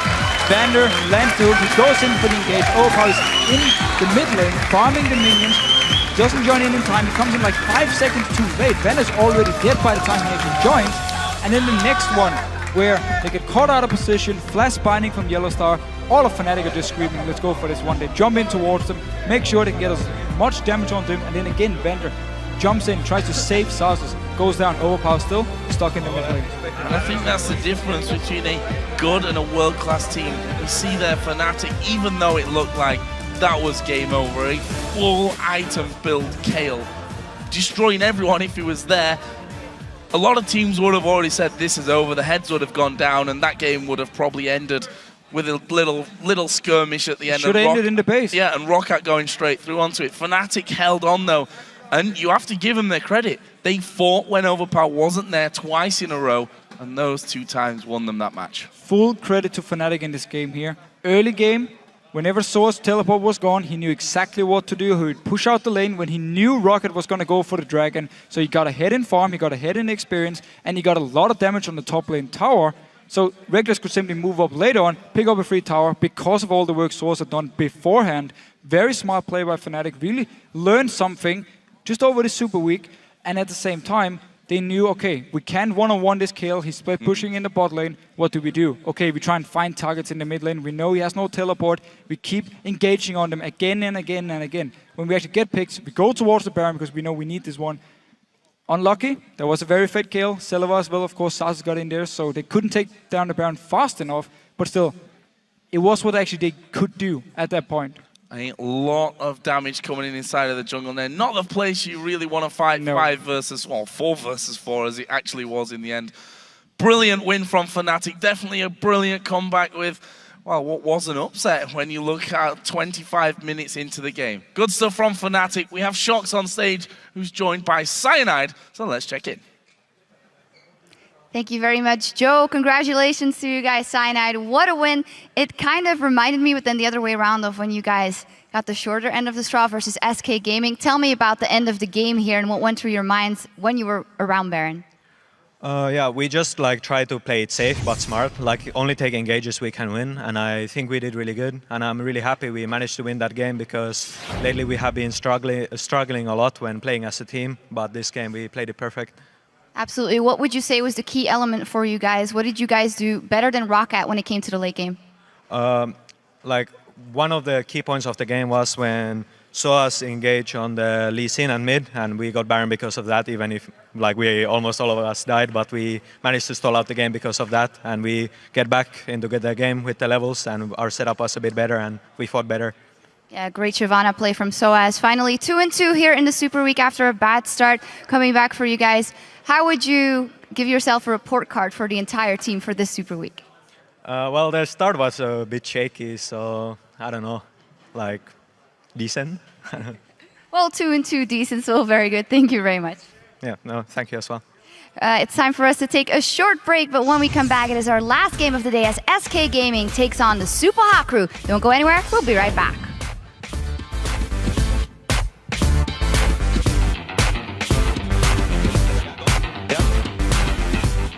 Oh, that's really good. Keep going. Trundle. Trash. We're fighting. Yep. Kaylee's on me. Nice. Keep going. Yep. Keep going, I'm TP. Yeah, we get them on, we get them on. I get the sniper. Great job. Listen. Get him. Cuadra. Good job. Finish. You can tackle,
Welcome back, everyone. Let's break down that impressive turnaround win from Fnatic.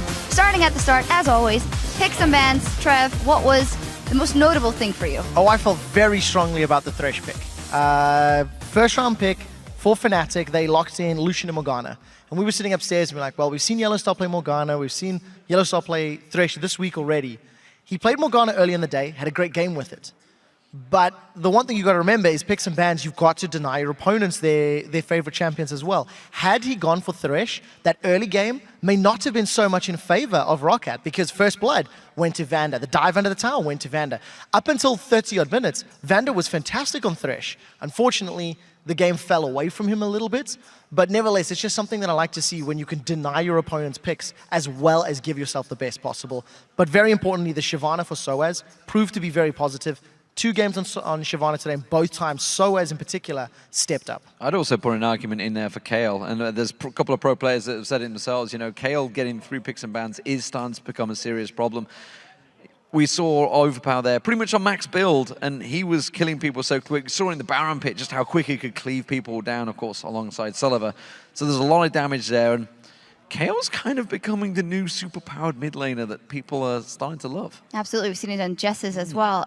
When we go from that early game, we see that Fnatic was able to come back in the game, a lot in part maybe due to the Shyvana on SOAS. How much of that is related to the Morgana-Lulu-Shyvana combination that we've seen earlier from Alliance as well? It is such a nuisance. I would say while it was great, and you're 100% right, the combination, it just works wonders. It gives you so much control, because once you've got that wild growth on a Shyvana, it just instantly prevents anyone getting through her. The problem was really that Rocket just fell to pieces. They had a couple of very strong plays, and then got caught out of position. You know, Fnatic just found opportunities that they pounced on instantly, and Rocket couldn't respond. And the problem was, of course, once they got that Baron, they caught out. They got caught out in the mid lane. Then they managed to catch Fnatic out in the Baron, who were just trying to protect Cyanide, in fairness, which is why they cluttered up at the back. But when you get cluttered up in the back, you've got a cleaving Kayle coming at you. You've got buckshot and collateral damage coming out. Sullivan, who'd got a lot of damage by then. They basically all grouped up and said, here, hit us with all your AE, and instantly lost 3 people. So once Rocket got that Baron, they probably should have finished the game, but instead we saw Sebas had different ideas. Absolutely, and what in the end sealed the deal was also a quadra kill from Rekkles, and I feel that this game highlighted a lot of different aspects of Reckless's play, good and bad. Yeah, I completely agree. We've actually got a replay to exemplify this. If we pull it up onto your screens, it's much earlier on in the game. Fnatic were starting to fall behind. It was just before this team fight, just after this team fight rather, that Rocket secured Baron. Now, when we roll this clip out, keep your eyes on Rekkles. He's going to start chasing Xaxus and going very deep. So let's roll this one right now. And once again, take a look at Rekkles on Lucian. Fnatic, they're trying to push for the inner turret. Decide that there is a kill on Xaxus, and instead of, you know, focusing down the objective, they dive super deep. So here comes the culling. A flash forward from Rekkles. Now at this point, Rekkles is 0-1-1. He just dies 0-2-1. When we see Rekkles playing games, even when he's winning, even when he's ahead, he's sometimes very passive. You sometimes get the feeling he cares a lot about his KDA. Whether or not that's true remains to be seen. He's an AD carry. Of course, but the main thing is, in his playstyle, his Twitch there was great, it was aggressive, but in the majority of time, he will sit a little safe. Unless he feels very confident, he does sit further back. This particular team fight was maybe him coming out of his shell, maybe playing a little reckless, and unfortunately it backfired. Let's finally quickly touch on what we've seen from Fnatic here in this Super Week as they won the playoffs in the spring split. D-Man, what do you make of their form right now? Yeah, it's interesting because obviously everybody's been saying how bad they started off. And honestly, they did. They started off 0-2, but you've got to realize they've played the top 4 that finished spring split. They've come out 2-2. That actually, on record, is not too bad. You know, so overall, it's not been a bad Super Week despite the disastrous start of 0-2 in the first 2 days. Yeah, I think for me, the biggest issue coming out of this week is trying to value our teams under-practiced and under-prepared, which is why we're having these swings and why we're having these wild results. And today, we've had pretty stompy games for the most part.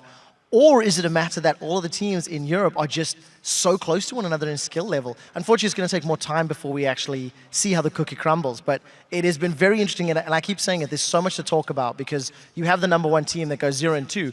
They decimated Copenhagen Wolves. They were losing to Rocket, and I would still say Rocket's mistakes allowed Fnatic back in the game. So there's a lot to think about coming out of the Summer Split's first week. And that's why we love the beginning of the split and the entire split, of course. Now, for a lot of the European teams, watching SKT's dominating victory at All-Star Paris provided a wake-up call for the Super Hot crew. They realized the importance of having an analyst join the team. But will it help bring the players together and improve their strategy?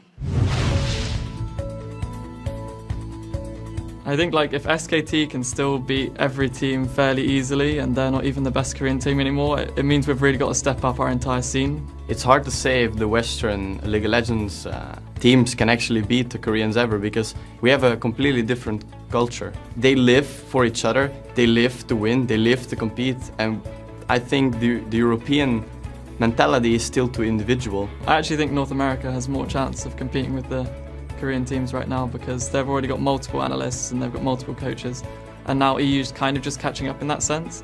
I think we need to really learn more of the macro strategy behind the game before we can beat them. I think it's going to be hard without more support staff if we ever want to compete with the Asian teams. If we strive to actually work together with the analysts, work together with each other at all time, we have a chance to beat everyone. It's not like we're less skilled. It's all about us now working together as a whole, while they have been doing this for years. So if we try to be more like that, then we can beat them. And I think they make such a valid point there. We've been saying it for such a long time that the way that our teams here in the Western world are going to catch up to the guys in Korea, they've got to have the staff behind the scenes. Look at SK Gaming, look how well they did with a full support staff behind them. I'm actually also just a little bit surprised. It takes them a whole split, it takes them all-star before teams really start realizing, okay, we need an analyst, we need a coach. The summer split last year, teams actually started picking up analysts. We had Fnatic when they went to Worlds, they had 3 people working around the team as well, helping them out. And then going into the spring split, it's like team dropped the idea again. Nobody had an analyst, nobody was like, yeah, we don't need it, we don't need it. Went to All-Star, realized, okay, now we actually need it. So I'm glad teams are now realizing how important it is, but still think it's a bit too late for Europe. I mean, not saying there's no time, but they should have realized earlier. Well, we are going to be seeing a lot more teams bringing in people. And guys, that brings us to our final game of this Super Week, where the Super Hot Crew are going to take on SK Gaming. Yesterday, the Super Hot Crew, of course, turned around their fortunes and recorded 2 incredibly big wins against both Alliance and Rocket. Yeah, so Super Hot Crew, they managed to outperform Alliance in the early game and then beat them in team fights with Mr. Riley on Draven, and we had Selfie and Yasuo. And then, of course, we have to mention We Will Failure. His thresh was spot on, and he set up kill after kill with some very beautiful hooks, and he's actually impressed me a lot.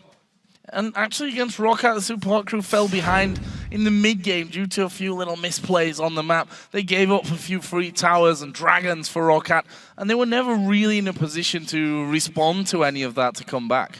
Very true. They did, however, manage to place a sneaky ward, a bit lucky for them, we have to agree, at the Baron, so they spotted out Rocket with their 2-man Baron, they punished him for it, but it was a game they should have lost. So Rocket were in the lead, they deserved, they had done so well on the map, and it turned around.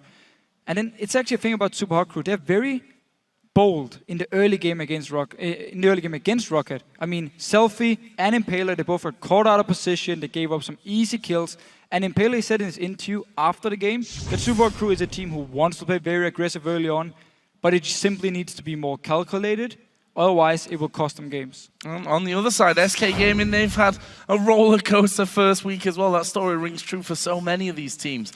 They began by taking down their old rivals, Fnatic, of course, but were then picked apart, destroyed, if we're being frank, by a very strong-looking Gambit.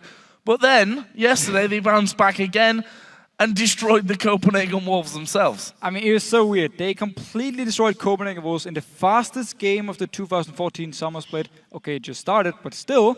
And it was at 23 minutes and 34 seconds. And they got ahead early from simply just a failed Wolves early game, and then just really showed how to push a lead and rotate around the map.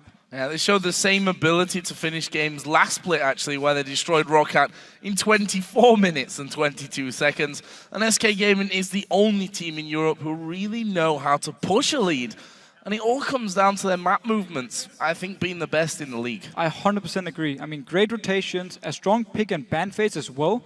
And then Jessis in the mid lane really made SK Gaming, at least also if you look yesterday against Copenhagen Wolves, look so strong. Jessis also in their loss to Gambit, he went 6-2 and 4 on Yasuo, and then he made this fantastic performance on KL, 10, 0 and 4 against the Wolves, and he looks very confident, and it's great again to see him expand his champion pool and really show he's a strong mid laner. See if you can bring more of that to the table in this game against the Super Hot Crew. Let's check out the starting lineups for both teams. On the blue side, it's the Super Hot Crew with Mimer in the top lane, Impaler in the jungle, Selfie the mid laner, Mr. Riles the AD carry, and the support, We Will Failure. On the red side, we have SK Gaming with Freddy in the top lane, Svensson in the jungle, Jessis is the mid laner, Candy Panda as the AD carry, and of course Enrated on support. And for our featured matchup, we're taking a look at the 2 AD carries in this clash, both Mr. Riles and Candy Panda. And both these AD carries here, if you look back to last split, they were the hard carries of the team. Candy Panda, he said himself, we're the only team left in Europe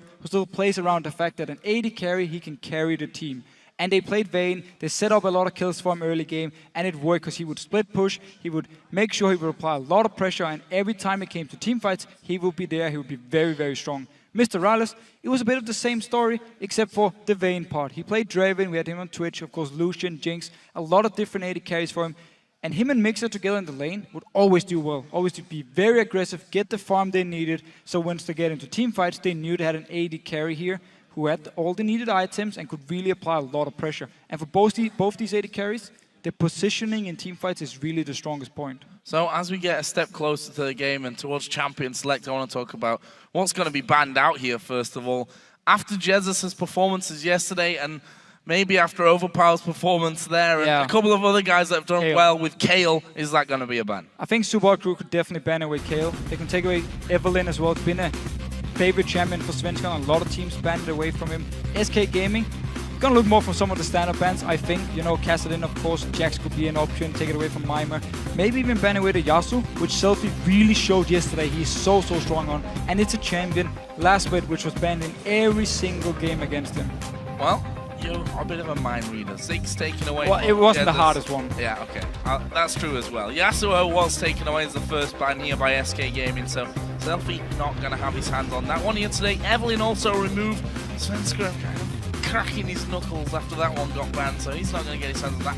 He's been a very impactful player when he's had the Evelyn. And that's why a lot of teams banned away. The Ziggs ban here surprised me a little bit, because it's actually been open in every single game SK has played in the Superweek, and they didn't pick it. They gone for Kayle instead, they gone for Yasuo as well, so a little bit surprised about the ban, but of course Super Crew must have something in mind. Well, let's see, they're taking a little bit more time with banning out the final champion of their three, and it will be Twitch, of course. So very strong right now. Candy Panda, as I mentioned yesterday, been playing Twitch even when it wasn't being played by the cool kids. Yep. And Jax also a final ban out here from SK Gaming side of things. So SK Gaming with expected bans. I mean, again, you don't want to give Kassadin, you don't want to give a Jax away, so very standard for them. Means though, with Twitch again being banned away, could be the reason for Super Crew to actually ban Twitch themselves. Didn't want to first pick it, instead take it away, take Lucian, who's next in line of the AD carries, force Candy Panda now onto Vayne, force him onto a Brave, something where you feel like you can punish him. So, let's see, still plenty of time here for SK to decide that one. The Kayle that I talked about just previously to the start of the ban and pick phase is still on the table. Maybe an option here for SK Gaming, although they have that last pick and may want to just wait and see what Selfie actually brings to the table. Lee Sin here, a definite possibility, a big pick for Svenskeren in the overall choices these days. Yeah, especially also with Fel Flare being nerfed, you don't see Nocturne anymore. There's like the champion pool for junglers are smaller now than it was when Fel Flare was a good item and people actually wanted to play these junglers. But isn't there 4 junglers, right? There's basically 4 junglers, yes. At least you have the Sin, you have the Evelyn, and you have the Kha'Zix. So Super Crew now have 2 options. You can go for Kha'Zix or they can go for the Elise to Impaler. And they can also just completely ignore it and just instant-lock Kayle. Insta-lock Kayle, and Thresh didn't take much longer either. We gave We Will Failure some rightful props, I think, for his Thresh play yesterday, and he's going to continue that trend today, and it means that Selfie is going to get his hands on Kayle. What will SK Gaming reply for that one? Will they go for something a little bit more safe in this mid lane? We'll find out now. Well, so far, the pick and ban base to Super Crew has gone as planned. I can pretty much say 100% because ban away, one of the AD carries, first pick the second strongest one. Mr. Rales has played so many times. SK Gaming played Kayle twice already this week. Didn't pick it in the first rotation, so Super Crew were ready to just instant log it. You get the main support for We Will Failure as well. Things are looking very good for them so far. SK over here, they really value this Trundle pick on Freddy so highly. When Jax is gone, Trundle is going to be the next in line for them also because they know Freddy he can start to split push later on with it. Third and fourth picks will be something a little bit different. We've seen a return somewhat of Kog'Maw. We're going to be seeing him again here paired up with Zyra. Paired up with Zyra, so it's a lane-wise, you have a lot of long-range poke here. You put up the plans, you have your W from Kog'Maw at level 6, of course, you have even more long-range poke, and then you have the disengage from Zyra to protect this Kog'Maw here. And if they lock in this Nidalee, again, you have long-range poke, you can siege down the tower, and you have Zyra with the ulti to beat a disengage. You have Svensson as well, who can stay with the backline here, help them out, and then Trundle just running crazy in the front line, trying to tank up all the damage here. However, normally when you see Kog'Maw, there's often like a Lulu mid with it to help out the support with peeling for the Kog'Maw. Zyra alone could be risky. She's still, though, a very good pick against the Kayle. Because Kayle, of course, he wants to stay there, he wants to auto-attack all the time, and he can't jump towards the backline, so he has to run through the ultimate. And that's where, of course, the Zyra pick can be really strong against the likes of Superweek. Only seen one Italy coming through so far this split, and as you can see, a 0% win rate up until now. Fact is, well, it's one game, and we know how strong Italy is overall. We'll see how it works out this time around for SK Gaming. And I have to wonder that there's so much priority, obviously, on the Trundle that if Kayle was such a big pick for them and for Jesus as we thought it may be, they would have first picked it in their first or second round. I think they realized, okay, we can go either Kayle, we can go Nidalee, so we have options. We don't need to first pick it here. And then, of course, Selfie hasn't really played too much Kayle, so maybe they didn't expect him to lock it in. Also explains the Ziggs ban from Super Hot Crew, because they don't want to have Kayle in this hard lane. Against Nidalee, it's just a free farm for Kayle. He can get a lot of farm, get going early on, and then try and get towards the late game point. Well, guys, we're going to check your voting one last time for this week and see how you called it. According to LOLesports.com, you've picked SK Gaming by 81%. That is a big, big vote for SK. Yeah, so Super Crew won 2 games in this Super Week here. However, it's been some very up and down games. I mean, some of the games, especially the Rocket one, they should have lost it. But Rocket tried to sneak it Baron, it didn't work for them. Super Crew got back in the game and managed to win. So credit to them, of course. But we need to see SK Gaming. They are by many's idea at least, also my opinion, the best team. Both of these teams, of course, vying to go tied top of the table. Both currently sat at 2 wins and 1 loss. Who's going to come out on top of this one? Super Hot Crew versus SK Gaming. Get into position. Quick sweep down of the trinkets, and they're all wards at this stage. Nothing different. No scrying up, no sweeping lens. Everyone also just going to very standard scouting position, so you can see every single entrance from the river into your jungle and can see if something happens here. But Super Hot Crew's pick and ban phase really was interesting. I mean, they've counted for everything, because they knew then. High chance of a Nidalee from Jesus when you ban Ziggs, when Yasuo is banned, when Kayle is gone from him. Nidalee is kind of the only champion left. We've seen him play, at least on a good level. And they also knew they needed some wave clear, so that's where the Lucian came in very handy. And of course the Kayle as well with some decent wave clear. SK though, late invading. Actually not even late, early invading. I was going to say. I was looking at it, it's like, yeah, it's 150. Nope, it was actually just 1 minute. So basically just going in to put down some wards and trying to force Super Hot Crew out. But here's the thing. With now the trinkets being on the 30-second cooldown or the 30-second mark where you can put them down, you can always ward your own buffs and then move towards the enemy buff and ward them as well. And that's why we see this trinket ward down. So they knew SK, okay, are they still in there? Have they moved away? Well, it's going to be, I'd say, a guessing game, but with that ward, it makes it less of a guessing game. And a simple fact here is Impaler is actually moving over to the SK Gaming blue buff. We'll see the Super Hot Crew's bottom lane, who've already got them settled in on that bottom side of the map, moving up there as well. So blue buff is going to be taken here by the Super Hot Crew. SK going to be doing exactly the same over the other side. Looks like we're going to see a simple trade of blues for either side. We are going to see a lane swap coming in as well. Zyra, Kog'Maw going to that top lane. Yeah, it's very good for SK Gaming. Wants to make sure Candy Panda and Reddy can get a few levels before they have to deal with Mr. Riley and We Will Fail here. So they get the lane swap going. Also, Trundle farms really well in the jungle. Same goes for Shyvana, of course. So both junglers and top laners can just farm away in the jungle. So it's all about basically the bottom lanes here, or the dual lanes. And that's where, of course, SK wanted to make sure they can get some levels on Candy Panda before you have to go against Lucian. Actually, a incredibly low HP ping there. That was Selfie in the middle that must have caught a spear from Jesus. Looking down to less than half health. Both of them starting out he needs to be with careful. Those Doran's rings there. Svensson and Freddy could come in behind him here. We've seen it before now where when teams don't fast push the lanes so often anymore, it opens up for the junglers and the top laners to actually gang around the mid lane early on here. So you always need to be careful. Jesus himself got caught out against Fnatic actually.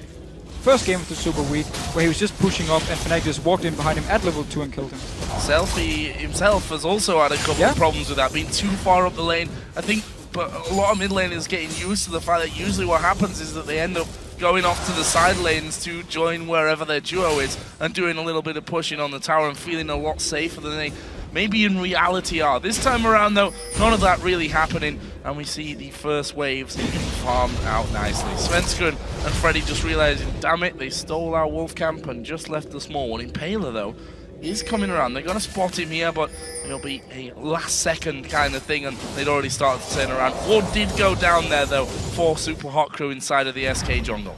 And Impaler simply showed himself down there, so SK knew, okay, if you want to go defend, there's a chance he will join in.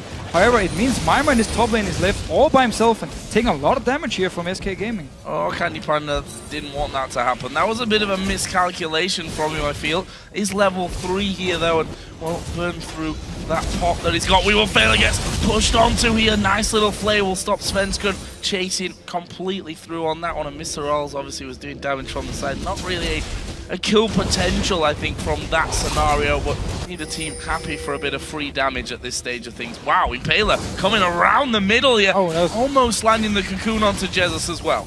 Very, very aggressive. There was heal onto Jesus and Flash, of course, to try and escape the gank here.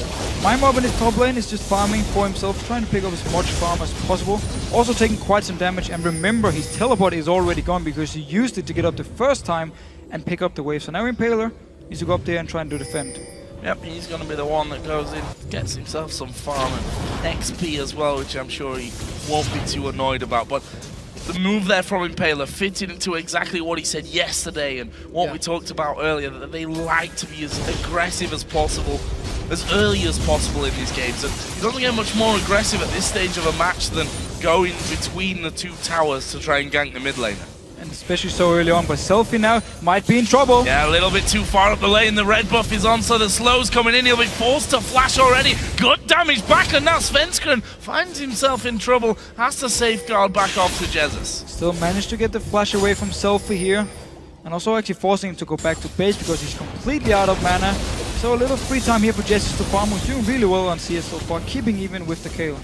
Long range poke coming in, and it's a bit of a pain, let's be honest, for Maimer in this top lane. Something that always made the Zyra Caitlyn and Zyra Ashley really I used to love to play it. You get hit by... the support basically has one job, and that's to root them up and throw all the plants at them. Your AD carries hammering away as well. Maimer just literally walked to lane, his TP was down, lost half of his health instantly. Yeah, simple as that. That's also why actually he didn't manage to get further ahead of Freddy in farm. He's still ahead because Freddy's been all alone now, also farming down his bottom lane, and Pillar's been helping up here. So both the top laners staying fairly even. Of course, when Svenskeren comes down and the big wave respawns, him and Freddy can go and take it once again and then return to the lane.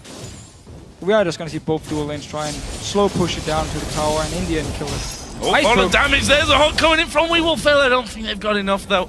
Decide not to push on through. Both supports, we should note as well, running with Ignites this time around. So no exhaust actually across the map for either team. Just something to bear in mind as we go further on into this game. So it could be risky for SK Gaming without the exhaust against the likes of a Kayle, but you can of course turn around to Super Hot Crew and say, you also want exhaust against the Cockmore. So for both of them, went for Ignite with more the lane dominance, stronger laning phase, especially if both of them can actually catch on to target and go all in, and that's where the Ignite, when you're against AD carries with heal, becomes very handy. So this top lane, finally, Maimer has basically given up on that one, realized that, okay, I'm not going to get too much from it, I'm just going to let them have a go on the turret. I'm going to head down into my own jungle and try and get some farm that way. Took himself a wolf camp, and probably going to maybe head down towards the race. However, Blue Buff Invade is on. Impaler, though, is stood on top of a wall. That could be very dangerous. They know that he's going to be coming around, but Selfie is there. So he's level 6 as well. He's got the cocoon there onto one of them. They actually went to Svenskeren. There's the hook actually onto Freddy, but I don't think they're in much danger of going down. Maimer's very, very low coming into this. We've got Nidalee from the side to throw those spears over constantly, and in the end, they kind of dance around each other, dealing a bit of damage. No kills going down, but Super Hot will get the tower, and now they're going for the blue, for the dragon. They already got the blue. Yeah, so they trade tower for tower in the lanes because they knew the tower was going to go down anyhow, and send Maimer down to take blue off and then start the dragon up with 5 members. So the dual lane from SK Gaming, they're stuck up in this top lane here, and therefore Super Hot Crew wins out on the early game here. Very, very smart move, especially for Maimer to saying, you know what, I'm not going to bother staying trying to defend, I'm just going to go straight to my team, take blue buff, take the dragon, and we already knew, of course, the bot tower would go down as well. Fast-paced play from the Super Hot Crew. up until now. We can only see their selfie moving in again to have a go on that turret. Of course, managing to get that blue buff away a little bit earlier on, something that's going to make him a happy man. And Svenskeren just doing his red over the other side. He's hit level 6, so the extra control of that kick will be available. The problem is, it's always going to be very, very hard to lock down this Kayle for long enough with that intervention to actually get a kill. Especially also because you only bring a knock-up from Enrated, and then Svenskeren would have to kick him out of the fight if they want to get him away here. So they rely on the knock-up from Enrated to stop the damage from Selfie. Also why he's going for this attack speed build, where he's going to most likely build a Hurricane and just focus on auto-attacking in the team fights. And I think to notice here, the bottom lane, because it was just the first tower who died, and then Mr. Rales managed to get actually to push towards Super Hard Crew again. He pulls the minions together, so to target the very first minion arriving from the minion wave when Super Hard Crew come into the lane. Therefore, Freddy could only pick up one wave before the lane was all the way into the tower, and he had to back away. My mob in this top lane here, he's been able to farm waves all the way up to this tower, so there's a big wave. And now you see Impaler moving up towards this top lane here to dive onto Freddy once this big minion wave actually decides to take the long way around and get spotted by a ward. Sadly enough for him.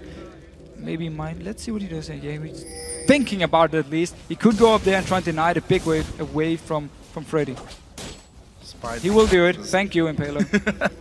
His spidey sense is better than yours, apparently, there as he goes left, right, and pretty much anywhere but towards that top lane quick enough. Freddy's already spotted them coming up, and he will back away from it. However, that does mean he gets denied Freddy everything. is denied once again. Also means that that turret could have a lot of damage coming its way. Meanwhile, SK are trying to capitalize on having a bit of freedom with Elise in that top lane by going in for the bottom lane outer turret. But this is wrong by Svenskeren. He should have been up in this top lane here to help Freddy out so they could stay under the tower. Of course now, Selfie roamed with Impaler up, so it would have been a 3 versus 2 in favor of Super Hard Crew. That's because Nidalee is so weak in the mid lane, she can't really follow apply any pressure. So Svenskeren instead, he focused on the bottom lane, but it means Freddy got denied so much farm up there. And also the tower is going very, very low. I would like to see him being over in the top lane to help. That kind of farm underneath the turret is something that you have to guaranteed hit. You can't afford to hit to miss any of those. Meanwhile, Super Hard Crew moving already very quickly towards the mid lane, and they've done a lot of damage onto that one. Finally, Jesus will be able to get him away, simply because Svenskeren had also started to move up there. Super Hard Crew spotted him early enough and just stepped back towards their own tower. But both outer turrets now in the mid and top lane are very, very low because they got pushed all the way in by Super Hard Crew. Of course, Nidalee won't be able to respond with any kind of wave clear whenever there's someone in the lane pushing it. So Selfie could get some damage on it, Impaler could join in. But there's 2 towers now. Super Hard Crew, once they just get a small advantage, can kill and then really extend the goal lead. Blue buff for Selfie. In the top lane, actually, Freddy putting down a bit of pressure onto Mima. Did actually use Subjugate, his ultimate there, to steal all that HP back from him. Leave Mima sat at just above half with a pot running there for help as well. And again, you see Impaler moving around, but again, he will also be, well, spotted by a ward, but the trap will do an even better job.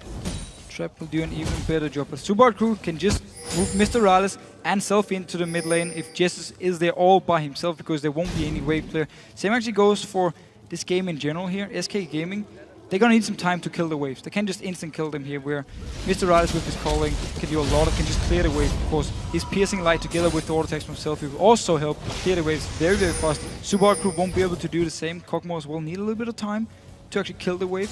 It means Super Hard Crew can always get some damage on the towers and back the wave. We can see them later on here just group in the mid lane with Mr. Rales and Selfie and go straight towards the tower and use the fact that SK doesn't have enough wave clear. Impaler on this top side has tried very, very hard to get in and have a go at Freddy. They want to do the same again. They want to again deny him this big wave. He's coming in, also get the tower. Freddy, he's forced to back away. He's losing so much farming experience because he's getting 0 help from his jungler. Where is Svenskeren? He's in the mid lane against both Kayle and Lucian, the 2 champions that you were just 2 seconds ago saying are going to rip through those waves. What is really up for an offering there for Svenskeren? Yeah, okay, help his mid laner out with this blue buff. See what his next move is after that one. Bottom lane, the tower's down, and the duo of the Super Hard Crew are not really anywhere near in the any potential ganking room, and Svenskeren is just farming at this stage. Just farming though. I'm not sure if he felt he was too weak to actually go up and help Freddy, or if it was too late from the first time, but for now at least Freddy can pick up some farm while he's pushing the wave down to Mimar again, who can then pick up all the farm, and with his teleport can always join in case a dragon should start. And SK Gaming now, due to blue buff onto middle lane, they feel like this is the time now where we need to use our poke and just start grouping up. You got a Fiend, you have blue buff, you start to do quite some damage on your spear here, so it's a good timing for SK Gaming. Oh, they're going to throw a lot towards Selfie, and actually Ultimate coming out there from Enrated. Is that going to be enough to force them back? Selfie knocked down very, very low. We've actually got Mr. Rawls nowhere near the team here. He's just pushed that bottom lane out. This turret is going down for SK. SK Gaming, they take full advantage of the fact that Mr. Riles was just in the bottom lane, sleeping for himself. He was the wave clear they needed in this middle lane here. So it's a free tower for SK Gaming. Very smart move. Dragon is up now. Ulti is gone from Enrated. Won't be ready for the fight. Same goes for Freddy, actually. So we need to see if they want to contest this Dragon. Ward put down on top of the ping though, so that's cleared out. Super Hot Crew got this Dragon down to half HP, and there's no challenge. There might be a spear that comes through here in a second, but probably not going to be enough. Actually hits a Spiderling in the end, and that is the Dragon. Second one of the game going over to the Super Hot Crew. Doing a good job at least on the Dragons here. The tower in the mid lane is going to be a big one for SK. It means they can get further inside the jungle of Super Hot Crew and play some deeper wards. We already see one of them on the Wraith camp. To really spot out if Impaler is moving somewhere, Super Hot Crew is roaming between the lanes. They didn't invest so much though, they couldn't actually contest for the Dragon, so at least Super Hot Crew got something for it. I want to ask you a little bit about Selfie's build here on Kale. Rushed into those Berserker Greaves straight away, got himself the Stinger and Fiendish Codex now, so headed up towards that National Superboard.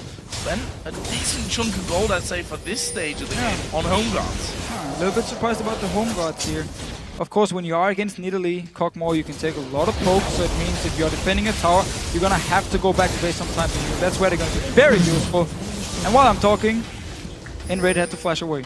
He had to flash from two things there. Funnily enough, he got away from both of them as well. The hook was good direction and range-wise onto him, and the cocoon was coming in from the side. Flash down, though. We know how squishy Zyra is. Without flash, you're never truly safe. Never truly safe. Of course, he needs to stay in the backline anyhow, together with Candy Panda and Jesse to protect them. So the flash itself, I mean, we can see when a fight breaks out, but for now, we haven't actually had the big team fight yet. Both teams just been farming away, moving around. Very good point. At this point of the game, 16 minutes in, still no first blood. However, towers are plenty, 3 apiece right now, and actually all outer turrets have gone down. Want to touch on Freddy here again as we see him on camera. He's clawing back nicely in the CS now. They basically left him to his own good in that top lane, and he's at least utilized what's been basically gifted to him on the play. And they weren't able to continue to deny him farm because there's so much fighting, but Mimar going in and get kicked away. Kicked away, but the play's going to land onto Enrated. That's what I was talking about earlier on. Sven's going to follow through, but that could be the death of him. No, nice work with the safeguard off to the ward at the end of it. That will leave us at 1-for-1. Both supports actually going down. Both supports going down here. We will fail at use his flash as well, but died anyhow. Basically with Freddy here, he's been able to actually move up the lane and get more farm because SK Gaming were pushing the mid lane, so they knew where everyone from Super was, and it was very good for him. He could finally get some farm, but now they're pushing on to this mid lane. A little bit out position here, SK Gaming are. They've got no AD carry, but Candy Panda is coming from the side. They're going to try and focus down Freddy. That's a lot of damage with it. Collins, one more hit to do it himself. He's gone in, uses the intervention, and Freddy got away. Svenskron comes all the way through, but he's going to pay with his life. But now SK try and turn it around. Flash away from the spear from Impaler. That will be the end of that one.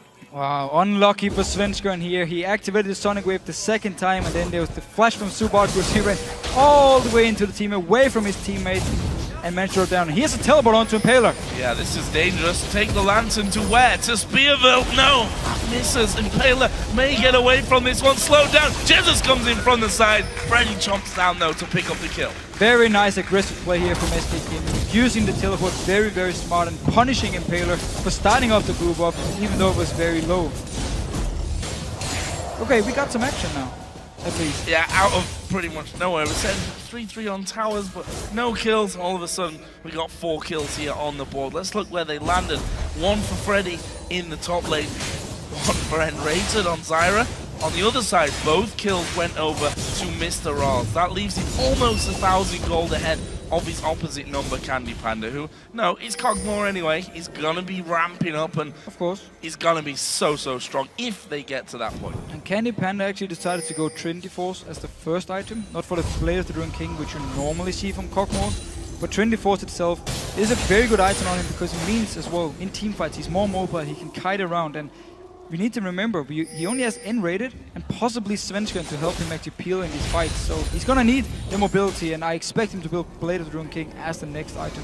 And not even Svenskeren if he goes flying around like he has been in his last couple of engagements. Only 7 CS the difference between the top laners now, just to keep tabs on that. You actually see both of them got that Blade of the Ruined King in. The only difference being a giant spell there for Mima. You also see for Selfie, he will go for the Hurricane as second item, and it's the thing we talk about. As long as you can stay safe and just auto attack again and again and again, you do so much damage to the 3 targets actually around here. You splash damage, you have your Nashes of course, your auto attack goes on to them, so you will do a lot of AoE damage as long as you don't get locked down. And there's only the knockup from Invader to actually stop him from auto attacking. Not much crowd control on the side of SK Gaming. Jesus is working his way, by the way, towards that death cap next after his Athenes, and as soon as you hit that point, those spears absolutely destroy you. There is a spear coming through, not being connected there though onto We Will Failure, and it's going to be very hard for Super Hot Crew if they end up sitting back on a turret. Yes, they do have the heal, of course, that's going to come out from Selfie, but that's probably not enough to sustain through the poke that comes out from SK. No, and SK is doing a very good job in knowing when to go in, and big fight in the top lane here. Freddy onto Mimer, seems to back away, don't actually want to chase for the kill, but SK Gaming are doing a very good job of knowing when to group up with this Nidalee. Whenever there's a blue buff, whenever we feel like we are strong enough to poke away, they group up and start pressuring down the lanes. But this time around, Mr. Rallis is in the mid lane to defend. It wasn't the first time, he was in the bottom lane just pushing away by himself, so SK got a free tower. See the spears. As soon as the minion wave goes down, they come around with the spears. We Will Fail has done a great job so far of sidestepping all of those, but with spears and then Cogmore coming in, all of a sudden it becomes too much to almost focus on and try and dodge at the same time. And then we see more of them coming in. Not actually getting within range of really going for the tower as of yet though. And we need to remember, there's a life. Oh, Cocoon landed! Cocoon lands, but there is a disengage we talked about earlier on from Zyra, from Trundle, covering that middle lane. But there's look no at Mima, he's coming from behind, but he's got no ultimate to actually dive straight through them, so he's going to have to run away. It's going to take a lot of damage for this here at least. Needs to back away, wisely enough.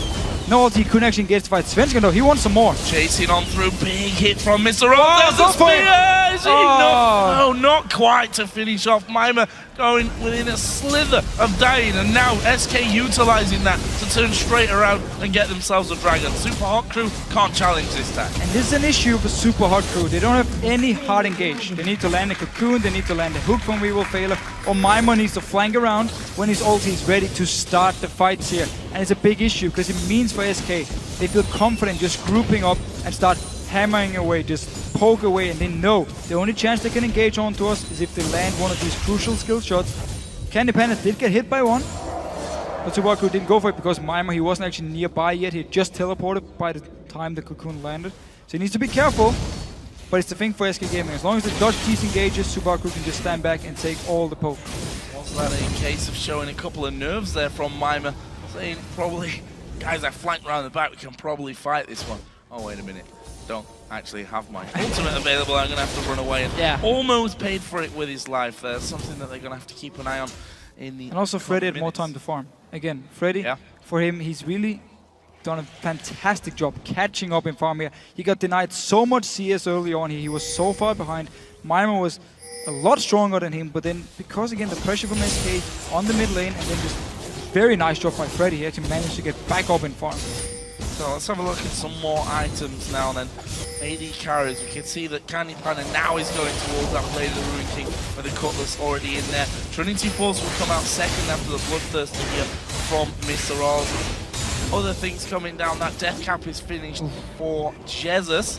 And a bit more tankiness as well for both a top laner and a jungler of SK Gaming. Yeah, so both, well, actually for all four of them, both junglers, both top laners just need to go towards the tanky route here. Keep in mind Freddy needs, or Mimir, he needs to be able to survive Candy Panda for enough time for his backline to kill Freddy himself here. So it's gonna be about both of these frontliners here need to go in, and Impaler taking a lot of damage. Impaler gone very, very deep. They actually hook on towards Svenska, and there is Impaler coming back down. They're gonna try and finish off Candy Panda. They don't manage it though. He's off to the side now, and 2 men will chase down Mimir. That's 2 kills. They went far too deep on that one. Let's see if Ben Rayton can grab anyone else. No, he can't. They get the turret in reply from that one, but the rest of SK are going to be closing in on them. Is the kick still there? No, Svenska used it earlier, of course. They're going to go straight towards Selfie, who will flash away from things. Selfie does have his ultimate available if needs be. I'm not sure that they're going to keep chasing. They will keep chasing, though, as we do see the pillar land.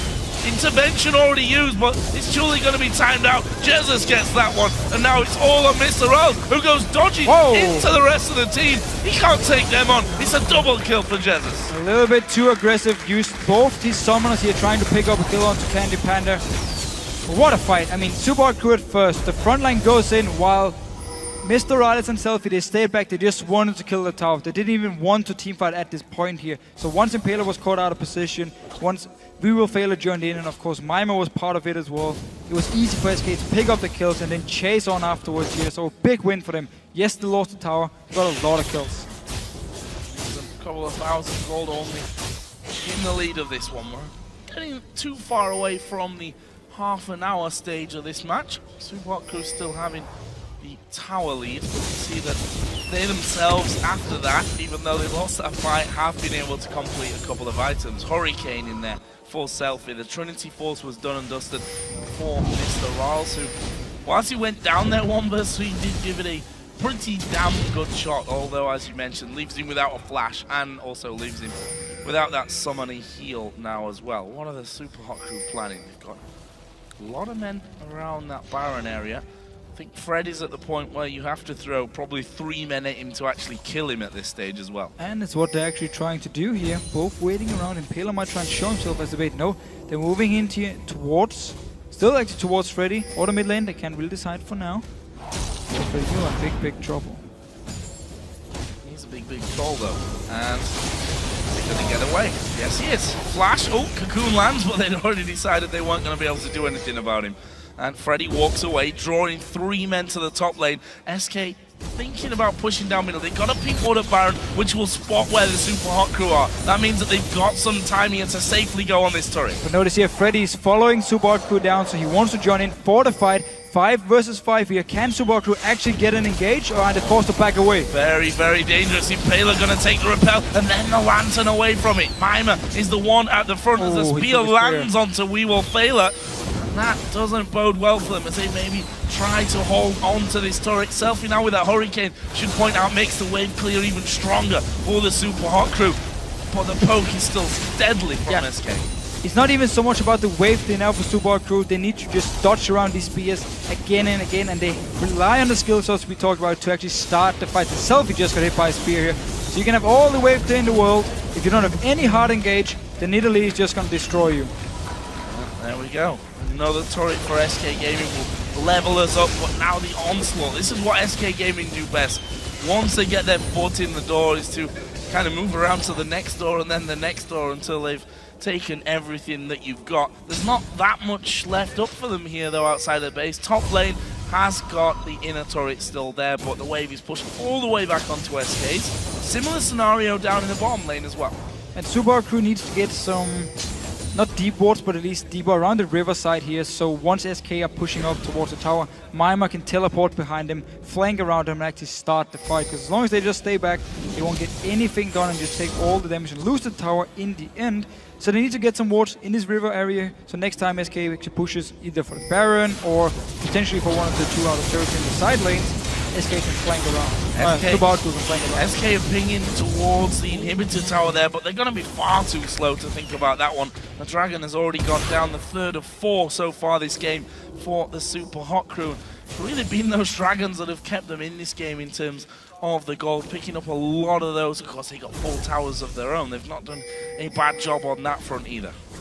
Definitely not done too bad of a job. It was only the mid tower they lost, which was an issue for them, but they did a great job early game of shutting or trying to shut down Freddy, but then turned everything around, and now way ahead of farm for Mimir here. Mimir doesn't want to even go against him one-on-one, so Freddy can just split push all day long, while the rest of SK can just poke away. Freddy being a real superstar, I think, these first few days of the split for SK Gaming, and it'd be hard to argue against whether he was a superstar in the spring split as well. I think we can say he was. Yeah, did incredibly well, which as me, as an Englishman, makes me very, very happy to see as well, that's for sure. Do we want to get started here? There's quite a lot of Danish players. Not yet. Selfie here, getting a little bit caught out there. Svenskeren coming in from the side, actually missing the Q, so not following in from that one. SK here can keep going with this strategy that they've had before. Freddy just pushing off towards the side.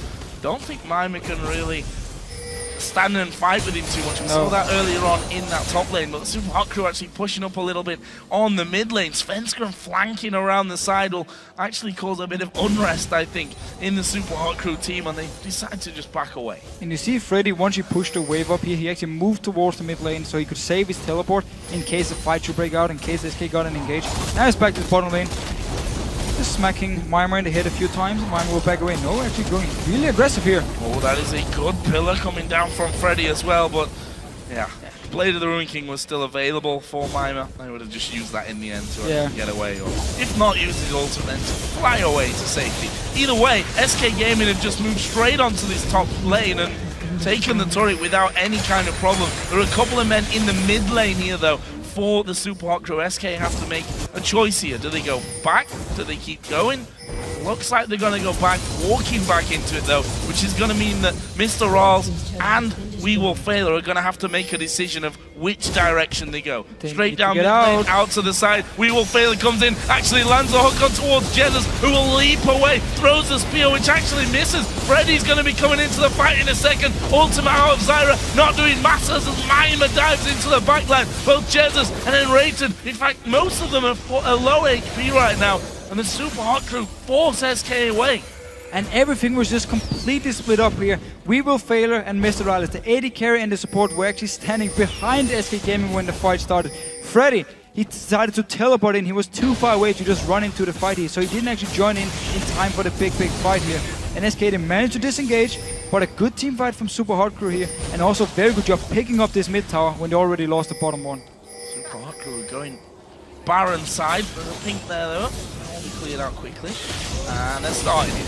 Baron starts 30 minutes and 45 seconds into the game. Spears already coming through. There's a big slow hook comes through. It lands onto Jesus. That's a go signal. But Super Hot Crew are low HP as well. There's going to be at least one kill, maybe even two coming in. There will be a couple coming down, but we still have Selfie hammering away. His intervention will run out. Svenskeren's already on top of him. We saw Zyra actually recalling out there from that bottom side. Actually, no, Zyra's dead. I'm just lying to you guys about that.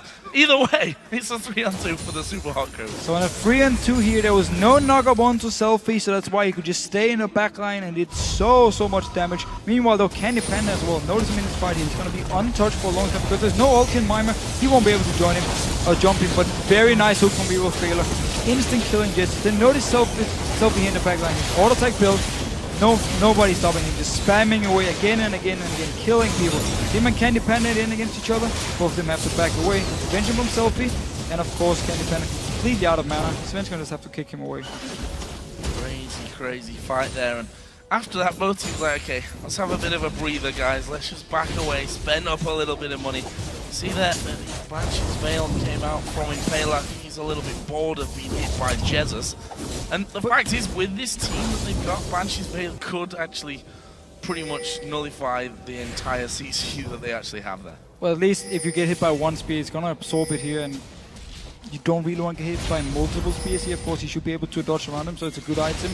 Also because he needs to do the engage, so if you can avoid the snare from Cyber when he actually tries to go in for the engage here, the Banshee is going to be very useful for him. But the last fight really showed both these comp here in what they can really do and how you can try and stop them and how you can't stop them. We saw Selfie, no knock-ups onto him, so he did a lot of damage together with Mr. Riley in the backline. It was only Freddy around them here, so it wasn't enough for him to tank up all the damage. And meanwhile, you also saw when Mimir doesn't have his ulti, he's not able to jump Candy Panda, so he just stayed in the backline and fired away himself. So therefore, we saw both teams here what they actually need to kill each other, and if not, we saw what happened. Fela just got hit by a big spear there. Void Staff added in for Jesus on top of that Death Cap and the Athenes from earlier. Meanwhile, Impala's checking Baron. And here we see the other side of that pink ward that we saw yesterday. Yep. You can put it in one or two places. Sometimes, wherever you put it, you're going to miss a spot where a ward is. Have to put 2 of the pink wards, man. One inside, one just outside. For now, though, the ward will remain. So there is vision from SK in case something should happen there. Just pushing up his mid lane now. Mima is in the bottom lane. Teleport is ready. Now he can try and teleport in behind SK if he wants to try and start a fight. His ultimate, crucially, this time is available for him as well. However, it looks like SK are going to spend this time clearing out Baron. There's going to be at least one recall here, and that man should be Freddy. He did start to recall actually there in that rush, but I'm not sure that he's, or they stopped him at least for then getting away from it. That means free damage basically from Mima on this top turret. It looks like Super Hot Crew are just going to back away, let Mima do his thing and head in towards Dragon. I don't even think that Mima will be stopped by damage here. He himself pulling away as Freddy recalled back into the base. Good move from the Super Hot Crew. Free damage onto the turret and a Dragon. Very, very smart move, yeah, and also the late game Dragon, so gave even more gold for Super Hot Crew. Simply just Mima pushing up the lane by himself. SK too late to react to it, couldn't actually push down the lane because of the Mima being able to teleport behind them, and at the same time they didn't feel like they could actually do anything, so they just had to recall. Lost 50% damage on the tower and also lost the Dragon. A lot of wards still there that haven't been cleared out by SK. Finally, we see a couple more ping wards in the inventory. Of course, that will be N-rated coming down with that. He's got himself 14 stacks, by the way. You can actually see that from earlier on. And let's see here. Candy Panda, his flash is going to be ready just in a few seconds. So this is the time now where SK can start grouping up and say, come at us. We don't even care if you start a fight. Mima jumps towards Candy Panda. I can flash it, and then you start dealing damage onto you. Use my Player's Rune King, use my Trinity Force to kite you around so you will never get to me. And it is ready now for him, and we also see SK actually starting to group up and now landing the first spear. Will Fail has been catching the last few of these, and that surely means that this turret is not defendable. I mean, Thresh can hook, but he's going to go in there face instant death, and they're going to fight anyway. Mima dives in. He's already been burst down. He may even die from this one. Intervention was used to keep him alive. There's the hook, but he comes onto Svenska, and another spear will go through, and that is the tower anyway in the end. Again, we see the issue with Super Hot Crew to engage. It's just a random ulti in for Mima here. Candy Panda didn't even get hit by it. He didn't have to use his flash or anything. He backed away. The rest of SK just turned straight onto Mima. Got him so low, he had to get the intervention and back away. Big issues for Super Hot Crew again. They need to get behind SK Gaming, and they need to get the ulti ready again for Mima. So we're going to see how strong they can hold it. Candy Panda takes a big burst from Selfie. He will fail it off to the side, trying to get in. Flash hook! He hooked the plant! The plant was right in front of him. He ended up hooking that one in, and he may even go down. Cogmore battering him from a range. There is Selfie going aggressive, though, towards Svensson. Now on Freddy. There's a disengage from N-Raten. Mima being chased around in circles there, and there was a kill onto Candy Panda. He didn't finish anyone off with his surprise at the end.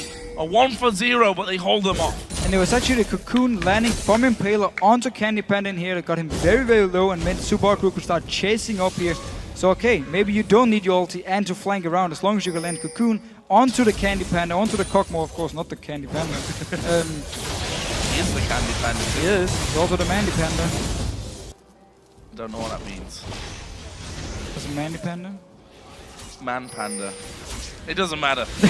in reference to Darian calling Candy Panda a man yesterday, is what we're getting at. Baron down to half HP. We do have Svenska off to the side. He's got to be the hero here for SK Gaming, or maybe that's Freddy. He's having a real go at We Will Fail there on the backside. Finished off by the Spear of Jesus, but SK need to evacuate now. Freddy's flashed out of it. Cogmore is nowhere near this fight. This could be real bad news for SK. That is a good grasping roots coming out of N-Raten, but it won't save Jesus. That is a killer piece here with We Will Fail going down. Jesus going down. That's advantage Super Hot Crew. They're going to go straight back to Baron. Yeah, Impaler's been spot on with his cocoons this game here. Multiple ones on the Candy Panda. This one onto Jesus here. Getting them the kill so they can start the Baron. 3 members are nearby. Freddy's down his bottom lane. No teleport. He won't be able to join for a fight.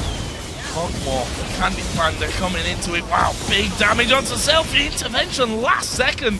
Baron still having to go at them from distance, and Impaler, you might have to just take 1 or 2 for the team there, because dodging them is going to get you isolated. In the end, Freddy is trolling down in the bottom side. He's got himself inhibitor. It may have a good go on the inhibitor itself as well, chomping down on that. They've sent We Will Failure, who can do literally nothing to stop Freddy. They finally get Selfie down there. Freddy might have to die for this one. He gets the inhibitor though. He is a dead man though. What a hero though. He gets the inhibitor. He walked all the way from the Baron down, and now SK Gaming to start the Baron. Impaler is nearby, however. Now Impaler has to be the hero to stop this one from happening. We are going to see Nidalee coming around. Super Hot Crew are charging up through their own jungle to try and get there in time. Teleports are coming in as well. Impaler zoned out by Candy Panda as Mima dives in. The Baron is low. The Baron goes to SK Gaming. They're going to try and flash and get away from it. They'll lose 1 man. Candy Panda goes down after killing off Impaler, we should admit. But 3 men will survive there with the Baron bot. So SK Gaming here sacrificing themselves to pick up both the inhibitor and now the Baron. Big win for them. Actually, a lost team fight. Just by Freddy running to the bottle, and then Candy Panda coming out from the base with full HP could stop Super Hot Crew. The 4 members doing the Baron here, and then everything just turned around for them. SK Gaming picked up a big advantage now. What a game this one is turning out to be. 40 minutes we're about to hit. And there's not much of a difference in gold there. A lot of very big tactical decisions. Freddy saying, okay guys, I'm going for this one. I am going for this one. They sent We Will Failure alone, and you have to feel if 2 men would have gone there, they would have been able to stop Freddy from doing that before he'd actually finished biting away and killing off that inhibitor. In the end though, they were scared that that Baron was going to go down. They lost the inhib. They lost the Baron as well in the end. And I think they simply got surprised about Candy Panda coming with full HP. I don't think they realized actually that he ran all the way from the base and therefore could stop them from doing it, because as soon as he showed up, they had to back away from it instantly. There was a lot of damage onto Self. He had to intervention himself. And from there on, with the inhibitor down the bottom lane, with Freddy already killed the tower, it was too late for him to actually react in time. Dragons up. And Super Hot Crew will have that one away, but SK are already moving down this mid lane. That's 5 out of 6 dragons, by the way, this game for the Super Hot Crew. Super Minions will, of course, be pushing bottom as well. SK Gaming sat waiting here in middle. Fact is, though, everything's gone. We Will Failers waiting off to the side to see if he can land a hook. And no flash on the Candy Panda yet here. Look for the Kakuna, the hook onto him. He's been hit a few times already. Selfie being ripped to pieces. Has to use a very early intervention, but look at that. Jesus right in the middle of the team. We Will Failure gonna hook one. He gets knocked up in the process. Jesus trying to run away. Uses the QSS on himself, but that's a double kill coming in for Mr. Rolls. AD carry and the big tanky Trundle have gone down. This could be real bad news for SK. And again here, Super Hot Crew finally managed to get around SK Gaming. They're flying around. It was We Will Failure this time. So Mima jumped in, and then We Will Failure came around here to lock them down with the box, with the play. Notice him, he's actually out of the picture now. He comes in up here, comes in behind, multiple members, play, box, everything. And even though there's a Cyber Ultimate hitting multiple members, everyone from SK is caught. There's no flashes ready for them. That's why, as soon as they get locked down, Super Hot Crew can just pile on to them here. Oh, Super Hot Crew, I was going to say, need to be careful about their base here. Super Minions are going at it. They're going to take one down. Bad news. That was not in part of the plan from the Super Hot Crew. They got themselves a couple of kills. We're thinking maybe we can push some towers of our own. In the end, they go back to defend and still lose one of those Nexus turrets. So SK, although they lose a couple of men, the work that they'd done previously, taking down that inhib where Freddy went man mode, doing the work for them. And this time around there's flash onto Candy Panda, flash onto Enrated and Freddy. So at least this time around when they engage come from Super Hot Crew, they can flash away and then start turning around, put down the side walls, play all the damage from Candy Panda. And they simply also just need wards on the sides when they decide to push down as 5 members. So SK, what's next from them? Starting to push out a little bit more on the map, stealing away some of the Super Hot Crew jungle, which becomes less and less important as we go on. Of course, a lot of these players working themselves up to 5-6 items. And that may continue here. Who knows how long this game is going to progress. The Super Hot Crew digging in deep, coming up with a couple of good team fights. Bottom inhibitor has respawned. Generated will try and zone the Super Hot Crew away from this one. And he actually got quite some damage here. We have Void Staff onto Enrated. also some more magic pen, so he actually does quite some damage if he lands some plants, lands his ultimate onto Super Hardcore here, so we need to see. Still, look at Mime up here in the top of your screen, he wants to flank around him once again. It is the engage for Super Hardcore, they always need a guy to come around, or again, they need to land Cocoon or Hook. And Rayton going to be tasked with, first of all, getting rid of the Banshee's Veil from him, so that the Spears can later do some damage. SK continue to move through. They know that it's going to be dangerous to actually go further than the steps, because that's when Mima is just going to come charging down and have a go at him. As I said, it's Enrated that's trying to keep them away from that one. There's the pillar coming in. Hawk will go through, but it misses. And now flash on every single member. Even Jess has got his flash ready for the next fight here. Same actually goes over for Super Hardcore side, except for We Will Failure. He won't be able to flash in with a play or a box to lock down multiple members, which could be one of the needed things for them to actually lock down this very mobile Kog'Maw. Well, not very mobile, but very fast Kog'Maw. Of course, he doesn't have any jumps, so in that case, he's not very mobile. They just lost the turret here. Have SK Gaming there is that Banshee's finally got ridden off, but you know, it doesn't even take that long anymore until that comes back up. They need to deal with that big wave on the top side of the map. Jesus will be the man that is charged with dealing with that, and the second wave will be coming across straight after that. This is the time where the Super Hard crew have to make as much ground on the map as they can, push those minion waves right out. Get as much farm as possible as well. They really need Mima here. He's been behind actually for quite a while to Freddy here. He's now building towards the Sunfire Cave. He just needs some more tankiness so he can tank pretty much all the damage from Candy Panda once he actually engages on the fight, because he's gonna be one of the people going in first. And we simply just need to see if both teams want to wait for the Baron here, what SK Gaming wants to do. Do they want to go and put up a lot of water around it, try and bait it out, land a few spears, get someone low from Super Hardcore and then take the Baron?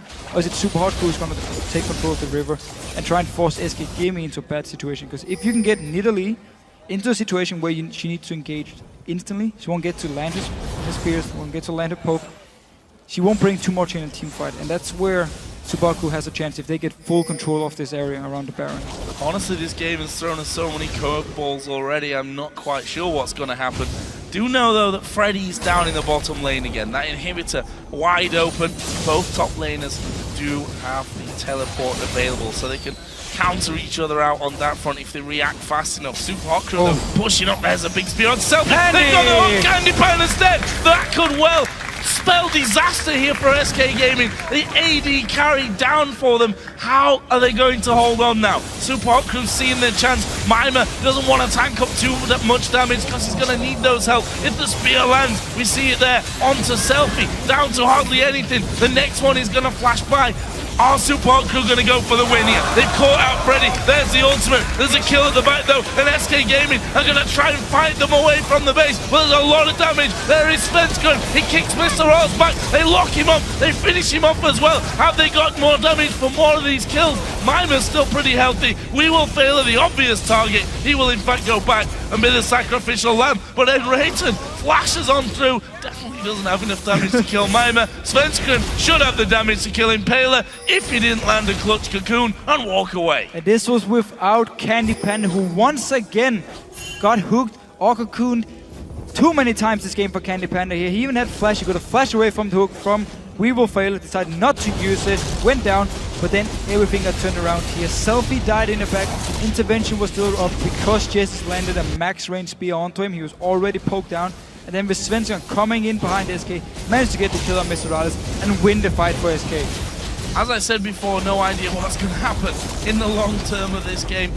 Mima comes in to disrupt Baron a little, will be forced away. Baron did reset actually. So that's kind of wasted time on that one for SK Gaming. It's going to bring Impaler around, but Candy Panda, the first victim of that last fight, has respawned in, and he does absolute masses of damage. And there is Mima ultimate in right into the middle of the team, but he's going to pay the price. Svenskun gets that kill. Baron wasn't reset this time around, and they're going to be able to kill it. But look at the SK Gaming base. It's full of super minions. They're losing the Nexus turret. One is already down. They have to recall. The Super Hot Crew going to try and keep him in position here. Selfie himself will use his ultimate on him. He does go down in the end, but both Nexus turrets are now dead. SK Gaming need to recall from this one. They've got 2 super minions coming through. They're actually going to push here. It's Freddy that's going to go back. Super minions are already on the Nexus itself, but I think that Freddy is going to be fast enough from that one. Freddy is moving in there now. SK are pushing in towards the base. The Nexus of SK has already lost. They need to go back. They need to go back from it, and Rage the minions spawn. They're safe. They're safe. Oh, Joe. The minions spawn for them. They can focus on this inhibitor now here. Take it away. Destroy it, and all the super minions now are gone from the base of SK. 2 members to defend, and now teleport from Freddy come in. They want to go for the finish. They want to try and win this game right here, and you have to feel that they're going to with that numbers advantage. We will fail, it will be singled out and finished off. Both Nexus stories go down. Wow. SK come in, take the Nexus. So close to losing it to Super Minions right at the very end. What a game. What a game. Insane ending. First, Freddy went back to defend it, realized we need more, and raided, recalled. The Nexus was down to 40% HP before they got all the super minions away. Their own minions spawned as well to defend it, and then they could just teleport down and finish the game. Wow. I told you I had no idea how this game was going to end. Yeah, I was pretty much spot on with that one. A crazy ending to what was a fantastic game. You can see SK there, relieved. They made hard work of that one. Credit goes to the Super Hot crew as well, though. The finish here, their first Super Week at 2 for 2. They put up a great showing in that match too. They definitely did, but we have to say, Candy Panda made it harder for SK Gaming in this game than it should have been. Multiple times you got it either hooked in, you got cocooned by Impaler. Subaku could engage on, actually win the fight here. Still, SK Gaming, they showed in this game, they knew exactly how to play the siege comp, they knew exactly when to group up, start pushing down towers here, take some objectives. Even though Subaku started out getting all the dragons, and also of course with the kill, we knew in the late game they would be so strong. And what an ending. What an ending to Super Week. We were hearing on the desk a little bit earlier on that the games have been a little one-sided today. This more than made up for those matches, so a real thriller to end the first week of the summer split. And SK Gaming, we have to give them their real dues here, because they lost the first game against Fnatic, win 3 in a row though, sat at 3-1 after week 1. Won the first game. That's true, they beat Fnatic. They lost to Gambit, however, which was a bit of a weird game for SK because, well, we know they're often weak in the early game, and Gambit really took full advantage in the game. They still showed some good team fights, showed they tried to come back in the game with the full physical lineup they had against multiple armor items from a Gambit. There was nothing they could do late game.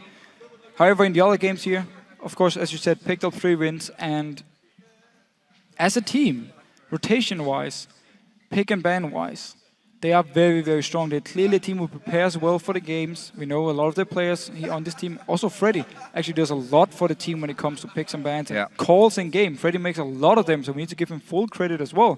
So they have a lot of smart people in this team, a lot of people working around them, and it shows. I mean, they are, at the moment, if not the best team, at least one of the best teams. So I want to harp on to the interview that we had with Candy Panda, where he said, we've got one big thing to work on now, which is closing out games. We're going to try and focus on that over the coming weeks. And if that wasn't an example of needing to work on closing out games, then I don't know what is. Yeah, I mean, for sure. They actually had a pretty good lead in this game where they were grouping up and sieging down towers. But that's, again, where we talked about only way for Subaku to engage, either flank around or land one of your skill shots onto an important target. And they did. They land onto Candy Panda again and again. So that's why, again, they couldn't close out the game. And we got this very even and epic match going on where they almost lost just to the Super Minions. Well, big congratulations to SK Gaming after a fantastic win in that one. We have Shox and Quickshot ready to talk to SK Gaming's Enrated after that thriller. So let's check in with them. Thanks very much, Joe. Wow. SK thought, we're going to give one hell of an ending to Super Week, and that you did. Walk me through the ending of that game from the moment that Candy Panda gets hooked and you almost lose to pulling it back. Well, basically we knew they were pushing out through, so Candy got hooked and died. They were 5-man group mid, and Jessus managed to land the most important spears this game. So Kale got chunked, Kale had problems. We managed to come back and catch Mr. Rallis, and at that point with this last spear he got out, it basically all decided like whether we lose this game or not. And we got it out, and that was basically like all that made us win this game in the end. There was just those 2 spears of Jessus. What was the communication like on the team? I was looking at the player cams when Candy got caught. He had his hands on his head. He was down in the dumps. What was the rest of the team like? Well, let's say we were 90% sure we're going to lose this match, because in the straight-up 4-on-5, we lost at least that inhib. That inhib was surely lost. So everything after that was more of a risk that they took. They could have went back and went for Baron or attempted another push, but they decided to go all the way through. And we managed to hold on and came back from that, which is already like not very easily to done. Well, it was an incredibly exciting game. Back and forth, you guys lost the early game, pulled back in the mid, lost late, pulled it back, etc. I want to ask something very specific about the Zyra-Kog'Maw interaction. We feel that Zyra into Thresh is a pretty good matchup. Why the picks today in conjunction with the rest of the composition? Well, we wanted a scaling comp. So first of all, we decided to go for a non-laning phase because our lane matchup was very, very good in late, so we had a good scaling. We just went for a lane swap, dodged the laning phase, and around 5 or 6, we really managed to pull ahead on them, because Kog'Maw is just outscaling Lucian at some point very hard. And we just said we keep it calm and the laning phase safe, because we had Nidalee, Kog'Maw, and Zyra, and after laning phase we would win anyways. Well, incredibly close game in the end. Let's take a step back and look at the league in general. You guys, of course, have 4 games under your belt. What do you kind of make of the best teams right now in Europe? What do you see happening this season? I feel it's very hard to predict anything, since the season has just started and you don't know how much practice every team got in. I feel it's just going to be a matter of weeks to basically determine, and we will see it in the standings, which teams rises and falls. It's just going to be all up to practice that we get in the next weeks. I'm interested to see how that plays out. I want to ask quite specifically about SK. You guys are not particularly strong in the laning phase. A lot of games, even in the spring split and this week as well, you fall behind early. You did it to Fnatic, pulled it back. You did it to Super Hot Crew, pulled it back. Why? What's up with the early game or the laning phase at SK Gaming? We just stand a bit shaky. I think within the next week we will fix the issues that we have and we'll come up stronger, a lot stronger.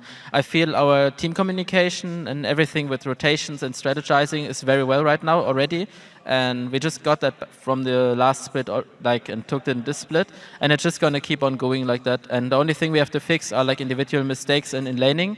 Just have to stand stronger, and after that we'll just be a stronger team. All right, can you name one thing specifically that you want to work on with Candy? Because again, with Kog'Maw, which is a very immobile champion, he still did very good. We're forgetting that hook in the end right now. Always try to expand your champion pool. Always try to expand your champion. That's a nice one, actually. I want to kick off that question. 4.7. This is the first time that we've seen it here in the LCS. 4.8 is coming out. We're seeing some shifts in champion patterns. Support is seeing a lot more play, at least in the last couple of weeks. What's your take on the health of the number of champions that we're seeing in the meta game at the LCS level? I feel it's a bit static. Some champions are very versatile and you can pull out certain champions against it. It's just depending on the matchups. I feel there's a lot of champions that are viable right now and you just need to pull them out right. For example, Zyra against Thresh is a really good matchup. On the other hand, there are a lot of new heroes, champions coming in this case, Braum, for example. Do expand. We would like to hear your opinion on Braum. Braum is very strong right now. I feel there are other champs as well. For example, Morgana versus Leona is a really good matchup. They're just matchups that you need to know and how to play them out. Yeah, what about support Kayle with Runan's Hurricane? It's the trend in mid. I'm asking the support Kayle player, will he see you back in your hands? Well, Kayle maybe, but Runan's on support is just too much. Come on, why not? Okay. I know you could pull it out. But anyway, thank you very much and rated. Very good performance from SK here in Superweek. Congratulations once again. And now it is time to head back over to Joe and the Fee Show to wrap things up. Thank you very much, guys. And with that match over, let's take a look at where the teams stand at the conclusion of the first week here in the summer split. Who would have guessed it? It's a 3-way tie for first. Alliance, Millennium, and SK Gaming with 3 wins and 1 loss. Then there's another tie in second, or not really for second, for fourth, where Fnatic and the Super Hot Crew are 2 for 2. And then in the 6th place, we have another tie, of course, as the Copenhagen Wolves, Gambit and Rocket, they all have 1 win and 3 losses. Yeah, and we've seen 16 games over the past 3 days, which has given us a pretty good look at the players here. So here are the pros that managed to make the most impact in their position. Starting off in the top lane, Kevin. Yes, not too much to say. I mean, every single game in this Super Week he's been solid. Last split, he led the top lane with 68 kills, and this week he already picked up 1/3 of it in just 1 week. So 20 kills in 4 games. He's been absolutely fantastic today, or this week. This week, indeed. And the jungle, Cortex, what a beast he was. What a beast, and we talked about him before the Super Week started. In the promotion series, he was the guy for NIP, for Millennium, of course, to beat NIP. He was certainly not the guy for NIP. And he's just continued to do the same thing here. Every single game, he puts so much pressure on everything. He's very good at stealing the dragons here, generally getting objectives over to Millennium. And also, he makes a lot of good calls for the team. 15 dragons in 4 games he took. That is an incredible, incredible stat. In the mid lane, he's earned you guys 1.5 million fantasy points, I think, this week. Not you, though, and not me, and not Trevor, because he's on Trevor's bench. Yeah. It's Kerp, of course. It is Kerp, of course. All week long, he's just been dominating completely, and he's just impressed everyone with fantastic numbers. He made over 114 points. I believe he was projected to maybe do like 30 points, and he's done 114. It's absolutely fantastic, and of course we continue to go with the Millennium trend. Yeah, Creaton, again, fantastic week he's had, looking like a new player. Looks like a new player. Millennium as a team looks like a complete new team. That's why these players get the OP players of the week, because nobody coming into this split expected Millennium to do so well. Newfound motivation, especially for Creaton here, means he's been doing so well, playing a lot of solo queue. Entire Millennium team needs to keep this going here, needs to perform. We of course have to give a small special notice to Taps. He did fantastic for Alliance as well, and he was the next in line for OP player here. Well, while we're on the topic of Alliance, the support player of the week is Nif. He was incredible once again. He was fantastic once again. The hooks landed left and right. He's so good at landing these crucial skill shots here, setting up kills, especially with Shook as well for Alliance. And if you look back to the Fnatic game, he was the guy who started the fights every single time. He landed a hook onto the right targets, set it up for Alliance so they won, and he's just been playing fantastic. And of those 5 players, one has managed to stand out above the others. So our Week 1 MVP will go to Millennium's mid laner, Kerp. Really nothing to say. I mean, he's been so fantastic. Every single matchup, he won the laning phase. He plays these assassins here. He used to do it in the start of the last split, where it actually worked out for him. He often got a lot of kills, tried to carry the team. Been working out for him now in this split here. And we actually have a clip showing one of the reasons why Kerp is our mid laner MVP. Is he flattens Gambit. I apologize. I made you look at the minimap and then there was a dead bug. And indeed, flattened, I think is the right word. And LeBlanc was actually a champion that was banned so often against him. Now he got to play it. He really showed again, you need to ban this champion because I'm so good. We saw him dodge around the Syndra balls as well. So Kerp on LeBlanc, Kerp in general this week, it's been fantastic. You can't ban all the champions that he plays. Ban the player, man. Remove the trackball.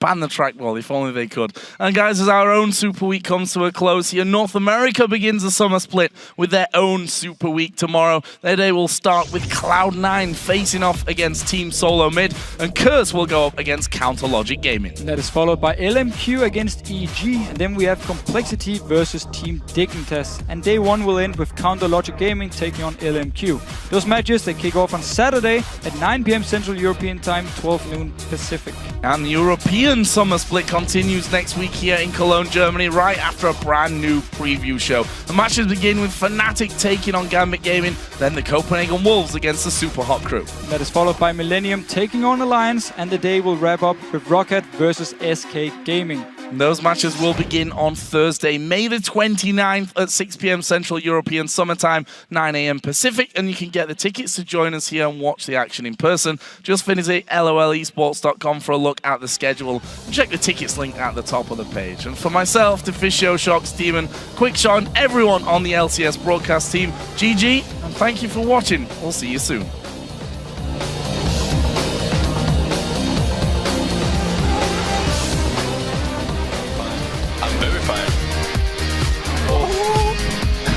Collects up 4 members, it's a good ultimate coming out there. Wild Growth bounces him in there. Froggen gets quickly shut down, but Gambit are falling like flies as Tabs comes in, rat-a-tat-tatting his way through and picking up a triple kill. Yellowstar's gonna drop, is he? No, Reckless does manage to get himself a kill. Airwax now in trouble, taking 2 tower hits, and now he's gonna catch on towards Yellowstar, doesn't get it! Nemesis. This is going to be an easy kill picked up. Kevin this time around. Kerp comes around the back, edges it trouble. Tries to lock in. There is that Sonya's hourglass. And that was a triple kill for Kevin. Here comes Kurt. It's not a done deal yet. Contest comes in, steals it. Diamond in trouble. He goes down.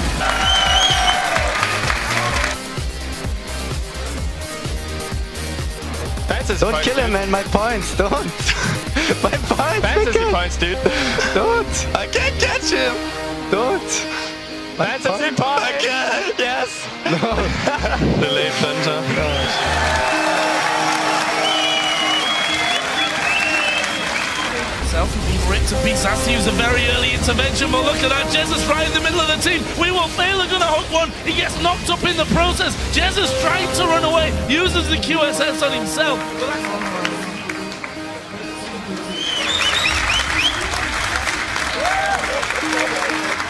And they lack a lot of damage. Like, they won't be able to kill us. Keep going, MTP. Yeah, we get them all.